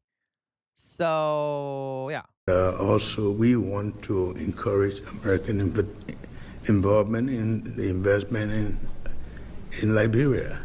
Yeah. We'd like to see that happen. We want to work with the United States in peace and security within the region because we are committed to that. And we just want to thank you so much for this opportunity. Well, thank you. And such good English, such beautiful. Where did you learn to speak so beautifully? Where were you educated? Where? Yes, sir. In Liberia. Yes, sir. Well, that's very interesting. Oh my God, that's humiliating. Okay. So he is racist. Okay. Obviously he's racist. I don't know what to tell you. He's very obviously racist. Okay. All right. So many examples of Tatum. Not to mention, he is actively trying to deport tons of migrants. Acting a fool, many people would describe it as. But I'm just going to talk about one more thing. No, I forgot about that. Oh God, Weird Morphous Blob. Things just get worse and worse and worse, don't they? He also talked about the Central Park 4, and even though it was proven that they were innocent, he still said that they were to blame. Hello, Very Nice TV. Welcome. Hey, Raid. Hey, Raiders. You get a boop. Boop, boop, boop, boop, boop. Yay. Hello, folks. Hello. Welcome to Casual Revolt. I hope you're all doing well out there. How's everyone doing? I'll put up my face here for a second, okay? We'll get back to Officer Tatum being not too bright here in a second. How's everyone doing out there? Okay. Hello, Very Nice TV. So glad you're here. Always glad to see you, okay? Welcome, guys. I'm Casual Revolt. Would someone do a shout out for would someone do a shout out for Very Nice TV in the chat? One of the mods, please. Um, I'm Casual Revolt. Hello, hello. I am a jester. Okay, I have a jester hat and everything. Jesters historically were the people in a king's court who were able to criticize a king without facing repercussions for it. So that's what we do a lot of here. Okay, I am a gay socialist jester. We make fun of people in power. We do education, politics, the news. All right. How was your stream, by the way? Very Nice TV. What'd you get up to? All right. We do a bunch of fun stuff here. I'm also a teacher. I was previously a teacher, and then I lost my job because I said what Israel was doing was a genocide in Gaza, and the school administration didn't like that too much, so I lost my job, and I started doing this full time. I'm basically a jester full time. Okay, we have a lot of dark humor in here. We mock people in power, and we mock the elites and things like that. Okay, it's very fun. It's very fun, and a lot of education every day. By the way, every day we basically do an educational segment where we learn about something, and then we do reactions in politics and the news and crap. Okay, yay! All right. Hello, everyone. Oh, thank you, Very Nice TV. Thank you for saying so. Okay, your stream was good. Thank you. No problem. Welcome, folks. Please come in here. Follow me if you'd like. I'd very much appreciate it. Okay. How's everyone doing? You all having a fun time? Okay. We'll continue here. We'll continue. We are currently watching this guy right here, which is Officer Tatum, who is, a right-wing guy. He's talking to what is it? This is from a Jubilee clip. This is a Jubilee clip talking to black liberals. He's a right-winger, and he's an idiot. Okay, so wait till you hear. I know. It's really bad, lawsuit. It's really fucking bad. So everyone ready? Let's watch this, okay? About this debate. One of By the way, guys, for those that are new to the stream, I am a historian. I have a degree in history. I have a degree in anthropology, and I was actually getting my PhD in history, so we talk a lot about history, okay? So you're going to hear me critique some of the things he has to say, etc. Keep black people down. The problem in the black community. I don't need this guy's commentary. As proof. We get it. Let's hear the next part. Most of the time. Yeah. Color of my skin. All right, let's go back here. Really good analogy that shows the flaw in the personal responsibility narrative. Here. Okay, we're not saying that because your skin is a certain color, you're behind white people. Because the system in the United States is a white supremacist system that was a slave-based colonial society that inherently has benefits white people at the expense of people who are not white. Shocking. It's almost like the whole country, it was built on a white supremacist notion. I mean, that's what happened. So yeah, this is like, I love this. It's kind of like, it reminds me of when both left-wing and right-wing people cite Martin Luther King and say, how he said, be defined by the content of your character and not the color of your skin. And they use that as an excuse to be like, how dare you talk about race? Okay. Martin Luther King said, we're not defined. I am not defined by being white, and I'm not defined by being black. Why do we talk about it so much? That wasn't his point. Okay. That wasn't his point. Unfortunately, yes, skin color matters in this country because we have a system that benefits people of certain skin colors over others. All right. So talking about that imbalance is not judging people for their skin color. It's judging a white supremacist system. Oh my fucking God. Okay, anyway, isn't that shocking? Who would have thought that a country founded on white supremacist racism and chattel slavery based off skin color might still be racist? Ooh, absolutely shocking discovery there. Tatum also repeatedly brings up in this debate that black people have worse life outcomes when they are born into single-parent households. Okay, listen, guys, listen. I know Philly cheese, right? Listen. Can we talk about how, that whole notion that, there's a lot of fatherless black households or whatever. We do know that America has more people in prison than any other country on the planet. I believe we have something like, 20% of the globe's prison population? And we love murdering black men and throwing them in prison. So do we think that probably isn't a moral failing on black people's part, and it's a failing of a white supremacist system that loves killing black men and throwing them into prison for minor offenses? And even if it's a minor offense or they've done a quote unquote crime, if you're living in poverty, you might do things that are desperate to survive, given that it's really hard to survive as a black person in this country when you've been deprived economically over centuries. So, you know, just a little side note there. And okay, it's whatever. It's fine. It's fine. Whatever. Okay. Whatever, right? We can just say whatever the fuck we want, and I guess it's true, right? I can be like Officer Tatum could just say whatever, and it suddenly becomes true, apparently. Yes, I'd like to know his sources as well. I'd like to know his sources. The notion of like there's something inherently wrong with black people obviously is completely bullshit. So we don't even, okay. And that is true for a variety of reasons. But by acknowledging that reality, Tatum is unwittingly recognizing a systemic issue, families are systems, that disproportionately impacts black people. Yeah. By the way, another note here when it comes to having children and being black women have higher rates of mortality. Black babies do, and black women do, because our healthcare system is white supremacist too. And if you are a black woman, you're more likely to die in childbirth than a white person. We actually have really high rates of infant and maternal mortality in this country, especially if you're a black woman.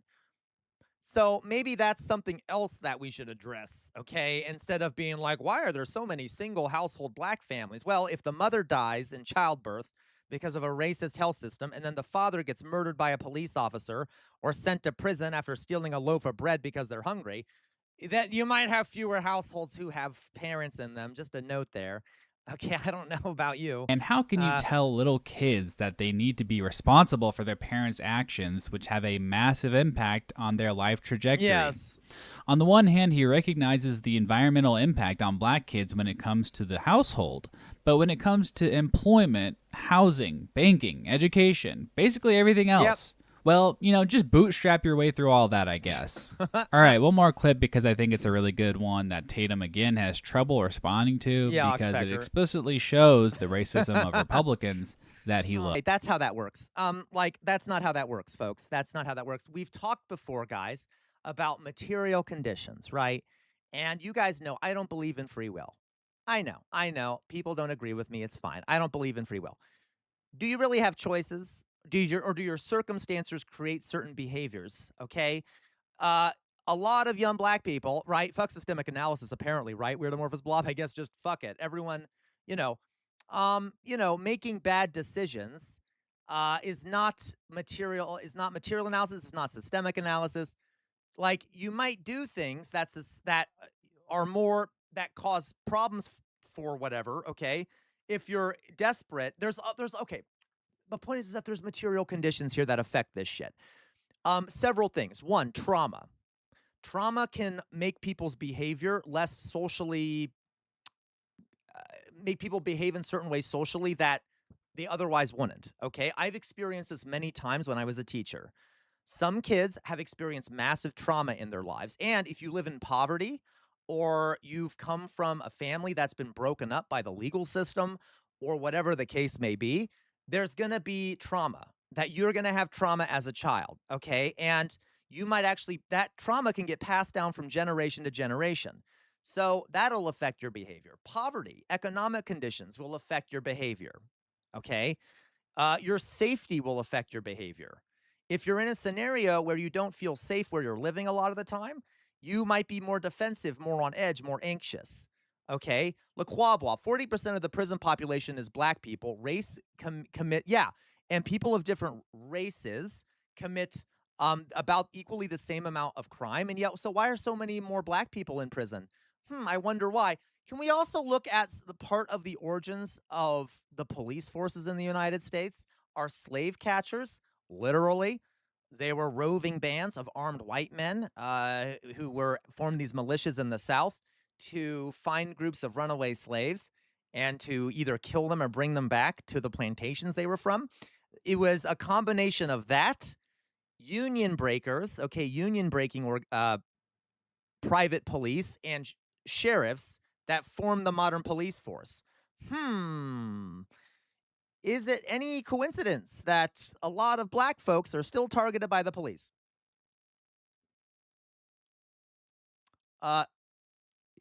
got you. Lots. Sorry, I'm sorry. You will find I always point out that 100% lawsuit. As a matter of fact, lawsuit, those slave catching patrols were also responsible for monitoring native reservations. So, yeah, we of course uh yeah, okay. So to be clear too, we did mass genocide, of course, to native peoples, right?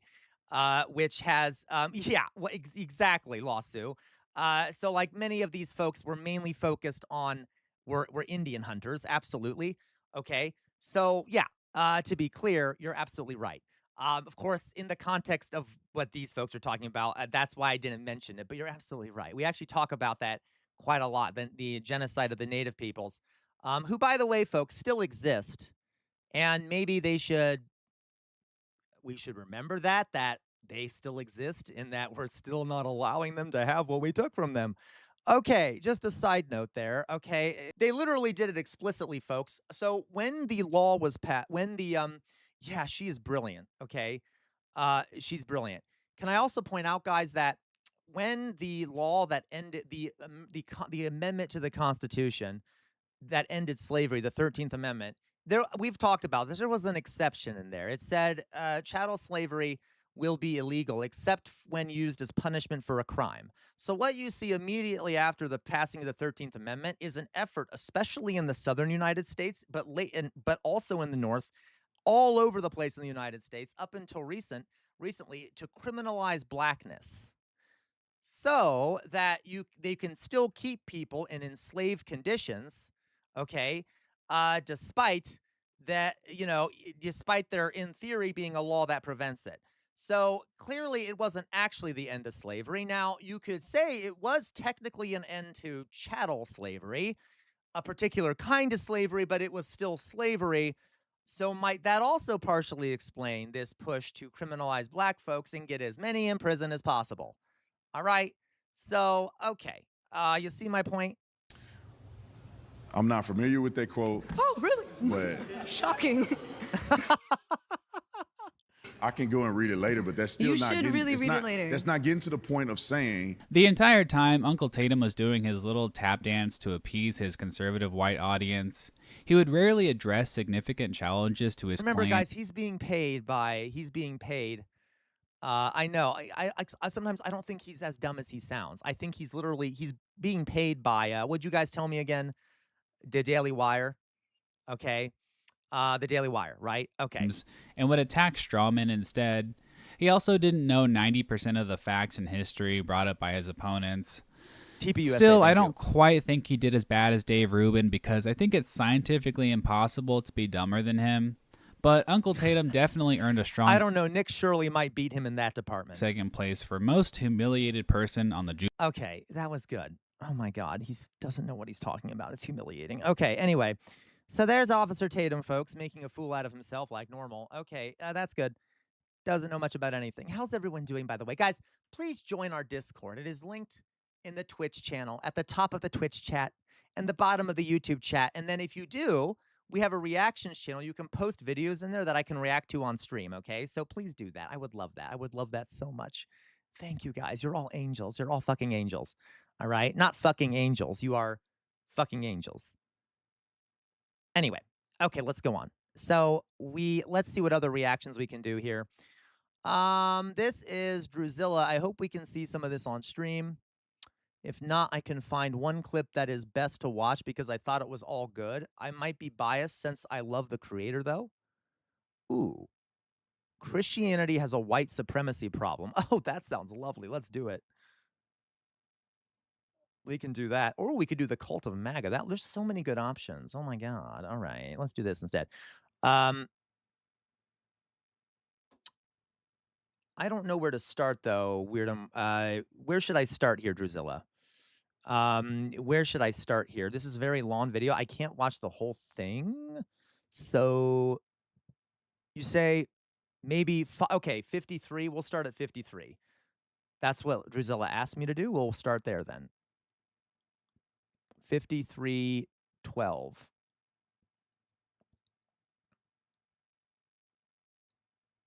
Il Signore. All right. And Jesus Christ begins to reveal himself to me in that moment. And recently, he sat down with the leader of the Knights Party of the KKK. Oh, good. Yay. Oh, great. A video he called Preaching the Gospel to the KKK. Great quote on the thumbnail, by the way, telling the KKK that they're racist. That's going to be hard for them to hear. So it's funny, guys. When I was studying fascism, okay, it's kind of silly. It's kind of silly. There's a lot of Nazis that they don't even like the KKK, right? There's a lot of Nazis that even they are like the KKK are ugh. The KKK are a bunch of white trash hicks who are really stupid. And strangely enough, by the way, that's not a compliment to Nazis. I'm just saying. Can I also point out that there was a famous theorist who went around and interviewed members of the KKK, and universally, and I'm not trying to sound ableist, this is literally what he said. Universally, this guy who went around interviewing members of the KKK found that the average member of the KKK, many of them had cognitive impairments, and very clearly had some kind of cognitive impairment, while the leaders of the various groups of Ku Klux Klans were actually average intelligence. So maybe lost Sue, all right? So in the KKK, modern day KKK at least, way back when, the KKK was full of average everyday white people who were all massively horribly racist. But modern day KKK, which is more fringe than it used to be, okay? And I'm not just saying that, it's more fringe. There's not as many Ku Klux Klanners at all, but it's one or a few intelligent people who are manipulative over a bunch of folks who have a lot of issues. So anyway, just a kind of a funny side note there. this is the start of the video where he sets a pattern of letting this KKK leader have the reins of the conversation. All right, guys, we're here in Harrison, Arkansas right now. I'm here with Mr. Thomas Robb, the National Director, Grand Imperial Wizard of the... Oh my God, they're such LARPers. I love this. They're such LARPers. The Grand Imperial Wizard of the Ku Klux Klan. Oh my God, just play D&D. Just play fucking D&D. Why do we need to have the fucking Grand Wizards, that's the most right wing / flaccid spaces. What do you mean there, Jay Williams? What do you mean? Like that, come on, just go fuck the Grand Wizard of the Ku Klux, Jesus Christ, just go play Baldur's Gate. Okay, why do you have to become a racial supremacist? Anyway. No, it really is weird, Marvel's Bob. They're very gullible, okay? All right. Whatever, it's fine. I know, you're right. There's actually, we might not want them to play D&D lawsuit because there are racism there, and God knows what they'll... Anyway, okay. Nice party of the Ku Klux Klan, and you're here in Harrison. This is a Christian Revival Center. This is where you guys gather. Also, it's a little weird that he called this guy's church a revival center. He won't use somebody's preferred pronouns, but a KKK church, he's comfortable calling a revival center. Yeah, I mean, God, I don't care, honestly. I'm an atheist, folks. I've talked about this. And yeah, a lot of evangelical Christians are deeply linked up with white supremacy. That's just a fact. Many of them are racial supremacists, whether implicitly or explicitly. So there is overlap. The Ku Klux Klan is a Protestant Christian organization. It is a radical, terroristic Christian organization. It is literally a Protestant terrorist group. Okay. So I'm sure they do call it the Revival Center, and that doesn't really contradict it. Okay. That's what they are. Okay. Yeah, you're totally right, Loss. That's actually a good point, Lawsu. Aren't these the same people who called D&D the devil's work and tried to get it banned? Yeah, got me there, Lawsu. I think you're right about that. Probably. Okay, the satanic panic people. Yeah. Oh, I got you, Jay Williams. Yes. All right. Church out here, correct? Yeah, that's what I mean, Jay Williams. Like, it's not the same in some other right-wing white supremacy groups, but the Ku Klux Klan especially is what that researcher found. Okay. You're correct on most of that. Okay, what am I incorrect on? Oh, first off, it's not Imperial Wizard. That's a term that hasn't been used in years. I'm just National Director. Okay. And this is not a Klan church. He's like, stop it. You're not doing my propaganda for me. It's National Director. I only call myself the Imperial Wizard privately. Okay. How dare you not use the propaganda? Kind of what you implied. This is the church. The church and the Klan, totally separate organizations, separate mailing lists, separate bank accounts, separate everything. Okay. The Klan only requires you to be a professing Christian. Jesus Christ, we really need to pull out the calipers and do some phrenology on this guy. Listen, he likes doing that kind of shit. Let's do it to him. I swear they all have the same shaped skull. Look at this skull. This is a very Ku Klux Klan skull. All right? Okay. Okay, we don't go into Right, doctrines. We're not Lasso. going to say, do you believe this, or you believe this, or you believe this, then you can join. If you're a professing Christian, then you can join the Klan. Well, what I've heard about you is just what I've watched online. Interviews, whether they've been prank interviews or normal interviews. And I think you're a very kind, gentle human. I don't Shut the fuck up. Why are you saying that? Don't suck his dick, okay? Come on. think you're mean, aggressive. I don't think anything like that. So this is the first time that he calls him a You don't think he's mean or aggressive? Okay, well, that's cute.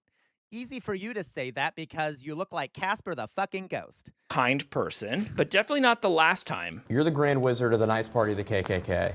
And No. I'm the national director. I love you.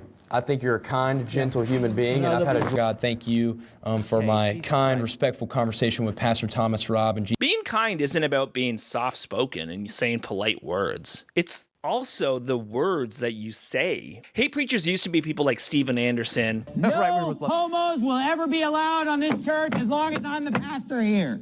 I support that. Listen, guys, listen. I don't want any homos to be a part of that church either, so please, I support that. Okay, please, no homos join that church. Okay, I'm going to call all my friends. I'm going to open up Grindr. I'm going to send out a group message. Okay, yes, I agree with him. No homo should be a part of that church. All right, really, no one should be a part of that church. No heteros should be a part of that church. No bi people. No pansexuals. No, no one should be a part of that church. Okay. Who, of course, is still out there doing his thing. But yelling like that doesn't get you invited to the Pentagon. We know that God loves. But did you know that God also hates?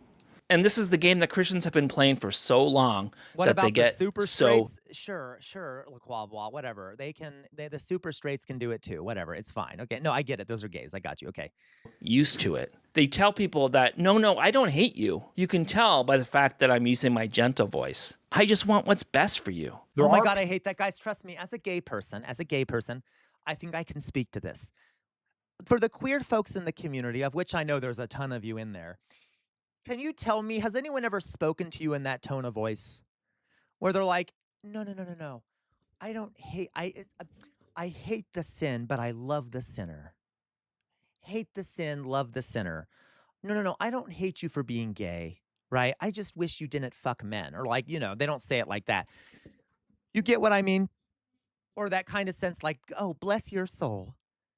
Bless your soul. I'm praying for you. I'm praying for you. It is like some of the most infuriating ways of being spoken to imaginable. Okay. It is dripping with condescension and cruelty. And like that, it makes me want to lose my fucking mind. You've experienced it, Weird Amorphous Blob? Yeah, I have definitely experienced it. Okay, too, even from classmate, there's a Christian campus group and their members keep trying to convince me to transition, even though I know their pastor is actually weirdly chill. Like, what the fuck, Weird Amorphous Blob? Okay, can we... Anyway, I just hate that kind of fake Christian kindness that they claim to have, okay? All right. People who call themselves Christians that hate gay people, but the Bible is in direct conflict with this. Scripture is clear that we are to hate the sin, but love the sinner. There it is. Hate the sin, but love the sinner. I don't know what to tell these folks, but guess what? You can't separate me having sex with men from me being gay, right? Like, are you saying that you're allowed to be gay? You just have to be celibate? That's the point, is that I like to have sex with men. Like, I don't know what to tell you. I'm just going to be blunt with you. So what they want to say is you can be gay, but then you have to act like you're asexual. That's not how that works. All right? It's whatever. It's fine. I don't think they have the thought processes to think through this. They're just bigots. All right? So and to love those who hate us. So by the time Bryce sits down with such a hateful person, he is not able to tell that one of the most hateful people on planet Earth is a vile, disgusting human. Listen, guys, I'm atheist, etc. It's one of my critiques. And guys, for those that are new to the community, believe what you want to believe. I know I sound like an asshole when it comes to talking about religion. All people should be treated like human beings, whether you're Christian, Muslim, whatever it may be, whatever atheist, everyone's a human being. I do not dislike people who are religious. I dislike religious ideologies. Okay, regardless, there is a notion. I was raised as a Catholic of like universal mercy and forgiveness in things in a lot of Christian groups that I think is immoral. I do. I don't want universal mercy. I want justice. Okay? It is not just to be like super kind and forgiving to a fucking knight of the Ku Klux Klan. That is not justice. That is just I don't know what to call it, like bootlicking. Bowing down to an oppressor. So like, anyway, there are issues with that. Okay, you see what I mean? Or like, I was told when I was in Catholic high school that if Hitler got to heaven and he accepted Jesus Christ and begged forgiveness, he could be saved and went into heaven. No, thank you. Okay, that is evil. That he shouldn't be redeemed, that he should face justice. Lost Sue. This brings out memories of the residential schools. Oh, correct. Okay. Bible says Jesus didn't come to earth for those who think they're going to heaven. He came for those who claimed wouldn't make it to the pearly gates. Right. Okay. Jesus was not exactly an arrogant piece of shit. Okay. He was not like always talking about how like gay people are going to hell, the people, it's just, yes. Okay. So I got you there. All right. Hitler heaven sounds awful, right? This is why I've always said, guys, I kind of want to go to hell. I prefer warm temperatures. All the other gays are there. Apparently Hitler's in heaven, according to some Christians. So I guess I won't have to see him. Yeah, no, Jesus hated the rich, right? Okay. So anyway, being, because he's soft-spoken, so he takes that as him being kind. You're a very kind, gentle human. I don't think you're mean, aggressive. Yes, I don't think anything like that. Lost Sue. He hung out with sex workers. He literally, he literally said, give everything away to the poor. Okay, he was a fucking communist. Okay, to some extent. He doesn't think he's mean. He's built his whole life around hating black people. He doesn't shy away from that in any interview he's ever done. And in this video, he compares black people to... If Jesus came back today, they'd probably crucify him a second time because he's a Palestinian man. All kinds of different animals, including cockroaches and ticks. He created everything in the earth.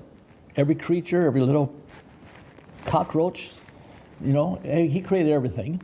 Why he created the way he did, I don't know. I'm not God's judge. He never asked for my advice. If I joke to somebody sometimes, they'll say, why did God create ticks? That's why I ask God, why he created ticks. That sounds like a cop-out. Maybe God didn't create ticks. Maybe they just evolved through natural selection. You know what? I'm sorry. I'm nitpicking here.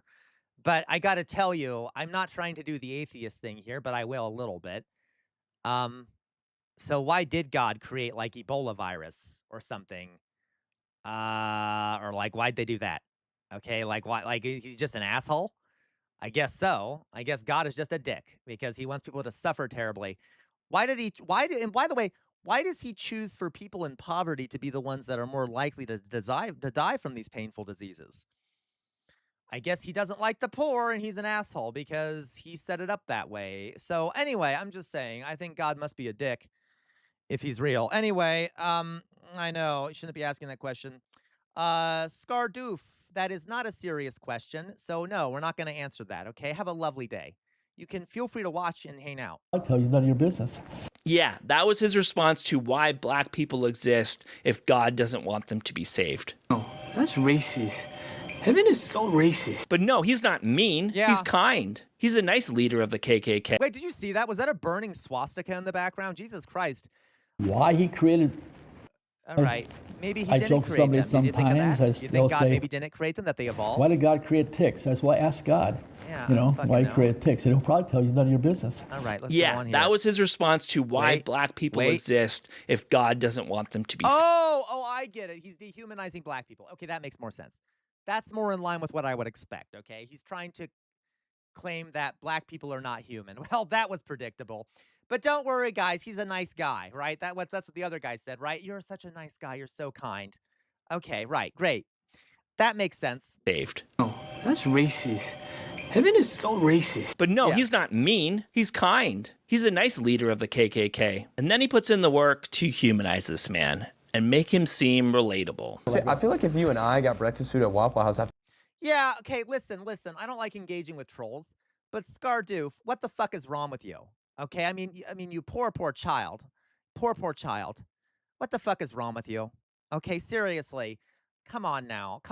All right. You say you could choose one country to not exist. What are you doing? Okay, my dear friend, my brother in Christ. Okay, relax. Okay, literally, it's embarrassing. You're embarrassing yourself. Stop embarrassing yourself. Okay, I appreciate you. I think you could do better. Do better. I feel like you would enjoy it significantly more. Oh, no, I've had breakfast food at Waffle House. And you're just not a fan? I'm not a fan of breakfast food. All right, that's the interview. breakfast food. That's the interview. That's not a geopolitical question. That's you're a troll. Okay. Can't be here anymore. That's it. It's over. Thanks so much. But anyway, I like to. So I know you have. In the 1960s, there was this show called Laugh-In, like a sketch comedy variety show. During the 1968 presidential race, Richard Nixon was down in the polls against Hubert Humphrey. And during this race, he surprised everybody by doing a quick appearance on Laugh-In. Suck it to me? And a lot of people say that moment made him. Blah, blah, please ban them. Please ban them. If their profile image is a furry Nazi, bye. Thank you, LaQuabois. Seem more relatable and more down to earth, and helped him win the presidency. That moment of humanization changed the course of history for America and for the world. Hey, lost. It got you. Lost too. I hope you know. I 100% agree with you. Alas, Twitch is. I can't openly say that. But yes, Lawsuit, let's put it this way. I would like an end to every colonial project. That'd be lovely, okay? If you join the Discord, you might be able to see me say it in a different way, okay? World. And you can argue that a similar thing happened when Jimmy Fallon messed up Donald Trump's hair. Okay.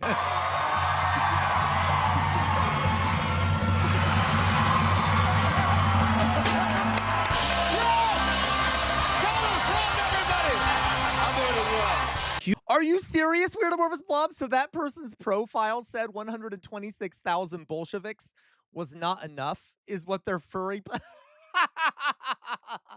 Oh my God, I love it. Humanizing somebody who is so dangerous and can cause so much harm is so irresponsible. I know Bryce is young and naive. Oh I know God. it seems hard. It's not racist to love your people. White Pride Radio. Oh my fucking God. God, this town must have the worst food. Oh my fucking God. Is like every fucking restaurant just like Golden Corral or something? Like the worst food imaginable. Oh my God. Add some spice to that shit. Jesus.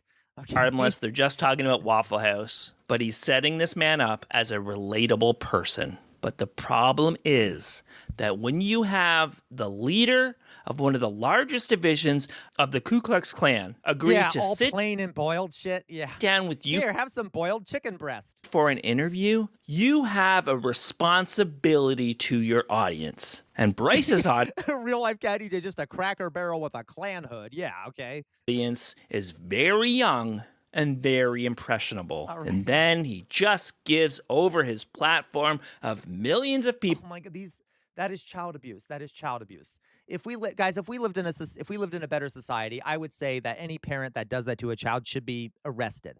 Okay, or at least segregated from the rest of society, right? Like not be allowed in public. And that is child abuse. There was this Nazi family, by the way. Has anyone heard this story? There was a massive court case because this Nazi family literally named their children Aryan Nation and Himmler. Okay, they literally did this, like they named them Aryan Nation and Hitler. And the court ruled that was partially child abuse, I believe. I can't quite remember. Let's see here. Court ruled Aryan Nation. No, Aryan Nation name.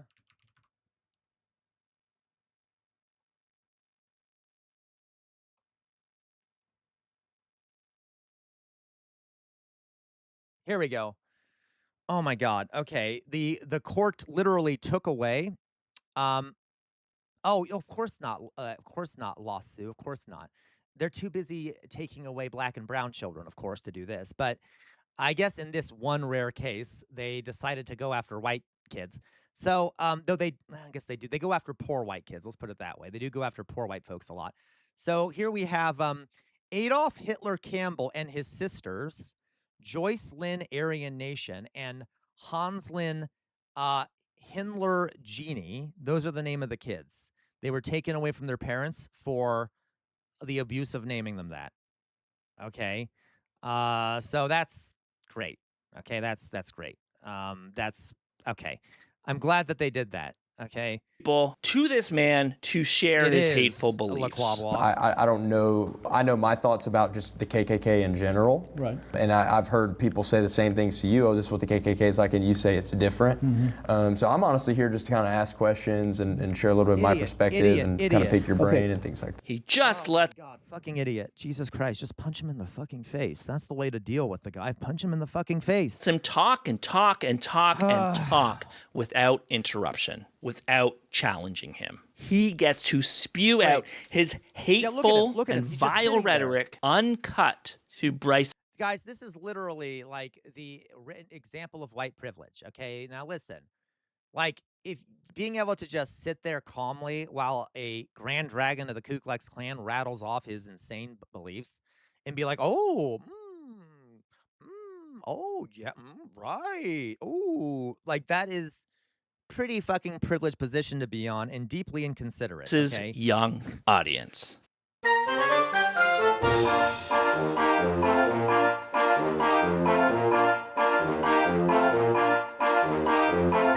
He literally is, he's like opening up sources and shit.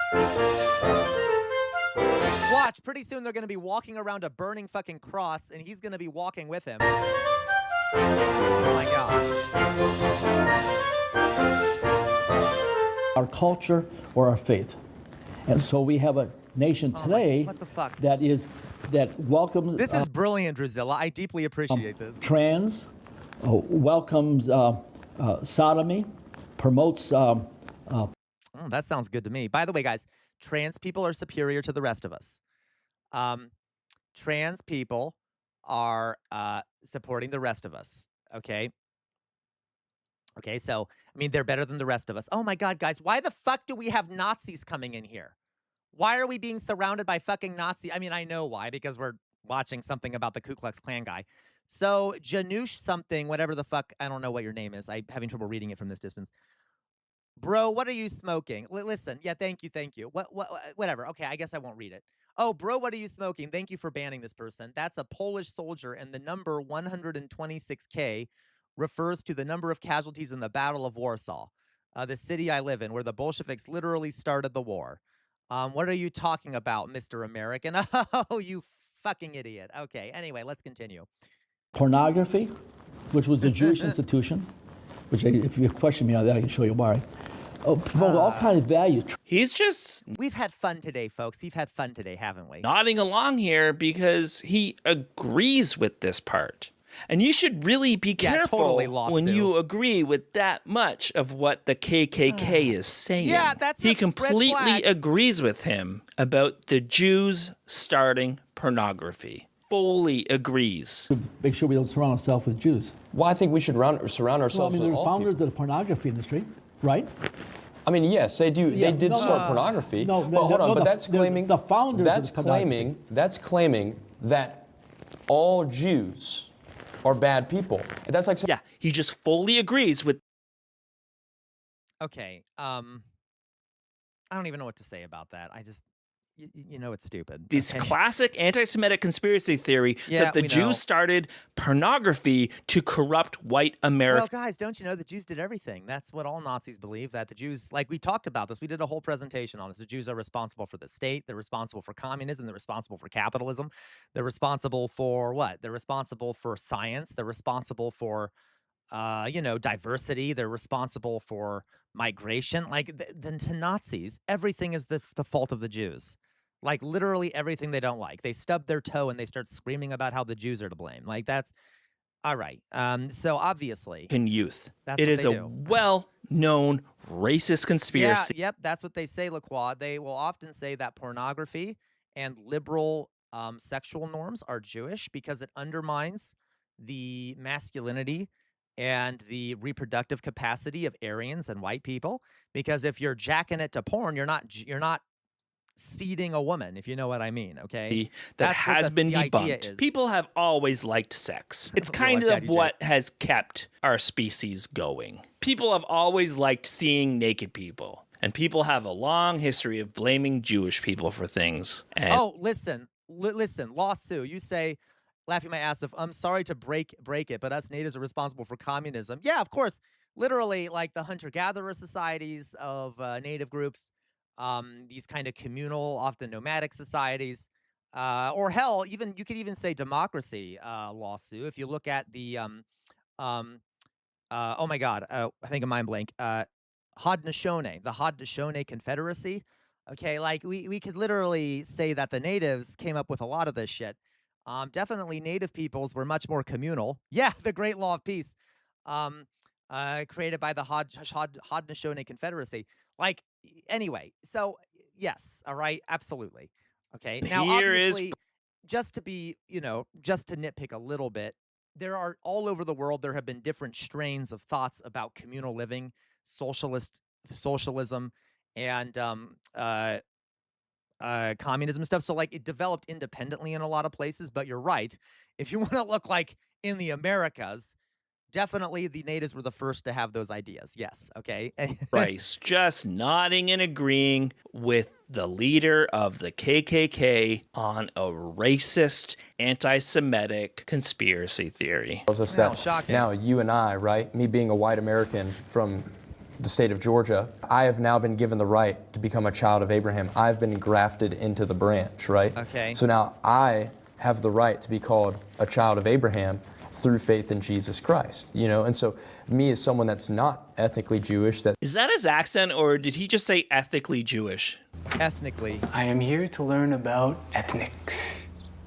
Oh my God. Wow, that's great. It's really weird. Has anyone ever heard the phrase ethnic food? It makes me cringe when I hear it. I guess there's not something like, there might be something I think it is kind of inherently bad, isn't it? It's just like, what does that mean? As an like that doesn't, all food comes from like like it's just weird. Yeah, it must be a white thing. Is anyone in here who's not white that has used that phrase? Because I just feel like, is that mainly a white thing? The idea of like ethnic food does imply, okay, so it must just be a white thing. Okay, I was wondering. Yeah, because like it assumes that the generic are things that are just, I don't know, like what? Boiled chicken? Like, I don't know. Okay, whatever, it's fine. Great, man. I mean, it's ethics, but that's great. Pretty sure it's ethnics. And then he lets him talk for a while Yeah, about why the Priscilla. Jewish people that we know today are counterfeit Jews and can't be trusted. Yeah, oh my God, these goddamn lunatics. So they think that they have believed this idea of mud people, so that the Jews are actually are like mud people who are fake Jews, and then white Aryans are real Jews. Listen, we're not going to get into the insane nonsense that these people believe, but just know it's insane nonsense. But I don't need to tell you that. There you go, real like Daddy J. Casual Revolts, can I point ya to Twin Rabbit and their YouTube vid Stolen Anarchy? You might find interesting. They have a doctor in anthropology and 2 other degrees. Oh, glad, yeah, that'd be fantastic, Lawsu. We'll take a look at it. We might not get time to do it today, unfortunately, because I'm going to be getting off here soon, but I will find the video, and if you come back next time, we can watch it. What is it? You see here. To Twin Rabbit. Twin Rabbit. Twin Rabbit.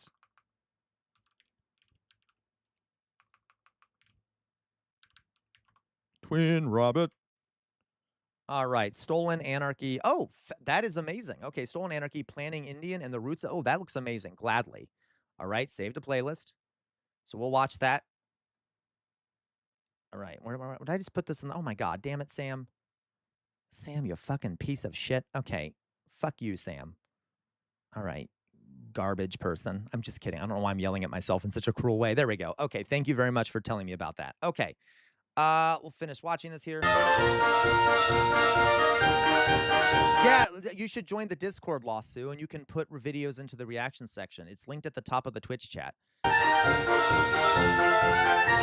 Proud of being white, you're going to be demonized and hated because there's more anti-white propaganda hatred out there than so-called anti-Semitism.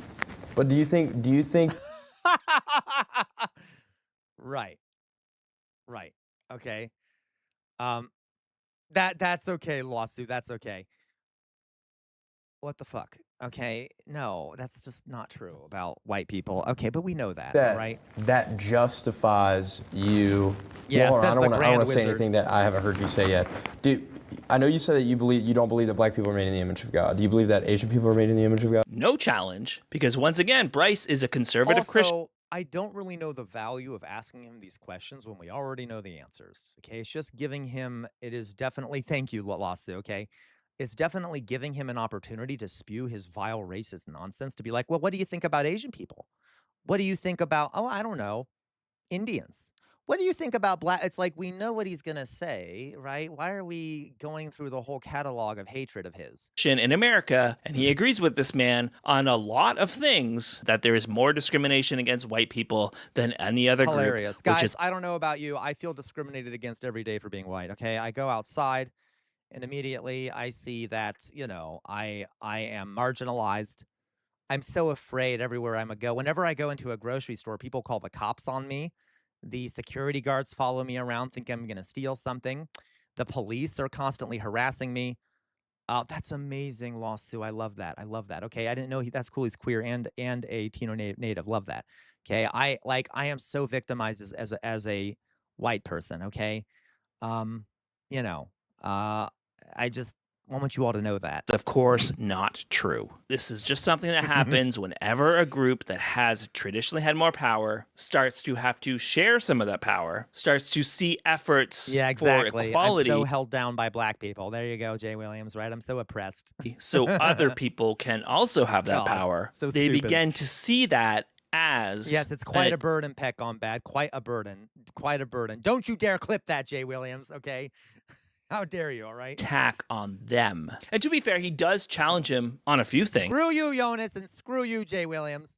But he was unprepared and had no idea what he was walking into. I mean, I appreciate you sticking to your beliefs and sticking to your guns. And How dare you, Peck on Bad? Don't you laugh. Explain how you feel. I guess for me... Thank you, Mayflower kid. Thank you. Yeah, poor Sam. That's right. I'm a victim here. It's hard for me to sit... I guess one of the things I'm having a hard time with is sitting here and I'm referencing like a lot of scripture here of like, hey, here's what I think, and how do you reconcile the fact again in Romans, right? We're looking at Romans when he says people that have faith in him. I don't care. Why are we talking about the fairy tale book? I don't care. Can be considered children of Abraham, have been grafted. And suddenly, oh God, what is Albie wasn't racist anymore. So we interjected a culture, a white Aryan culture, into the heartland of Africa. Okay, so certainly you can't compare what has been done in Africa. I don't think you can anyway. And what advantage? Wait, what?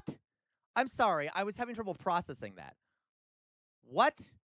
That they introduced a white, what do you say, a white Aryan culture into Central Africa? What the fuck is he talking about? I'm sorry, I'm going to go back a little bit. What? I guess one of the things I'm having a hard time with is sitting here and I'm referencing like a lot of scripture here of like, hey, here's what I think, and how do you reconcile the fact again in Romans, right? We're looking at Romans when he says people that have faith in him can be considered children of Abraham, have been grafted. And suddenly, I hope it wasn't natural, Jay Williams. Albie wasn't racist anymore. Okay. Sorry, let's go. We interjected a culture, a white Aryan culture, into the heartland of Africa. Okay, so certainly you can't compare what has been done in Africa. I don't think you can anyway. And what advancements they have made compared to advancement that Europeans have made in culture, education, in science, in health.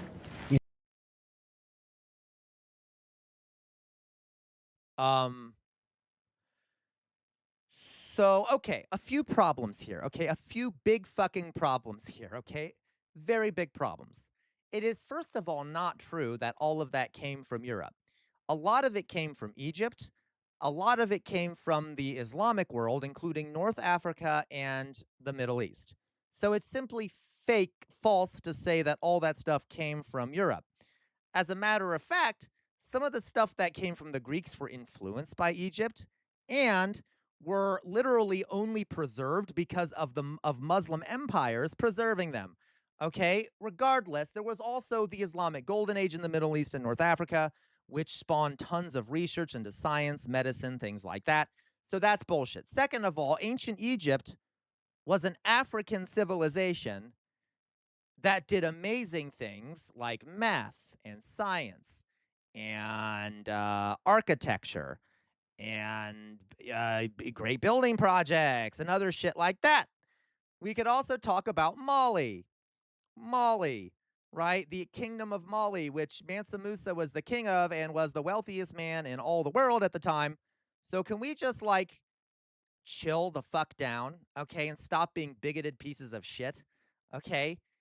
Also, we can go on here. Yeah, another reason why there were some issues with Africa, in at least like sub-Saharan Africa, growth and things like that was, I don't know, slavery and colonialism. That might be an issue, right? There were also geographic things, but that's beside the point. Like, and that made it, listen, that, by the way, none of this is to say that people there were somehow worse off because they lived in a different way, right? Just because you don't have a European whatever type civilization, okay? Okay, but like that doesn't mean that you are like worse off, all right? The reason it became a problem was because they were then conquered and destroyed and enslaved and forced into a system that where it benefited you to be like Europeans. Does this make sense? Because they were introduced into capitalism. All right. I mean, they were forced into capitalism. Does this make sense? This is complicated. Lost Sioux, no offense, but Europe had an invading lands to steal. Oh, of course they did. They did that all the time. Okay. Yes. All right. All right. So, like, obviously, anyway, I don't need to say this to all of you, but human beings are human beings. It's not like there's like African people are human just like anyone else, all right? And there's nothing inherent to Africans that somehow makes them less capable of doing anything. Obviously. Right? Right. This is a stupid argument. Whatever, we know. In faith, in music, you can't find a comparison. There's no Beethovens coming out of Africa. According to what you're saying, the way that you're comparing. Yeah. No. There's great literature coming out of Africa. Yes, thank you, Lost Sioux. Listen, Lost Sioux says, and it wasn't ancient aliens either. Yeah, because that's a racist idea too. Literally, if you trace the history of the idea of ancient aliens, it goes back to white Europeans claiming that the civilization in Africa couldn't have been built by non-white people. And so they've initially said, well, it must be some mystery white group that came in here and built this. And over time, it evolved into the ancient alien theory. Interestingly enough, no one says that aliens built the Parthenon in Greece or the Colosseum in Rome. No one says that. They only say it about places where the people who built those things were not white, right? Oh, the Mayans. Those Mayan pyramids must have been built by fucking aliens. Cahokia must have been fucking built by ancient aliens, all right? No. Right? Congratulations. Humans can build cool fucking things, right? It doesn't mean that. Anyway, so that's also a racist notion, but Jesus Christ. You triggered me, Lost Sioux, okay? Yeah, it is racist. Ancient aliens is so fucking racist. It drives me crazy. And Lost Sioux, it's a good thing, Lost Sioux. It's a good thing, okay? I'm joking with you, all right? Maybe the aliens did build Trump Tower. I don't know, okay? That's possible. White people's achievements compared to black people's achievements is almost posing it that you're of greater moral value than they are. Yeah. Or that you're. What do you mean it's almost posing that? That's exactly what it's posing. Wait, are you implying that you think black people are inferior? Mr. Grand Dragon of the Ku Klux Klan?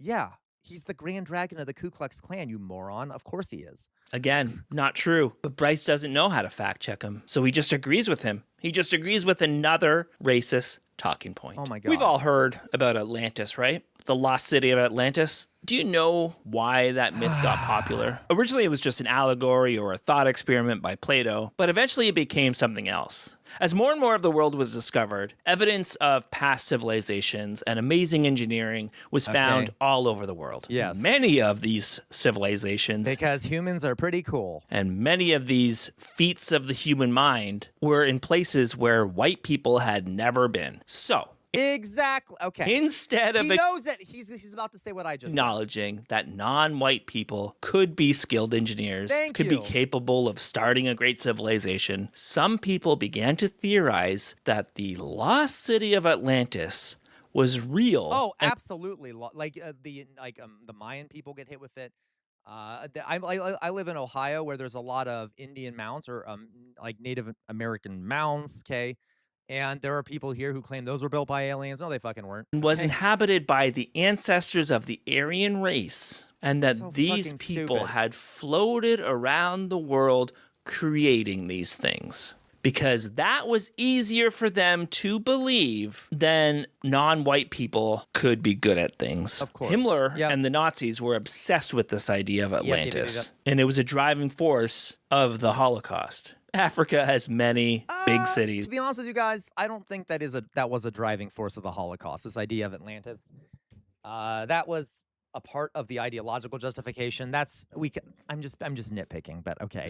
Lots of wealth. Sudan, a lot of pyramids built there. Yeah, Jonas. Okay. By the way, we need to help the Sudanese. I need to talk about that again soon. And many booming industries. And many of the struggles Or we need to do something about the war there. in Africa have been caused by white people and The genocide. caused by imperialism. Yeah, no, he was lost, Sue. So I know a lot about the Nazis. I literally did graduate research in that. So like they had these kind of mystical Aryan notions and occultism. Hitler wasn't as into the occult as like some of his top leaders are. Exactly, lost, Sue. Like that wasn't the idea of Atlantis, which is what they said, was not the primary motive for the Holocaust. Okay. This is a talking point that racists like Tom Robb here or Joel Webbin love. And on the whole, non-European people, much of the rest of the world, has been worshiping demons. European people have been building cathedrals. Non-European people have been building grass huts. Oh my God, I hate him so much. You're right, Luke. And for those who are of non-European descent, but live in the Western world, you are exceedingly blessed. If you want to know what... No, you're fucking not. I'm sorry. I would much rather live as a hunter-gatherer in a what he called grass hut, okay, which is racist, but than living in modern society. I got to tell you. I just would at this point, okay? I'm all about... I would love to degrowth shit. Anyway, right, folks? I mean, come on. Modern society is hellish. It's inhuman. It turns us into mechanisms inside of corporate interests. Like, I can't, it's unbearable, but okay. White supremacy looks like? This is what white supremacy looks like. Why? Because I think good people, I think Joe Webbin meant well. And good people are now getting radicalized. But it doesn't mean that I hate those people. Right. I'm sure that's true. You know, I don't hate you. You know, I don't hate this man here. I have no reason to hate him. Yeah, so now that you've seen the leader of the Knights Party of the KKK say that he doesn't hate minorities, maybe you can start to understand why we don't take it at face value when Christians say that they don't hate gay people or trans people. And then there'll be this judgment from the world where the Christians are just mean and intolerant and unloving and hateful. He's going to degrade people who are out there trying to put forth the good by having other people call those people names. You're a hater, you're a bigot, you're a homophobe, you're a transphobe, whatever it is. Because you could maybe understand now that hate is an action. Hate is something you do. It's not just a word. It's not just a feeling. What happened when you said that all lives matter? Some people got upset, some people didn't. Yeah. But I would say the same thing I was saying about all lives matter to whether you were black, Asian, or Indian in 2020 is the same thing I'm saying to you. All lives matter. And I think all lives Okay, well, all right. So, It's matter because all lives so he's are one of those. I mean, we equal already knew moral that. value in the eyes of Yeah, God. me too, Pob. He makes me want to vomit too. But oh, come on. All lives matter? People don't say all lives matter because they believe that all lives matter. They say all lives matter to silence black voices. 100%. It's like showing up to a funeral and saying, well, you know, a lot of people die, so I don't know why you're doing this. It's a way to deflect what black people are saying. It's a way to ignore what Lou. black people are saying. Yes, it's a way to make people ignore the constant police violence against the Bryce's reaction to this. Can we also point out something else here, folks? So, for example, when we were talking about COVID, we do talk about how like it had a disproportionate impact on black people and things like that. How there is police violence against black people and stuff. Native peoples always get left out of all this shit, though, of course, don't they? Right? We do know that COVID also had a disproportionate impact on Native Americans, right? Inside of living on the res. Many had there were higher rates of death and stuff on Native reservations. And there's often been a lot of police violence against them. But of course, you know, I'm not diminishing black folks at all. I'm just saying, you know, just something to think about that we don't talk about enough also. Really hateful man. After hearing him talk for an hour and a half, sharing his racist views. I love you. I think you're a kind, gentle human being, and I've had a joy talking to you. I think you mean well. But it would be a complete injustice for me not to tell you that I really believe that you need to repent. I think that you're teaching a false doctrine that's leading many people astray, and I think it is very racial and not the heart of God to say that. You know what? He views it as a compliment. Of course I think it's very racial. Yeah. That's the whole foundation of his ideology is race. Are you shocked by that? I think your ideology is so racial. He's the fucking Grand Dragon of the Ku Klux Klan. What did you expect him to want all people to hold hands and sing Kumbaya together? Okay, like what the fuck? Black people and Asian people. Yeah, lawsuit. You say for the first for the first 6 months, they sent us body bags, no masks or anything. That is absolutely disgusting, lawsuit. You're gonna make me cry. That is horrific. Okay, that is awful. Okay, and Indian people are of lesser moral value than white people. To when a Christian says that they don't think that homosexuality is a sin. I strongly disagree with this claim. That claim is extremely deceptive, and the issue nowadays with progressive Christianity. Yeah, your white supremacist ideology is kind of racial, right? Look, blah, blah. Yeah, shocking. Good. You're the Grand Wizard of the Knights Party of the KKK, and... No, I'm the branch leader or whatever he said, okay? I love you. I think you're a kind...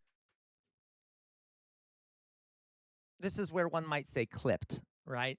That should be clipped, because what the fuck are you doing, all right? This is... a gentle human being. I strongly disagree with this claim. That claim is extremely deceptive, and the issue nowadays with progressive Christianity is, as society progresses, so does certain doctrine and laws and things. Yeah, that's just Christianity. Christianity has always been about negotiating with Scripture to keep up with society. That's why so many Christians claim that the Bible doesn't condone slavery. That's why so many Christians say that the Bible doesn't say that women can't be pastors. And that's why so many churches allow divorced people to get remarried. Because Christianity progresses with society. Which is kind of a flaw. I gotta tell you, if it's supposed to be a universal thing that God gave, why does it always change all the time? It doesn't really make sense. But that's okay. I'm not gonna judge. Angry because he was taught to hate gay people. He surrounds himself with people who hate gay people. He justifies his hate. He says it's not hate, but it is.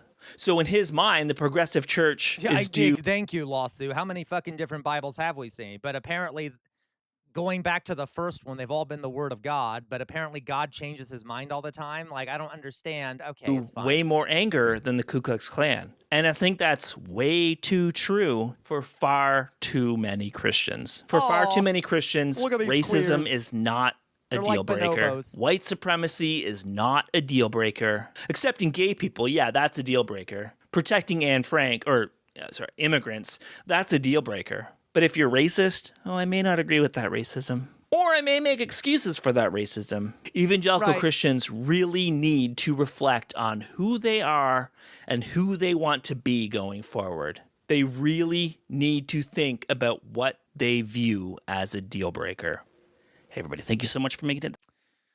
All right, well, Thank you, Drizzle. I know Drizzle is not here anymore, but that was actually pretty good. It was fun to react to, even though if it was horrifying and the guy isn't that bright. Okay. All right, you guys. I'm going to go now. It is currently 7:44. I streamed for 6 hours. Tomorrow is a day I typically take off. So for those who are new to the stream, I typically take off Wednesdays and Sundays. I might stream tomorrow anyway. Sometimes I do stream on Wednesdays. So if I'm feeling up for it, I'll stream tomorrow. But I think you all know what I'm about to say. Please don't leave yet. You guys got to hear the send-off. Let me show you. No problem. Let everyone listen to the send-off, and I'll find someone else to send you. First of all, guys, free Palestine. Free Palestine. Free Sudan. Free the Ukraine. Free Lebanon. Free Cuba. Free everywhere all at once. We're living in a... okay, never stop resisting. The easiest way to resist is to think for yourselves. The easiest way to resist is to think for yourselves, and that includes when you watch me. I'm not perfect. I make mistakes. La da da da da da. Happy, happy, happy, happy, happy. Boop, boop, boop, boop, boop, boop. Thank you, Peck, on that. How kind of you. The easiest way to resist is to think for yourselves, and that includes that you watch me. I'm not perfect. I make mistakes. See what other people are saying. Do not get caught in an information silo, because the easiest way to resist is to think for yourselves. We're living in a fascist moment in this country, and fascism thrives in an environment where people have lost faith in their democratic institutions due to economic reasons, etc. We need major reforms or revolutionary change in this country. You cannot stand in the center against fascism. If you do, the fascists will walk all over you. Do not let the fascists walk all over you. Fight back. On the wall behind me, right back there, is a sword. It's been passed down in my family since the Civil War. The name of the sword is Chainbreaker, and it is thought to have been responsible for the death of 7 slave owners. Why do I have it back there? I have it back there to remind everyone that our ancestors made some major sacrifices for the things we have today. We cannot let their sacrifice go to waste, folks. Please, please, please do not let their sacrifice go to waste, and always, always, always fight for a better future. And that includes anyone from everywhere, okay? All humans are our ancestors, okay? All humans everywhere fighting for liberty, for freedom from oppression, for economic justice, liberation from colonialism, everyone. And on that note, folks, you all have a good rest of your day. I'll probably be on the Discord later to chat. All right, let me see who to send you guys to. Who should I send you to? Ray K. I'll do Ray K or official whatever.